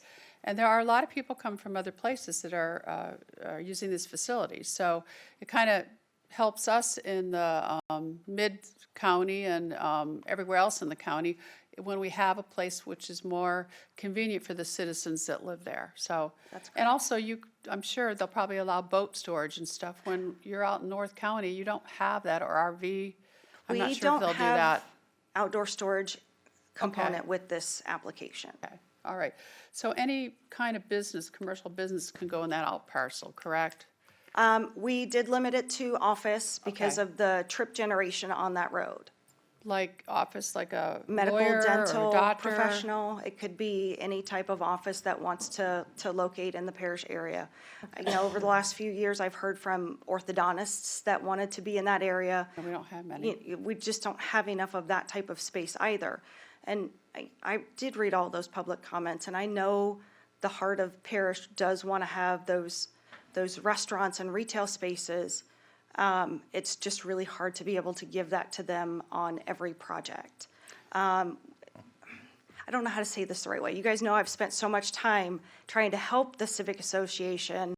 So I'm kind of struggling with, I'm not wearing that hat anymore, but I've listened to them and I've heard, and I know that they want those things, but because of the traffic generation from that piece where that's located, I had to propose something that was a lower traffic generator for the out parcel. Right. It's also right across the street from the fire station. So I was worried about concurrency and access management as I was proposing what that out parcel would be. Good thoughts. And, you know, we finally are getting a restaurant, a quality restaurant, besides just, I know you want the Chick-fil-A, that'll come, I'm sure. But no, I think Ed Childs is we just approved something Yes. for Ed Childs. Yes, It's going to be a quality restaurant Yes, that golf the citizens- course and rye, yes. And that's closer to the bridge. I mean, that's not, so I understand, and it will come.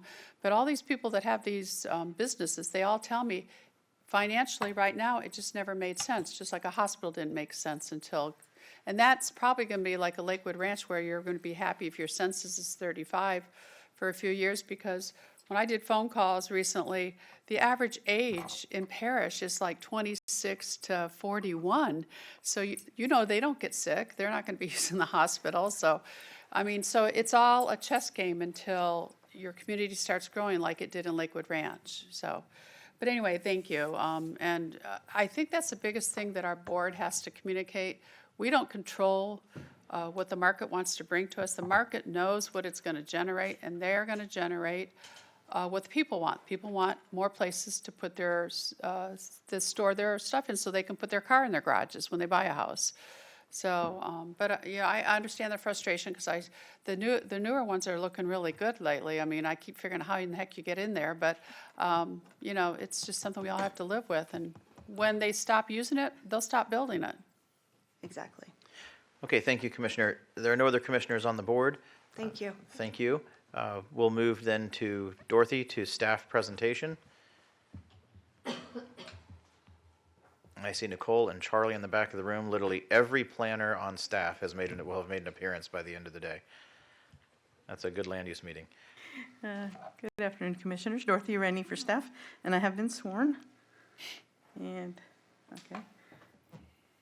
Hang of this. You have before you the hideaway storage. I'll try to be brief. The request is to rezone approximately 4.79 acres from village with the Parrish commercial village overlay to plan development commercial, retaining that overlay. and approval of a preliminary site plan for 106,117 square feet of mini warehouse uses and about 8,680 square feet of office uses, as well as the related infrastructure. The site, again, it's two parcels totaling 4.79 acres, village zoning, Res 6 future land use category, and both parcels are vacant, formerly residences. The future land use category is Res 6, and the zoning is village. And you can see there's village to the north, across the street to the west, and the PDC north and south of it. The aerial of the site, again, there's a house on each one. They went through the process of determining whether it was affordable housing stock, and it was not determined to be that. The surrounding uses, to the north is a large parcel residential use that's in the village zoning. To the south is mini warehouse and eating establishment uses, zone PDC. Oh, yeah. In village, that's parish storage too, and the C&K barbecue. To the east, large parcel residential with agricultural zoning, agricultural uses in A1 zoning. And then to the west, across US 301, is the parish fire station, as well as US Postal Service zoned village. There's the site plan. The applicant, Rachel, did go over it in detail, so I'm not going to repeat what she said. The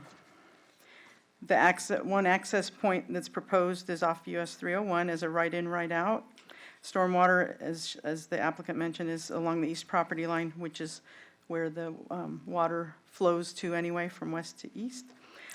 Based on the preliminary site plan, the project will be divided into two parcels, one for each of the proposed uses, and the applicant explained that.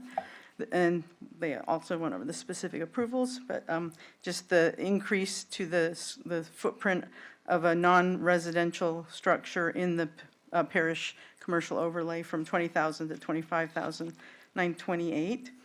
And then 701.3.8.4 is to allow more than 10 consecutive parking spaces in a row. They're just doing 11. They've already indicated that's the maximum. Okay, sorry, got behind there. So the positives are that the site does front on an arterial roadway, which is US 301, which is appropriate for commercial retail development. And the other positive is that the commercial development is occurring along US 301 corridor in this area, and the timing is consistent with development trends in the area.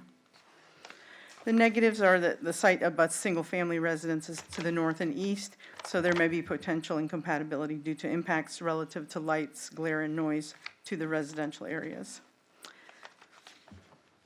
However, a lighting plan in compliance with the LDC regulations will be submitted at final site plan to assure there's no light trespass or impacts from the lighting. And the site provides the required buffers and screening adjacent to residential development, so that will address that issue. So it's staff's conclusion or opinion that the request for rezone to PDC with a PCV overlay retained with the PSP and specific approvals with the stipulations are all in compliance with both the comprehensive plan and the land development code. Thank you. If you have any questions, I'm here. Okay, thank you. I don't have any commissioners on the board. Are there any questions for staff, commissioners? Okay. Seeing none, we are going to go to public comment. Two people have signed up ahead of time. They are Heather Ancona. Heather? Where is Heather? Okay. And I apologize if I didn't pronounce your name correctly. Ancona, okay. People pronounce mine incorrectly daily. But you'll have 3 minutes to speak. Please state your first, your last name, whether or not you've been sworn, and your county of residence. First, last name, sworn, county of residence, 3 minutes. Okay, my name is Heather Ancona. I am a resident of Manatee County, and I have been sworn in. I'm here speaking on behalf of myself as a resident and also an employee of Parish Storage, which is the adjacent property to this potential build. Whether I'm speaking as an employee or as a resident, I object to this. I do not agree with this build. this whole strip of the village overlay. It's a small little area, and they're talking about how Dollar General and 7-Eleven and them, they're on the outskirts. And I'd recommend you to drive by the Dollar General, who is working on limited hours. Their store has gone downhill, and that's what we're trying to keep out. This whole village overlay area are all mom and pops, people who work on the property that they have their businesses. With Hideaway having 26, how many of these businesses, as the owner, or I assume are the owner, I'm unsure about that because Hideaway, from what I understand, was sold in 2016, so I'm not sure if it's the National Trust, is it Hideaway, is it the Wilson family? But they have 26 locations. How much time on a daily basis do they spend at each location? In our village overlay, we have all those small business owners on their property working daily. So as far as, you know, the other businesses that they're using as examples of Dollar General, 7-Eleven, they're on the outskirts. And also, with the design of the property, if we're going to allow a storage next to an existing storage, then what you're saying is when the third, fourth, and fifth storage comes along, you're going to approve that, and we're just going to have storage all down this small, quaint little area. We can utilize this land in a better way to serve our community. And when I was before the board in August, we submitted 482 signatures of local residents that do not want this. Yes, there are dental office, nail salons, dry cleaners, things like that that the community needs. Restaurants is a big thing out in that area. So if you're going to allow storage next to storage in this village overlay, then are you going to allow it all over Manatee County? You know, there's no CVS next to a Walgreens. Not that I've seen. Oh, no. They intentionally do that. They Well, do it. catty corner. Yeah. Catty corner, but property line to property line. I've not seen any other storage. So if you're going to allow this, then be prepared for the rest of Manatee County to want the same businesses next to each other. My biggest concern is this village overlay, the small mom and pops. They deserve to have an area that's theirs and no big box companies coming in. Thank you, ma'am. Thank you. Thank you. Okay. William Mason? William Mason? Okay.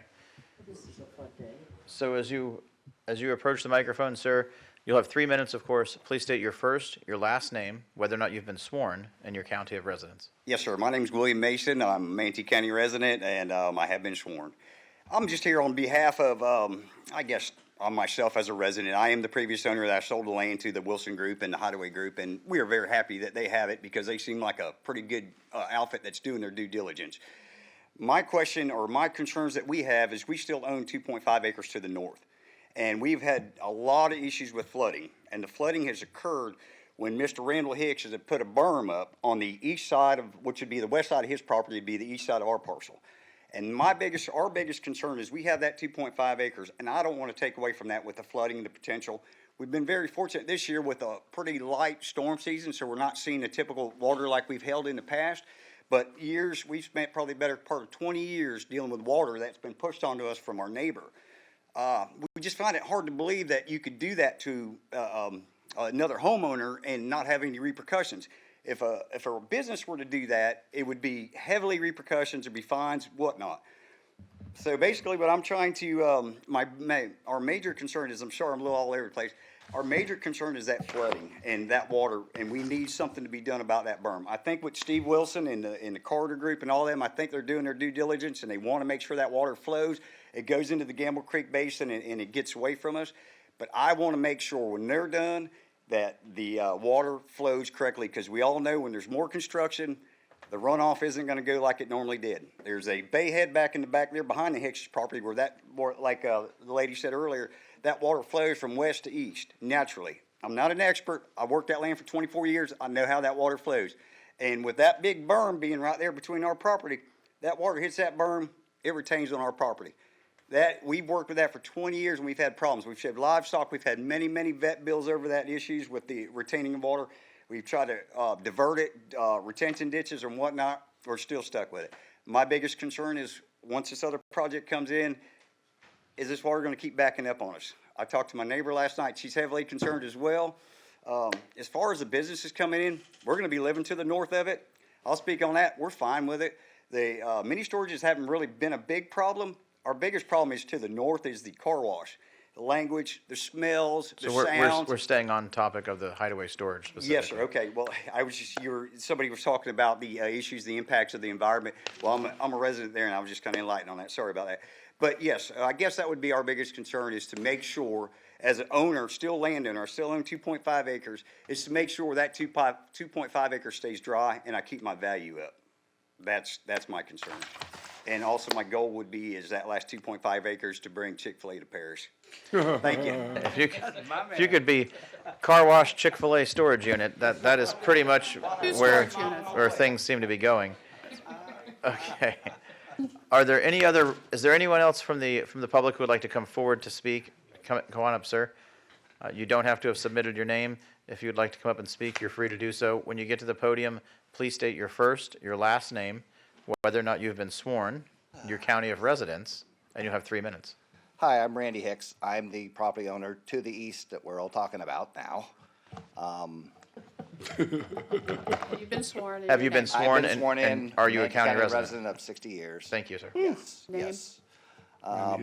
Our main concern here, as far as our property owners, we have not given any permission granted for them to start this process to build this place and drain, their intentions are to drain the water on our property.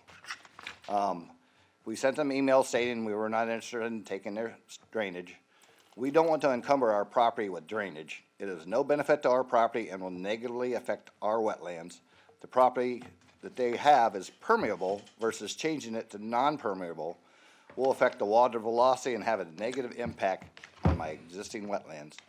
That dirt pile there, when it was put up, Commissioner Amy Stein came out because there was something said about it. And it was all wrote off, it was fine, we're zoned agriculture, we can dig ponds on our property. I have cattle, we have horses, we're zoned A1, we can do whatever we want to with our dirt. We don't encumber the water flow at all. That dirt is on our side of our property. So, Okay. it's all about this water flow deal. Thank you, sir. And don't worry, we're not here to debate Where the water goes. where the water from your property is going today. Right. So, Find out, though. The whole thing is, they want to come on our property and put a 24-inch drain pipe and drain it onto our property. No, that's not fair. You want that on your property? No. Thank you so much. Okay. I appreciate everything. thank you, sir. Is there anyone else from the public who would like to come forward to speak specifically on the item on the table?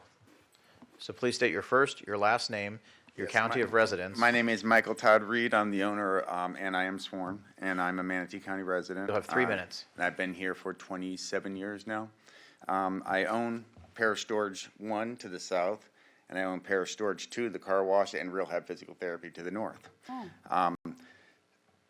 I would just like to point out that I came to this board, I've been building in the village overlay. I met all the requirements of the village overlay, and I did spend the money to do it the right way. This first one I built with, I started with a C&K barbecue, which the community wanted, bought the property in '05, brought them back in, they were renting. Right. I then built them a facility for that property and asked permission to build mini storage. And if you look at it from the road, you'll see my storage is hidden, unlike Hideaway. Then to the north, another 12 acres, I developed a physical therapy practice that people wanted, that we had for 20 years in the community. And it's a car wash, which we didn't have. Took me 7 years, 5 years on the first one, 7 on the other one. As far as Hideaway goes, it's really NSA. They sold to it. It's a publicly traded corporation. If you look at, I looked at yesterday, I'm trying to think of the name of the company, but one of their most recent investors is a Chinese company. So that's what we're talking about. Yes, they were in the community, they sold out of the community, now they're attempting to manipulate the zoning because, like the C&K thing, this kind of pisses me off.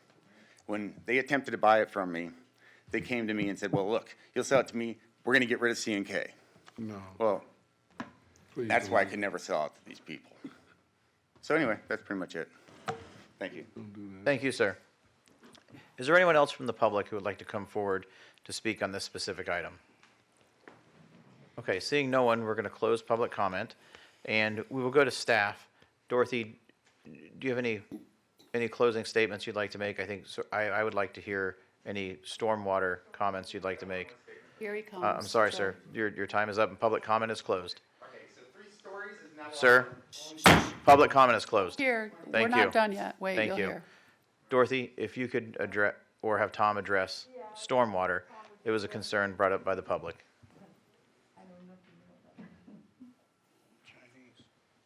No, you can stay off of the Chinese. We're just going to go on stormwater for now. Good afternoon, Mr. Chair, fellow commissioners. Thomas Gerstenberger, Public Works Department. I have been sworn. Frankly, I don't have much to add because the applicant actually already addressed what I was going to bring up as far as the regulations go, as far as historical drainage patterns demonstrating no adverse drainage impacts are created to neighboring property. This area is within Gamble Creek watershed, so any development within this area is required to provide a 50% reduction in the allowable rate of discharge. So I'll be happy to address any further questions that the board may Just have. slow that down, just to be clear, to, neighboring properties that are concerned, no adverse impact. No ad, Go ahead. sorry, Mr. Chair. Yeah, they don't. With respect to Manatee County drainage regulations, no development can create adverse drainage impacts to surrounding properties. Thank you, sir. You're welcome. Okay. You can, Commissioner Satcher has a question, Tom. Sure. I was on, Oh, damn. That's fine. I'm getting used to the technology. Commissioner Bellamy is on the board, sir. yeah, I have a couple of things. As far as the way the water flow, and that would be to the east of those properties. I'm very much familiar with those properties out there. Thanks for not getting rid of CK, because I eat there probably at least once, twice a week. But remember that. As far as the water flow, from what I understand, east of those properties, is it a flow line or a trench or a canal or something back there that kind of gets back to the river? And, Well, first off, let me speak of from west to east. So essentially 301 is acting as a divide between drainage that's going west into Buffalo Canal, Frog Creek, and drainage that's going east into Gamble Creek. Okay. So to get to the east, it's either overland flow across adjacent properties, or just to the south of this particular development property, there is a county-maintained drainage ditch that runs from 301, roughly the old roadbed of Four Hammer Road, and extends and goes eastward towards Gamble Creek itself. And the lay of the land for this particular area, as I just alluded to, is from west to east. Right, because my familiarity, how I'm familiar with it is a couple lots up, right? As you go east to west, on the properties themselves, it kind of slopes down and it's headed to some type of canal where the water flows through. Is that what you're basically saying? Yes, sir. There's either a drainage system that's just to the south of this particular area, or it's a series of wetlands, interconnected wetlands that eventually ultimately lead eastward towards Gamble Creek. Okay, and I have one more question. I don't know that I can ask it because it was connected to the individual with the public comment when he was making about the 3 stories. Can I ask him to hear from that, or that's not relevant? Right, where are we here? At a certain point, you can. At a certain point, let me know when I can. It's a No, I think we are there. Yes, we are at that point. applicant's day for citizens. Yes. He wasn't an applicant, it was public. That's okay. comment. He's sworn. Question citizens. He's sworn, so you can All ask right, him a so question. can you come back up? Yeah, we And I need you want- back at the podium, though, yeah. And I wanted just to respectfully hear your comments about the 3 stories in what you were alluding to, sir? Yeah, when I did the village overlay, met the requirements of village overlay. When they designed the village overlay, it was designed, there's a high school, the old high school, with now the Fizz, whatever the heck it's called. But that elevation is the elevation that the community wanted as the highest elevation of a building. So my 2-story building at P1 is exactly that same height from the center of 301 to that point. And it's like, when the Parrish family and some of the other ones were making determinations as to what a village overlay would look like, what kind of things they wouldn't have, like metal buildings and things of that nature. That elevation, because the high school, right now, a 3-story would be the tallest thing in the entire village. For now. Which would be odd, that a warehouse would be the tallest thing in a village that's supposed to look like a quaint village. Anyway, so that's why I was pointing out that 2-story component. I forget exactly what the measurement is from the peak of 301, but it basically comes out to 2 stories, fairly tall 2 stories, but 2. Yeah, and Mr. Chair, the reason why I was asking, I thought it was kind of pertaining to what the project was and everything like that, and it's not. I just wanted you to be heard and kind of get my own understanding of what you were speaking of, sir, that's all. Thank you. Rosina? Could I say one brief thing, though, too? Is I have 16 acres. No. Okay. Public comment is over. Thank you, though, sir. Thank you, sir. I was Rosina? a planner for the project that the can't citizens mentioned. And in order that get higher building, you need to separate it from the road. Back, right? Yes, Yes, back. exactly. Go back to the, increase the property. setbacks. And Right. didn't comply with that, and for this reason, he couldn't have more than 2 stories. Okay. Commissioner Bellamy? There are some parcels there within that strip that have 2 stories on there already. I'm familiar with that, and I'm not necessarily sure what the setback. Yeah, and the regulation for the commercial, Paris Commercial Village are really, not complicated, but has many regulations that have to be followed up. And for this reason, they couldn't do it because they don't provide enough separation. Okay. Before I go to Commissioner Whitmore, I just want to say that this is a publicly advertised quasi-judicial hearing, and if the applicant is denied, then they go on to circuit court to appeal, and the judge is immediately going to reference, as will the applicant, this hearing, and if there are any irregularities to how the meeting was handled and the hearing was handled, then they can essentially use that in their appeal to try to win the case, which is why we have to be such a stickler to procedure. So, Commissioner Whitmore. Okay, Tom, where are you? Okay. From what I understood at the beginning, and I'm sure it must have been Priscilla Trace that identified there was a spring in the front, and then I've heard somebody say that the water went from the west to the east, right? Maybe people didn't love her, but she knew her water. Let me put a visual contour visual up. So, I'm used to the old days. Overhead, guys. Here it is. So as far as, okay, let's just get a bearing on things. So here's 301. Here's the project we're speaking of right now. Here's the drainage ditch I was alluding to in my prior testimony. The lay of the land, as I mentioned before, is west to east. As the adjacent property owner to the east brought up, there is a berm that is essentially located right about in that vicinity right there.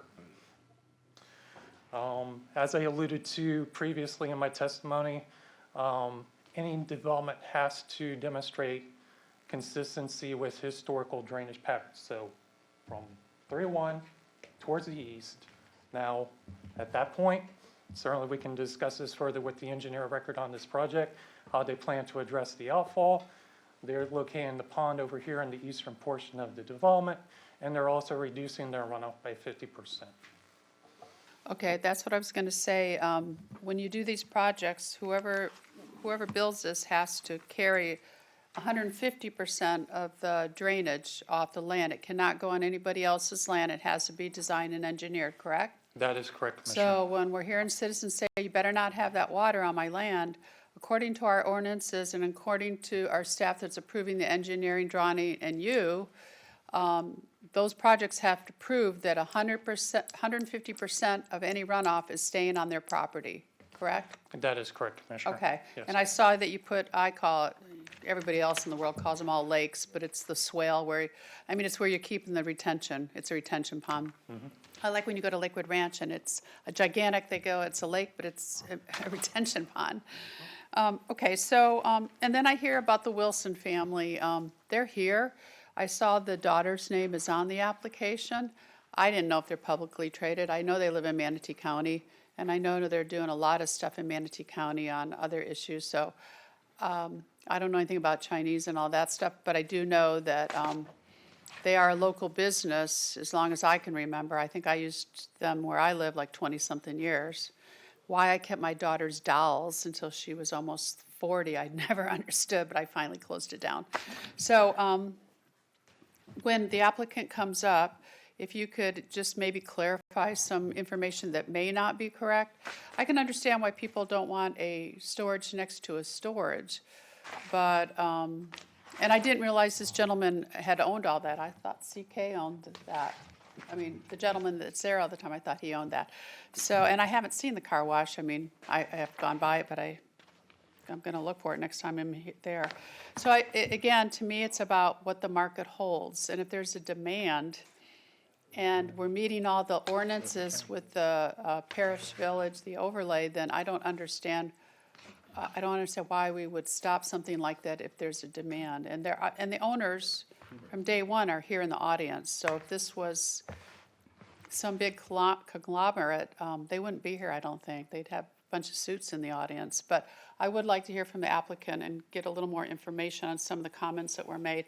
I am worried about the berm. I guess the berm, when the applicant comes up, has that berm always been there? Because it seems like it's protecting my friends to the north, and then we have the gentleman with the cattle on the east. So if you could address that, I would appreciate it. Come up. Okay, thank you. Commissioner Serbia, you're next on the board. Yes, I just have one remaining question for staff. And that is, when is the appropriate time to review this project against the PCV architectural standards? Is that something you're going to do at final site plan? The site plan, I'm going to ensure that they comply with all the regulations.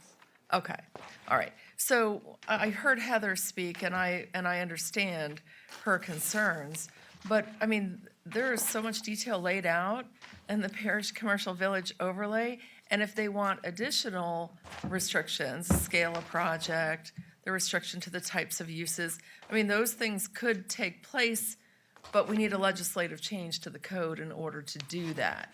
So they would have to come forward, or the Parish Civic Association would come forward and say, there's some additional things we think we need. But our role up here is to just make sure that the application complies with what the Land Development Code and the comp plan say, and I think it does. Yes, it's correct. And right now, we don't have any regulations in the Land Development Code that says that you can have a storage facility beside another one. We don't have any regulations for ratios for any type of use. Nor do we have that anywhere else, I believe. You know, we don't control the market. The market comes to us with what the market demands. But you can control those things through adoption of certain regulations in the PCV overlay. That's all. Thanks. Okay, thank you. Dorothy, do you have any other closing comments from a staff perspective? No. Okay, so we're going to move on then to applicant rebuttal. Rachel? And I'm sure you have a lot of notes. I do. Again, Rachel Layton, for the record, I have been sworn.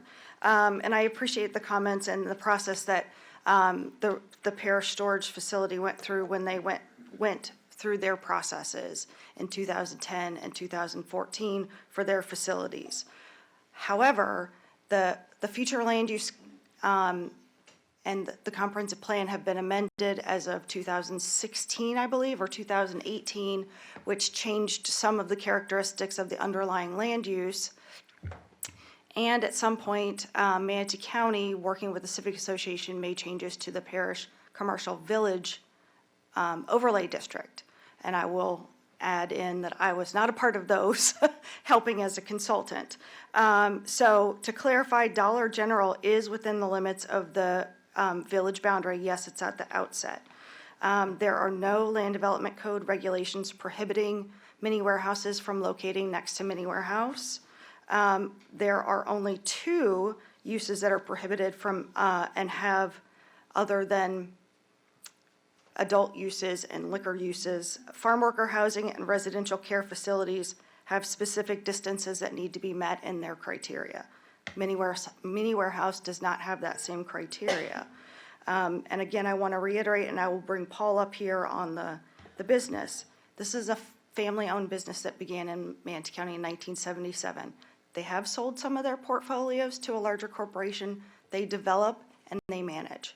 So they are part of this process, and they do the day-to-day operations of all of these facilities. The proposed storage project has 2 specific approvals. One of them could have been administratively reviewed. The one where we're asking for increased footprint is one of the same requests that they made for theirs when they came through for the first parish storage. And again, I appreciate all that they went through, but they did have specific approvals in theirs, just as we have a specific approval in ours. And so I want to, again, these codes have been changed since that time, and there's no prohibition to have a competing use next to a competing use on adjacent properties. And with the continuous residential development in the area, there's a need for this additional storage. And again, this is an established local business wishing to expand services in the area. I did review the petition that was submitted at Planning Commission. The first page of the she has the information on NSA in the petition. She also has the very first site plan in the petition that shows the 2-story up at the front. So I don't, I would say that if she was soliciting the signatures based on the original site plan, that it may have been a little bit misleading, but I also went through all of the signatures she had, and many of them were duplicate signatures. As far as Mr. Hicks, we did reach out to him to ask for a drainage easement, and at the conclusion of the discussions, he said, no, thank you, and so we will design in a manner that does not require a drainage easement from him. So again, there is no height restriction. There is section 401.5 that talks about height. If to have a 3-story building, we have to enhance those setbacks, which we have done. Again, let's see, flooding, I can bring Nathan up. And what else did I need to cover? The PCV no longer regulates height. And again, we respectfully request your approval. And we did check to see if there was examples of storage next to storage. In our county, we have many storage facilities that may be 2 pieces of property away from each other, but Pinellas and Sarasota County have a number of examples where they are immediately abutting. And again, this is, we're just not able to give them the mom and pop restaurant. I applaud Mr. Reed's efforts in doing that for CK Barbecue and for the community. But again, what we're doing is providing a service not only for the residents, but for local businesses and nonprofits. And I'll bring Nathan up to talk about drainage. Thank you, ma'am. They're going to finish their rebuttal, and then we can go to Commissioner deliberation. Good afternoon, Nathan Crott, ZNS Engineering. I'm the engineer of record, and I have been sworn. I don't know that there's a whole lot else to talk about from the stormwater perspective. Mr. Gerstenberger kind of laid out the facts as to what we're required to do. Ms. Layton accurately said that this can be designed in accordance with code. We fully intend to design in accordance with county and SWIFMUD code, and we can certainly do that. So if there are any other questions, I'm happy to answer, but it's really pretty matter of fact on the stormwater side of things. Okay, thank you, sir. All right, commissioners, we'll move into deliberation and decision, and chair is entertaining motions.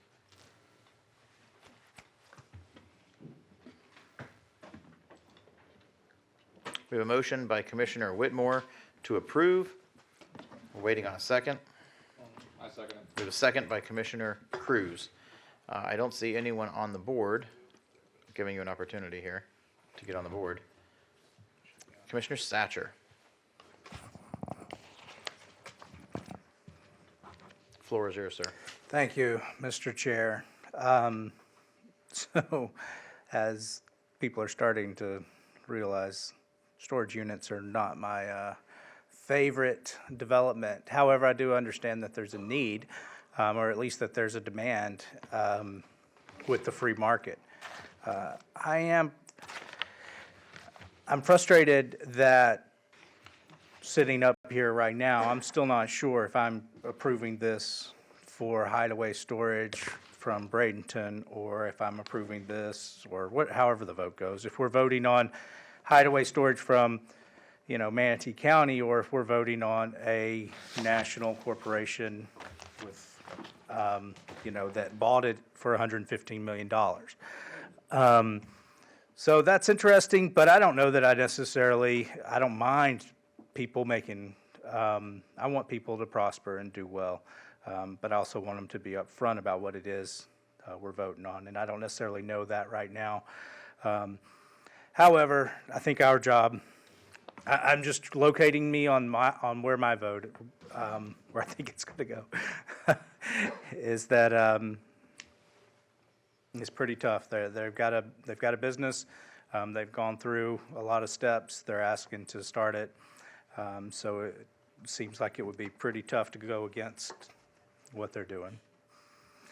That's completely uninspired, because storage unit are not all that exciting, especially in this, right there in the middle of the village there. But, they talked to others about it, talked to the PCA about it, and apparently have addressed those concerns. That's all I have, Mr. Chair. Thank you, sir. The order of the board is Cruz, Servia, Bellamy. Commissioner Cruz. Yeah, I'll just remind everyone, and I know you know, so just for public. We're here to determine whether or not things match with their comp plan in the future land use, not who the owner is. We can't make decisions based on whether it's a national owner or a local owner, what kind of show they're showing. That's not what we hear. It's does this particular use fit with this particular parcel of land?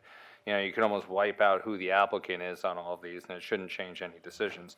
Now, I'm glad you were able to talk to PCA. If the first one came up for us, I 100% agree with what their impression was. I would not have been a fan of that.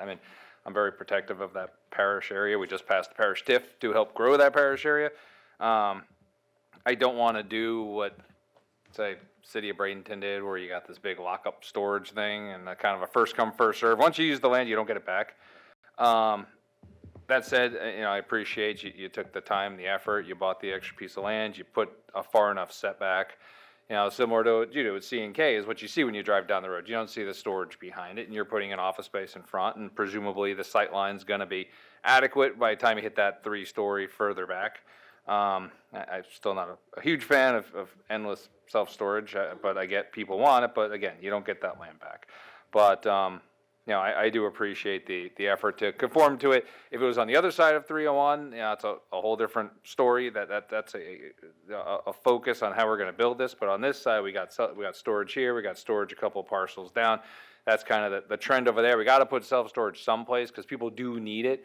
I don't know where you can look in all of Parish with their tens of thousands, if not presumably hundreds of thousands of homes coming in. You anywhere down Moccasin Wallow, anywhere down Buckeye, anywhere down 6. There's going to be residences. There's going to be arguments along 301, especially on the east side of 301. Is probably the most logical place for this to meet the demand that's necessary. So I'm okay with it, but I am glad you went to PCA, and I'm glad that you were working with Rachel, who understands what they want and what Parish wants, and you're able to modify this in a way that's palatable for me. So thank you. Thank you, sir. Servia, Bellamy, Whitmore. You can take me off. Commissioner Cruz said what I was going to say. Commissioner Bellamy. Yeah, I can talk after the vote, sir. Commissioner Whitmore. Along those lines, maybe at the end of the meeting, if somebody could tell me what the status is of the force main, the sewer water that's supposed to be coming along there, and we're approving these projects, it would be nice if somebody would educate us, but at the end of the meeting. But it's related to this, that's why I brought it up. And I didn't know about whatever part of this has been traded, whatever. All I know are the owners that started this company, and their daughter is sitting in the audience.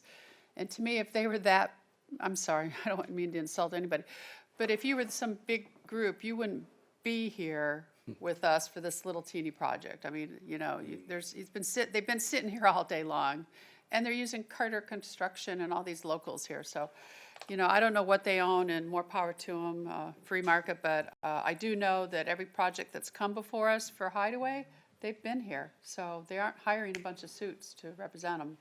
And maybe people don't care about that, but I do. Thank you, Commissioner. See, Mike, the breathable shirt paid off in the end. You didn't wear a suit. All right. Yeah, don't wear a bunch of suits. We made a joke about how cold he was sitting in the audience earlier, so should have worn a suit. 67 in here. All right, I think we're ready to move forward with the vote. Commissioners, it's on your screen now, so if you go ahead and cast your vote, the motion is to approve.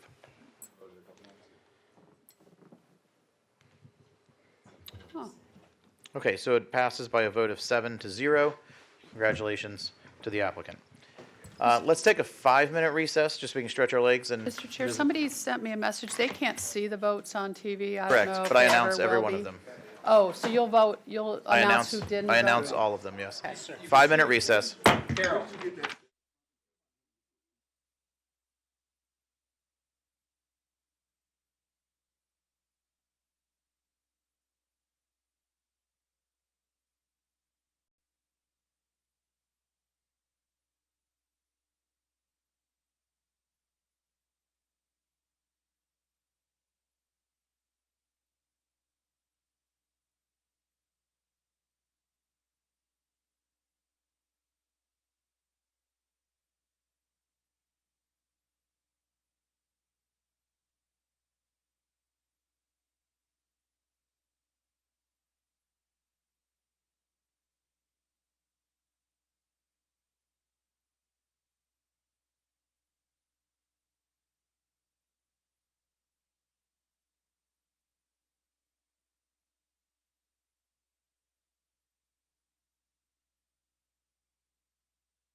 Okay, myself. welcome back.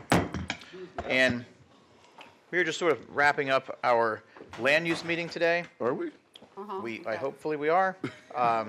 Great board. We are now at item number 15, which is Construction Trades Advisory Board appointments. And How come it won't open? Oh, seat 1, if you go to documents, commissioners, under this item, Hold on. and then I'm going to go to seat 1, applications. Oh, It's not coming up. Yeah, I just wish they would have put the names on it. Yeah, but you have to open each one. Now my mouse is freezing up. where are they? Oh, well, I threw mine away, probably. You're telling me that they're on the agenda? No, she added it. Oh, they're not here, my friend. Yeah, I don't have a hard copy of that, and my No, we computer don't is now have it either. so it's thinking. We have 3 pages, give me but just not a number moment. 15. It's too late. Oh, the IT guy said, "Oh crap, that's not How many do we good." have to pick? All right, Well, you go to the okay, matrix. okay, I have it here. Oh, I know. Forget it. So, for seat 1, I have Henry Blanker. Where are you? I wonder if that's Amy's husband. Oh, I see it. That's all you goodness. have, right? I So think we so. nominate him. I'm having just a, There's 3. Vanessa, or Commissioner Baugh, do you have, my screen, I'm freezing up. Where's Do the you have matrix? them in front of you? Do you have the names in front of you, ma'am? Yeah. Would you mind reading the names for seat 1, please? How does she get there? All right, for seat 1, the first one that I'm showing is Gabor I got Harry Blanker. Zalewski. That's why I chose her, because she knew how to pronounce that. No, it's Harry Blanker. Did you not want me to finish? No, there's several more. I only see 3. Yeah, I need the clerk's microphone on, and then we'll give you the floor. I'm How's pulling that? out. Yeah, let her do it. Is it under the cover sheet? There are several worth it. people applying for that position. Go to the Stephanie, matrix. did you want to review it? I'm on the matrix. Okay, now we're going to go to Stephanie. Let's see if you can corral these cats. So, seat 1, I'm looking for the names for seat 1. So I'm Stephanie Charles, Licensing Manager in Development Services. I have not been sworn. That's okay. Okay. Not sure. So for seat 1 is Harry Blanker. He's currently appointed and eligible for another term. James Atkins, Gaber. Slow down. James Atkins. Okay. Gaber. so Caper? Gaber, Gabor. Okay. Tuska, not sure how to pronounce his name. Is Can you spell it? Oh, SZ. E as in zebra. I missed a very TU. important one. S is in Sam. K is in kilo. A is in apple. K as in cable. Capos C with me Kilo. from Cortez. There's a bunch. Okay. Yeah. Yes, that Glenn helps me very much. Gimbolina actually needs to be removed from this application because his license type is incorrect for this board seat. Michael Conley. Armando Oyola Delgado. Wilberto Velez. And that's it for seat 1. Mr. Chair, we don't have a list anywhere. I You have can't to do go- it this It's on the way. cover, it's on the cover sheet. No, I've done Go to cover that. sheet. Go to cover sheet. Yeah, you go to Oh, cover okay, sheet. I've been going to seat 1 and there's only, And then scroll down. Okay, I nominate Harry Blanker. She's reading. Okay. all right, Yeah. got it. Okay, sorry. But- So I'm having to jump around now, and it's just going a little slow. Nobody's on the board now, no. one's You complaining about it. recommend Anyone on the board? Oh, my goodness, I have everybody on the board. Okay. Commissioner Baugh, Sir? You're first on the Harry board. Blinker. Blinker. Baugh nominates Close the nomination. Second. Blinker. Commissioner Servio? Yeah, I was going to nominate the same guy. Okay. Let's close So it. Blinker, and we're going to motion in a second to close nominations. We're going to do this verbally to move this along. All in favor of closing nominations, say aye. Aye. Aye. All opposed? Madam Clerk, nominations are closed. All in favor of, well, I guess we need a motion to approve Blinker, or what do you want So to do, move, Sarah? Mr. Chair. Okay, a motion by Bellamy to approve Blanker, to appoint Blanker, and a second by Whitmore. Any comment? Should we open up public comment to Yeah. to all of these? Because I'm not going to do them individually, correct? Okay. Okay, we're going to open public comment to the, There's 3 seats. to the Trades Advisory Board appointment process. which is item number 15. Is there anyone who would like to come forward to speak on item 15? Okay, seeing no one, we'll go to the telephone. Has anyone called in to speak on item number 15? Okay, no one has called in. We're going to close public comment. We have a motion to approve Mr. Blinker and a second. All in favor, please say aye. Aye. Aye. All opposed? Okay, Madam Clerk, Mr. Blinker is appointed to seat 1. All right, Please, Stephanie, give us the applicants for seat 2. there's no seat two. Well, seat 2 is currently filled, so we're Okay, moving to there are 3 seat- seats, but, Yeah, seat Okay. 5 is Seat 5. the consumer seat representative. Currently, the only applicant for that seat is William Humphreys, who's currently appointed and eligible for another term. So moved. okay, so we have a motion by Commissioner Baugh and a second by Commissioner Whitmore to appoint Mr. Humphreys. All in favor, please say aye. Aye. Aye. All opposed? Okay, Madam Clerk, Mr. Humphreys is appointed unanimously. Now we're going to seat 6, I believe. Yes, seat 6 is another consumer representative. This one is open to all applicants. David Lee, the current seat has expired. They cannot do another term. So David Lee Ballard, Adam Hernandez, James Russell, David Gibble, and Brad Bishop. Nominate The David applicants. Ballard. Hey, Second. I'm sorry, Madam Clerk? everyone was talking at the same time. And It's I- We all said the same thing. That's okay. Commissioner Cruz has nominated David Ballard. I need a second. Commissioner I did. Whitmore has, okay.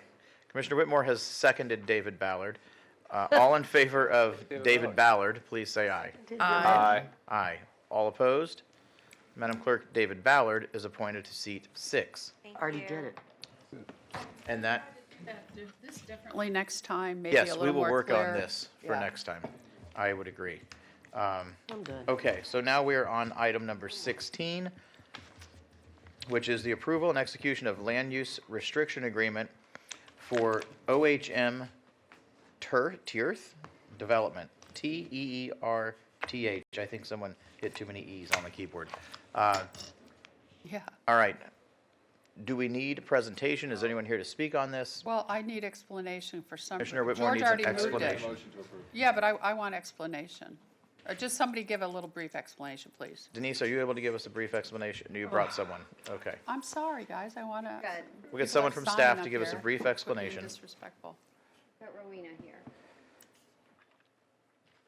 Good afternoon, everyone. Madam Clerk, I have not been sworn. Is your microphone on, ma'am? Not a This is not Fuzzy. flashing. You don't need to be sworn, but you do need a microphone to work. Yes, it is. Perfect. Good afternoon, everyone. Rowena Elliott, Development Services, Affordable Housing Coordinator. For the execution of land use restriction agreement for OHM Tirth, which is correctly spelled, development. This is Factory Shops in Ellington. Oh, And they are coming with us 235 units. 59 of those units are affordable at the 25%. on their property? Yes. Cool. Didn't know that. So, they 235. are in the final site plan process at this moment, so we're bringing forth the land use restriction agreement. Will that affect the skating rink? Everything's cool, everything will fit in still? Everything will be fine. They have been approved on their planning, so they've gone forward. Good, thank you. Is it skating rink or a movie theater? It's adjacent to the, It's adjacent. It's on 60th. Igloo, right? yes, adjacent to the igloo. Right off Ice 29th skating rink. Correct. 29th Street. We've already heard it once. Wanted to- Okay. Okay, Commissioner Satcher? Commissioner Satcher? So, Rowena, this is the one that just came before us. They had the pictures, and then they said they were doing the one at University as well. Yes, University Park Apartments, yes. Okay, and then the units are, what are the units? How many are affordable out of how many units? There's 59, which is a 25%, out of 235. Previously, they had just a commercial planning for Plan A, and they brought back some housing for Plan B. For Plan B? Yes. And how long ago were they in front of us? They were just here maybe about 3 weeks or so ago. 16. Yeah. Remember that part, but it's. Well, 2 months, yeah, in June 16th. And then are they still committed to the design elements that they proposed to us and that they showed us? Yes, they are. And did the number of units change, or that's the same, it's just how many of them are affordable is what's changing? They are the same. They had a Plan A just for commercial, and they turned around and brought back a Plan B to include housing, And then in exchange for that, they're getting, density, and they're not asking for any livable Manatee financial incentives. Oh, here comes Gail. They're both doing down here.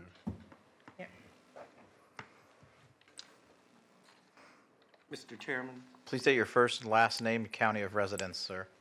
Caleb Grimes, Manatee. The number of units has not changed. When we were here a month and a half or so ago, the approval, it was proposed that there would be 235 units, of which 25% would be affordable, and that we would be coming back to you with this loom. And so that is what they're proposing, exactly as was presented to you, with no changes.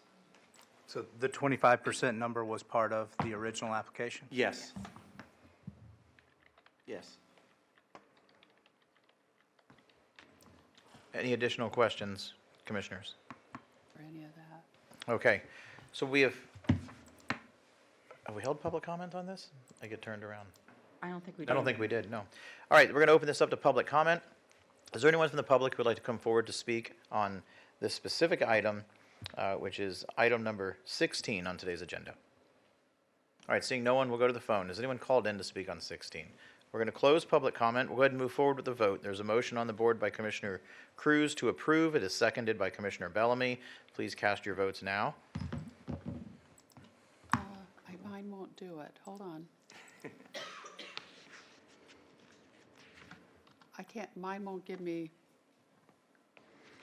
yes, no. We'll do this jump in the verbally. lake. We'll do this. Okay. Oh, boy. Motion?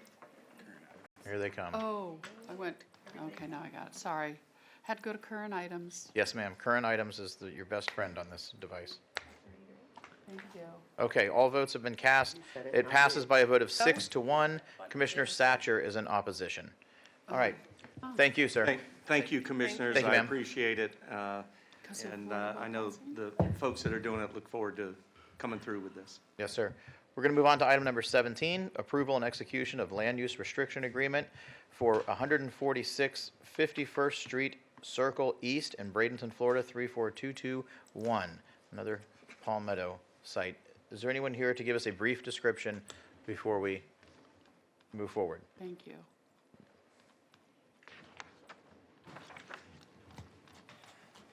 Good afternoon once more.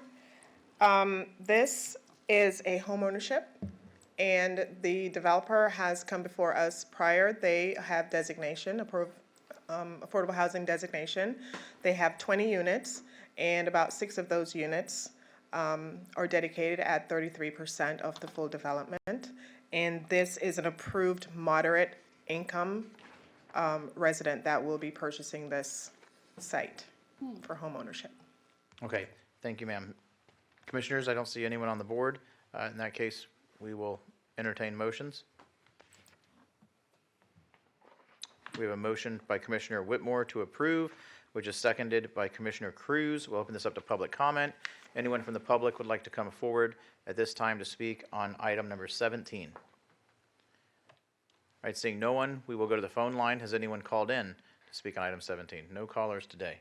All right, we're going to close public comment, and I guess I should vote. Everyone cast your votes, which can be found on current items. You have me on the thing for 31 minutes now. Could you take me off? Quit talking so much. All right, you're off. Thank All right, you. all right, so it passes by a vote of 7-0. Thank you. All right, thank you. Then we move down to number 18, under Development Services. We have the Parish Village Neighborhood Action Plan, forthcoming amendments to the Comprehensive Plan and the Land Development Code. I turn it over to Nicole Knapp.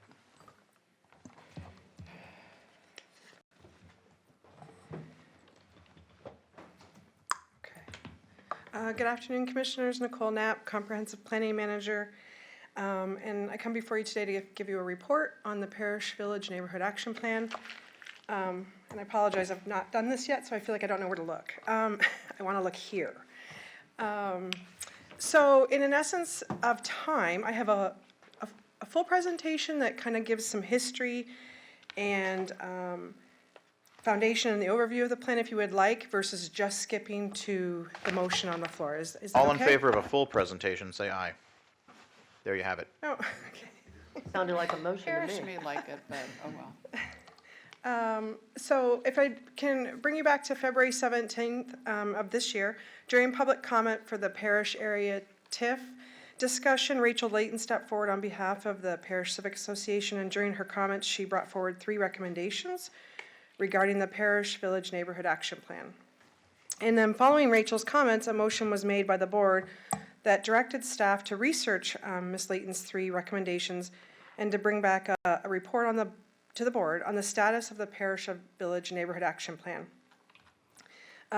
That plan is 2 years old this coming October. So I will leave, I don't know where to point. Okay. So this is where we're at. Like I said, Rachel had 3 recommendations. The plan was ultimately approved via Resolution 20-170 on October 17th of 2020. So like I said, almost 2 years ago. And that's her first request. Her first request is that we adopt it. Now, she asked in her recommendation that it be via ordinance. The resolution adopted, endorsed, and approved endorsement of an implementation. So we would argue that's been done. And from what I understand, the removal of the North Central overlay, there has not been any other implementation since that time. Sorry, by skipping through some of my slides, I feel like my thoughts are thrown off. And then her first recommendation was kind of a 2-part. The second one was to adopt the parish village overlay to match the boundaries of the parish village zoning map included in the neighborhood action plan. So from this request, staff has some concerns, the way it's written literally.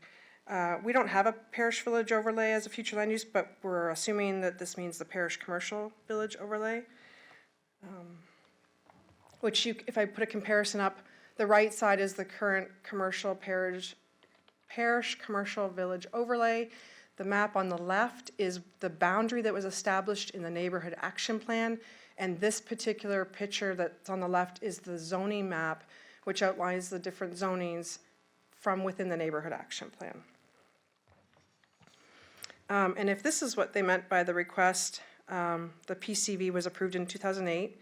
It's intended to provide administrative approval process as an incentive for compatible commercial development along 301, which you've heard lots of discussion about that today. This recommendation reads as if the Parish Civic Association wants the boundaries of the PCV overlay to be broadened to include the entire boundary, as you see there on the left side. However, to the contrary, during public comment provided in October of 2020, when the neighborhood action plan was brought forward for approval, there were statements made at that time requesting to actually delete the NCO, which we did this past April, but also comments made that the PCV overlay is no longer effective and it's actually hindering development in parish. Either way, by extending the boundary of the PCV overlay to include the area identified in the plan, which is again the map on the left, this would mean amending not only the mapped boundary of the PCV, but also text or amendments to the text of the regulations to coincide with that. Nicole, just one little question. You mean amend the LDC? Oh, I'm sorry. Did I say comp plan? I'm sorry, LDC. Okay, yeah. The PCV's in the land development code. Sorry about that, yeah.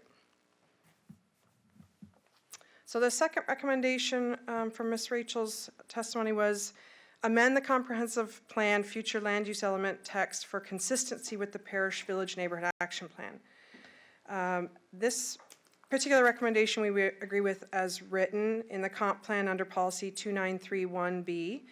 The implementation mechanism for policy 2931 says we will continue implementation of community plans established to date, including, and then it lists several other plans that we have. For example, Bayshore Area Neighborhood Plan, the Cortez Village Community Vision Plan, the Palmetto North Manatee County Urban Infill Redevelopment Area Enterprise Zone, and Samoset Community Improvement Strategy. So to fulfill this recommendation, staff would simply need to amend the text of the comprehensive plan to simply add, like I've shown there below, adding the parish village neighborhood action plan so that we can continue to implement that similarly to the other plans.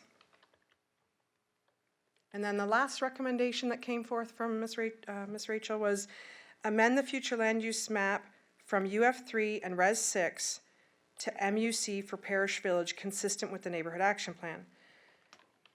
So it's my understanding with this recommendation that the Parish Civic Association would like the county to amend the future land use map for all properties located in that boundary that I showed you a couple slides back, from UF3 and Res 6 to MUC in one blanket carte blanche county-initiated map amendment. And this map here is a depiction of that same boundary that repeats itself throughout the neighborhood action plan. You can see that there's a small area, 49 acres of PSP 1, and then there's 465 acres of Res 6, kind of centrally located there along the 301 corridor, mostly on the west side, and then the remaining 1,500 acres of that boundary that's established in the neighborhood action plan is currently future land use of UF3. In reading through the neighborhood action plan, there are recommendations that suggest that the future land use within the boundary area of the plan should be amended to more appropriate future land use classifications that would provide for the highest and best use of the land to improve development opportunities for increased density and diverse residential uses. The MUC, future land use category, are intended to accommodate a mix of predominantly residential communities with centers for commercial activity and various levels of intensity. So it's true, the MUC would give the county more certainty with the location of higher densities and intensities, given how the sub-areas are required to be depicted with a map amendment, rather than simply having a future land use of MU. However, we don't believe there should be a blanket amendment for all properties within this boundary area, just as a blanket amendment for every parcel. We think this item needs to be discussed with the board, go back to the Parish Civic Association, have stakeholder engagement, and discussion with those people that are actually have properties within the boundary. And so that is questions, discussions, next steps. Commissioners, any questions for Nicole? If you're doing to push your button, George, you can just say you want to talk. That's okay, I want to use the software. Okay. Commissioner Cruz is lit up on the so board. have you sat down with Rachel and PCA and discussed this since it's been a while since we had this conversation.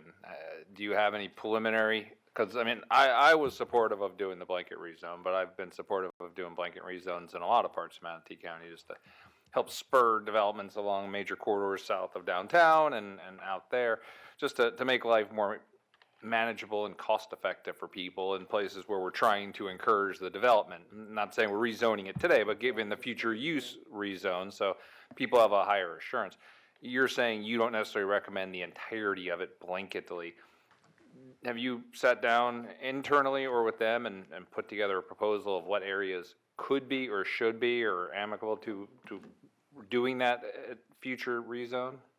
So it's not the rezone that they're asking to be correct, they would like the future land use to be. That's what I meant, I'm sorry. Okay, just for clarity purposes. And then second, the direction was to, in the motion, was to look at the recommendations and come forward with a report. I didn't take it, I have talked to Rachel, she no longer represents the Parish Civic Association. But I did not take it to the next level and meet with them as if I was looking for direction from the board if that should be the next steps. So no, we've done our cursory review based off the motion on the table. All right, yeah, because I think I think I made, I don't know if it was one motion or three motions, but I think I made them all. The intent was to go along with the TIF. I believe it was the same day we discussed the TIF that we discussed this originally, was to start encouraging this development, start encouraging people to come in where they have a sense that not only can they do a development that's good for this downtown area and the neighborhood action plan, but others can as well, because you need that collection. You can't have the only restaurant, the only boutique shop. The whole idea is to create a vibrant downtown. So we were just spitballing at different ways we can make this happen. So I think the concept, in my mind, is still there, and it's still what I want to see. Now it's just the devil's in the details. So I think if what you're looking for is direction, I think that direction is, now that you've dug into it and absorbed your view of the information is to sit down with the bigger stakeholders in that area, the PCA, and really say, okay, what areas make sense to start focusing the commercial on? What is the county comfortable with? And then really just narrowing this down so we can start moving it forward, because we approved the TIF. So now that the clock's gonna start ticking, I believe next year is when it kicks off as the base year.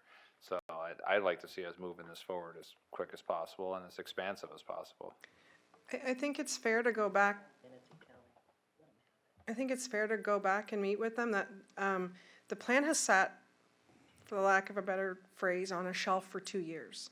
And I'm not saying all the data's incorrect or stale, but I think it's worth revisiting. You know, the October 2020, we endorsed the plan for implementation, and then there was some comments made about deleting the NCO, which we did. So I would argue that we've made one step forward, and this also predates me, so I'm getting it hodgepodge, but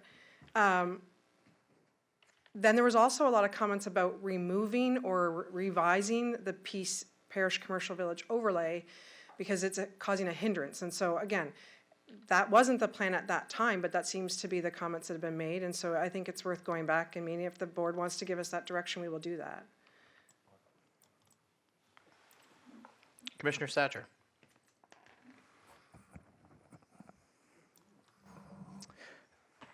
Thank you, Mr. Chair. I think it's important that we remember what was going on October of 2020. A big portion of this board had lost their reelection or decided not to run. So, including the seat that represents District 1 north of the River Parish area. The person that represented that area lost in the election. So, I don't look for fights, but sometimes they come my way. And at this point, if this is going to continue to come up, I'll just make my stand. Absolutely not. If I'm voting, would I tell the staff to go back to the PCA, which now has the former commissioner that lost the election as a member, other staff, former staff from the county as members, other people that, I mean, there's great people involved. They have some good ideas, but it seems like it might be smart to sit down with the district commissioner first and see what he's hearing from the community that he lives in, that he's a part of, and so I think that's what we should do. Now, at every step of the way, I've tried to be accommodating. The PCA had worked on, the PCA had different projects, and some of those projects were going under, were not going to succeed. I know for a fact they were not going to take place. One project that's a $13 million project at this point was set to completely not happen. And I had not been involved in it because it had not been my idea. I thought they had it taken care of, and then suddenly it wasn't taken care of. And other people beyond the county that have nothing to do with our votes were not going to participate, and their participation was absolutely critical for the success. I stepped in and saved the project. At least I played a big part, or a major part, because that's my job. That's what I'm supposed to be doing. But I can't do that if they don't sit down with me and if my staff doesn't talk to me about what we want to happen in parish. Because right now, we just had the village. I can tell you that there are dozens and dozens of people that are, that were not excited, did not want a storage unit in parish. They're talking about it, and yet it went right along with the parish village plan and these other overlays that have been submitted and passed before our time, some of them 2 weeks before our time. And so I feel like the person that the people voted for and the 7 of us that the people have voted for need to be the ones talking about the conversation and taking responsibility, for what happens. And can we sit down with them, get their input? Absolutely. But how long are we going to go on with this of letting an outside group dictate what we're doing and what decisions we're making? And how far are we going to go with this? I mean, we did the TIF. It's well underway. I didn't say anything. I didn't get even though no one talked to me about where the boundary of the TIF should be or whether or not it was a good idea. And here I am, the TIF, the increment of financing that's going to come into that is nowhere near, the amount of amenities that I've worked on behind the scenes to be set up to come to the parish area. And when I say let me just rephrase. There's a lot of people involved, amazing staff. And when, we talk about money, we're talking about taxpayer money. I understand that. But it's taxpayer money that's already being paid into the coffers anyway. So I'm trying to get as much services as we can at this point, while each time it's come up, still voting to lower taxes. But I didn't, make a big conversation about it at that point because, who wants to say, look, let's stop doing this? Well, at this point, I'm just saying, I think that we need to have the PCA, if they want to have input in county funds, county staff, county development plans, county zoning, county future land use, then they should talk to the county commissioner and sit down with them about it. And they do have some members that do sit down with me. I'm not saying, this is not blanket statements. I'm just saying that policy is what we do. And so I think that would be a good idea for our next step with this. Thank you, Mr. Chair. Thank you, sir. Cruz, Whitmore, and Ball. Okay, Commissioner Cruz. let me just clarify what my suggestion was here. I'm pretty sure, and I'll go back and watch it, I didn't request you go ask the Parish Civic Association to write an ordinance for us. I asked you to speak with them.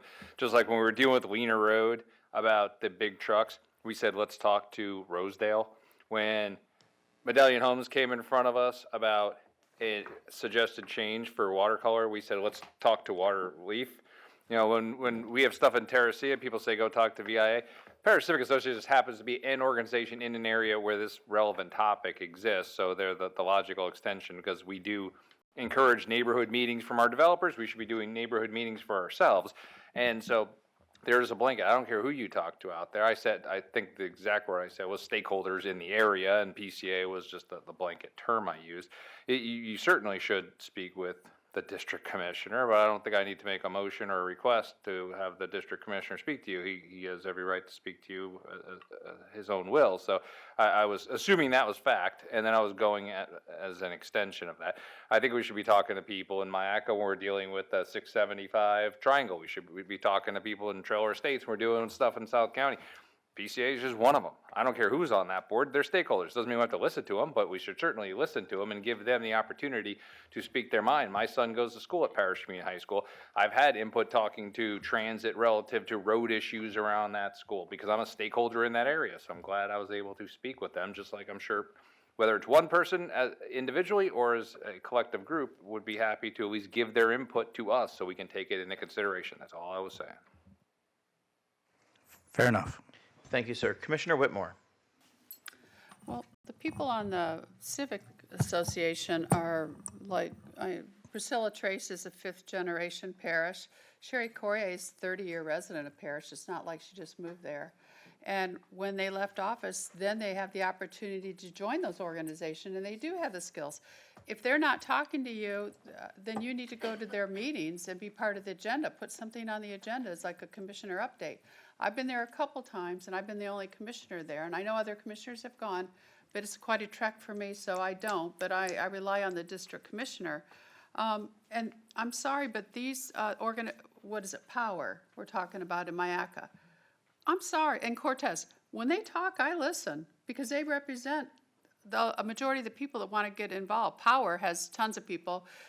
Parish Civic Association is up to like almost 200 or 300 members now. And last time we had talked, they were like 100. So they're growing, and I think it's because of their parish village news. I know they do a county update on the front page or the second page of every issue of what's going on in the county now that affects only parish.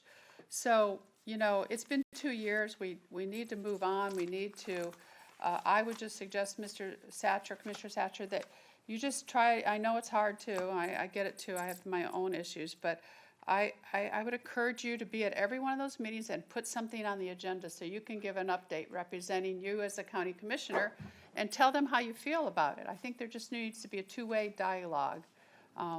I really, and I feel like that with everything, with MIACA, whoever has that now, and all the other organizations. Bayshore has their thing, and they're a very lively group. So there's quite a few organizations, so I would encourage that. That may help. It's been 2 years now. We got to get over all this. Commissioner Baugh. Take me off. You know, the board. I will tell you that, yeah, take her off. There you go. Thank you. Well, I know, I mean, one person gets stuck on there forever. Yeah. Just to give you an idea, I mean, I don't deal with the PCA, nor will I, or would I. Absolutely not. I would not. But, you know, let me just tell you, on my briefing the other day, I had a staff member say to me, after I went over everything, you know, with them in my briefing, and they said, I told them, I said, you know, you did a great job. Thanks a lot, and I appreciate you, and, you know, I'm glad that you're doing what you're doing. Is everything good? And she said, well, I'm actually a little scared. And those were her words, a little scared. And I said, scared of what? And she said, well, actually, I can't take this to the PCA, so I feel like that, you know, I'm in trouble on that because I can't. I said, you don't work for the PCA. You work for the Manatee government. You know, if you want to be concerned, talk to the district commissioners and the at-large commissioners. Those are the ones that count. That's it. You know, Commissioner Satcher was voted by all the people in that area to represent that area. He does a good job of it. I would be resentful if I was him with sometimes the way things are handled. And I can certainly see why, because of some of the members that are now really running the show, why he's leery about feeling comfortable. There's no secret. You know, we know what's going on there. And we know that, you know, they're not real friendly to the Fab Four, as we were called, and especially to Commissioner Satcher. I mean, that's not new. So to tell this commissioner who was elected by all the people that he needs to go and communicate with them and try to get along and tell them how he feels, you know, I just don't think that's appropriate. He is up here on this dais because he was elected by all of the people in his district. So I get it. I was really put out a little bit by the comment that was made by a staff member, because I do feel that maybe they're getting a little bit too involved and we're paying too much attention and worrying too much about them. There's a lot more people in that area besides the PCA, even if they do have 200 or 300 members. And I'm not sure, I don't know that that's really accurate. You know, we had someone in here today that made the comment at the podium that there were a lot of people in parish that were not in favor. So, you know, we're only hearing one side when we go to the PCA. There's a lot more people in that area besides that one group. And I know there are a couple of people on that board that are good people that really have the best interest of the community involved. But, you know, maybe this is something where we need to look and say, we are the Manatee County government. We are elected by the people to represent them. We're not elected to go to a particular board. And when we go to the other groups that Commissioner Whitmore was talking about and so forth, yeah, power is there in MIACA, and so is, you know, other groups. I mean, they're all over the county. And I've had many conversations with a lot of them, and they have been to my office to meet with me. And sometimes I would go out. I did go out to MIACA a couple of times when MIACA was in my district with power. Reggie Bellamy's been out there. But, you know, the bottom line is, let's keep it in perspective. Let's keep it in perspective. The PCA can, I'm sure, set up a meeting with Commissioner Satcher whenever they feel that they want to do that. But, you know, this board and that district commissioner and our at-large commissioners have no obligation to follow anything that a group says. They need to do what they think is best for their district. And I think that's what's most important. I think that's what sometimes we forget.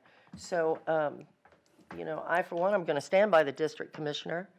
I like the fact that the PCA has their standards that, they go by in Parrish. I think that's a great idea, to make sure it looks like the way the people want it to look. But the people isn't necessarily just the PCA. So I think we need to remember that and try to make sure that we get to represent the majority of the people and not just one political group that is causing havoc in some ways in the county. So, and I see Commissioner Survey over there smiling. That's nice. But I just think that we should pay attention. This is Manatee County government. This is what we do, and we're elected by the people to represent them. And that's what Commissioner Satcher said, and he's right. That's what he should do. Thank you. Thank you, Commissioner. Before we continue further down this path, Rat hole? is there any sort of direction that anyone wants to give? I'll continue to go Yes. through the board, through the order of the board. But if anyone wants to give any sort of direction, either, indication of direction to the board or direction to staff, that would be, I think, productive. Commissioner Whitmore. And hopefully, this is what I meant by direction. Commissioner Satcher has class. And he is a honest man with class. And he was elected by not all the people, the majority of the people. That's right. And I know, of the Republicans, but I know he can overcome this. He needs to attend those meetings. And we all go to things we don't want to. Maybe some of us don't, because we don't want to be bothered and we think we're going to get elected and not do it. But what I'm saying, he's got class. So Mr. Satcher, just, I've been doing this a long time. I've been very successful of learning and just sitting in, and eventually people, forget all the hurt and the pain and they move on. Class, I'm meeting with my opponent that beat me next week. That's class. You got to get over this stuff. We are all mature up here. We don't want to be the headlines for the next 2 years. So please, just consider it. PCA is a legitimate group that I've been involved with since they started, starting with Ben and Cookie Jordan. And just because some may not like the members because there's other actions being taken against them, that's different. But you are their commissioner and you have class. Just let it all slide and try to work with them, because I know you can do it. Commissioner Satcher. Thank you, Mr. Chair. And I won't speak to. To give us some direction here. I won't speak. Yes. Well, I'm going to avoid most of everything that's been said, except to say that the only reason I'm talking about it, like you said, it's been 2 years. I haven't talked about any of but I see that it feels to me like some of the decisions that have been made that I was not necessarily a part of, or at least not part of the genesis of, are starting to hurt my constituents. The district. They're starting to not work, which you remember the very first time the neighborhood action plan ever came up, I said, I love the sound of a walkable downtown with all these places where people want to go and sit and have coffee and buy books. And I said, I love all that. What in this plan actually causes that to happen? Is there any, and I didn't feel like I got an answer, because I was thinking, which is not anyone's fault. It's just like, is it possible for us to, when you have that many different landowners within the same amount of space, and you're not waiting for them to come to you and say, I want to put a, coffee shop on my formerly residential home, and can you change the land use for me or the zoning?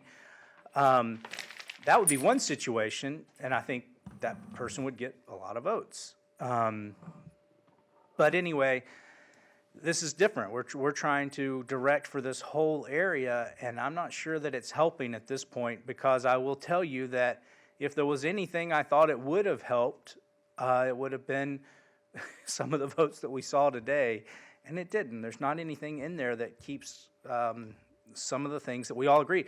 I agree to a walkable downtown and a wonderful town center that people can come and have different options. And I understand that, some of our land use decisions try to set up an environment to encourage that. We can't make people do that. We can't make the free market do anything. We're trying to encourage it. I understand that's the goal.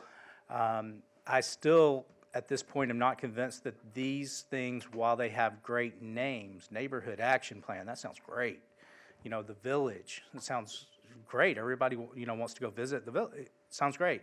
I'm not sure they're working to get to those goals. And I don't think the solution is to go back at least primarily and only to that, to where some of those things came from. So I'm definitely, you know, I didn't want to get into any specifics, but as far as I do understand, we need to listen to people. And as I said, I've fought for some of the projects successfully that were, I believe, initially set forward by the PCA. So I'm not anti-PCA. I've got plenty of friends in there, and people that I talk to, people that I text, people that I go to their restaurants. And so I'm just not sure that this is working out going to them first. Maybe we need to have, you know, maybe we need to figure out what's working in the plan, what has potential and what doesn't, rather than taking it blanket. Okay, this was their idea, they submitted it, it was voted on in October 2020, it's going to be great. Maybe, but so far I haven't seen great results from it. So, but once again, I'm in favor of everyone and want that group to do well, and definitely want my community to do well. I live there, my kids are growing up there, so that's the goal. Commissioner Bellamy? Yes, sir, Mr. Chair, I have an issue. Well, so you know that there's no foul play. George closed his laptop and flagged me I down that he flagged him wanted to down. speak He said no. before you put yourself on the It- board. If it 2 was seconds. foul play, I wasn't gonna pay no attention to it. I just Okay, wait my turn. I just didn't want you to think there was, I the fix just- was in. Commissioner Cruz? To move this along, I would personally like to direct staff to sit with the District 1 District Commissioner to discuss the Second. various plans for parish and neighborhood action plan prior to going to speak with the PCA. That's a motion? I don't know if I need a motion, I'm just, the basic direction, if everyone agrees with that. If you want a motion, I'll give you a motion. Yeah, do a I'll second motion, just so it's. Okay, so we have a motion on the floor to direct staff to meet with the District 1 Commissioner to do, finalize a To plan. discuss and incorporate his views and his plans for the parish neighborhood action plan prior to going to meet with the PCA. Okay, so Vicky, Madam Clerk, did you get that motion? This the last item? Yes. Yeah, Would you read it back to us just so we're confident in it? I like what you have typed up there. That's succinct, but I want to hear it from, to direct staff to meet with the District 1 Commissioner to discuss and incorporate his plans prior to meeting with the Parish Civic Association. She almost okay. got it. So we have the motion is by Commissioner Cruz and the second by Commissioner Bellamy. Commissioner Bellamy and Commissioner Servia are both on the board. Let's go to the two of them and then we'll go to public comment after. I don't want to go home. Commissioner Bellamy. Yes, sir, I have an issue. My computer's telling me it's gonna shut down in 7 minutes and 38 We seconds. can get it done by then. Okay. Do you have a statement? Do you have a statement? Oh, Commissioner Servia, you got 7 minutes and 39 seconds. Yeah, I think the motion is kind of odd, in my opinion, but I do think, yes, staff should meet with the District 1 Commissioner and the PCA and anybody else in the public who wants to come and give their comments, and the Board of County Commissioners. It's not just one commissioner who gives recommendations to the staff, but it is the board collectively. And that's the thing I keep bringing up over and over again as we hear about one commissioner who's taken the lead on one particular thing. So, I mean, I don't want to waste time over the semantics of this, but, I mean, can't we just, Would Can't you we like all me just to, work would you like together? me to amend my motion to include District 3? I just think you should say the How about board. Four. just The and board. five. It should be remove it the board. altogether? It should be the OCC, board. They can always accept it or And not. I don't think it accept needs a motion anyway. All I I don't said think it was- needs a motion anyway. And I said Good, that from the start. good. Okay, so we have a motion on the floor. It sounds like it is staying on the floor. We're going to open this to public comment. Is there anyone from the public who would like to come forward to speak on the motion on the floor?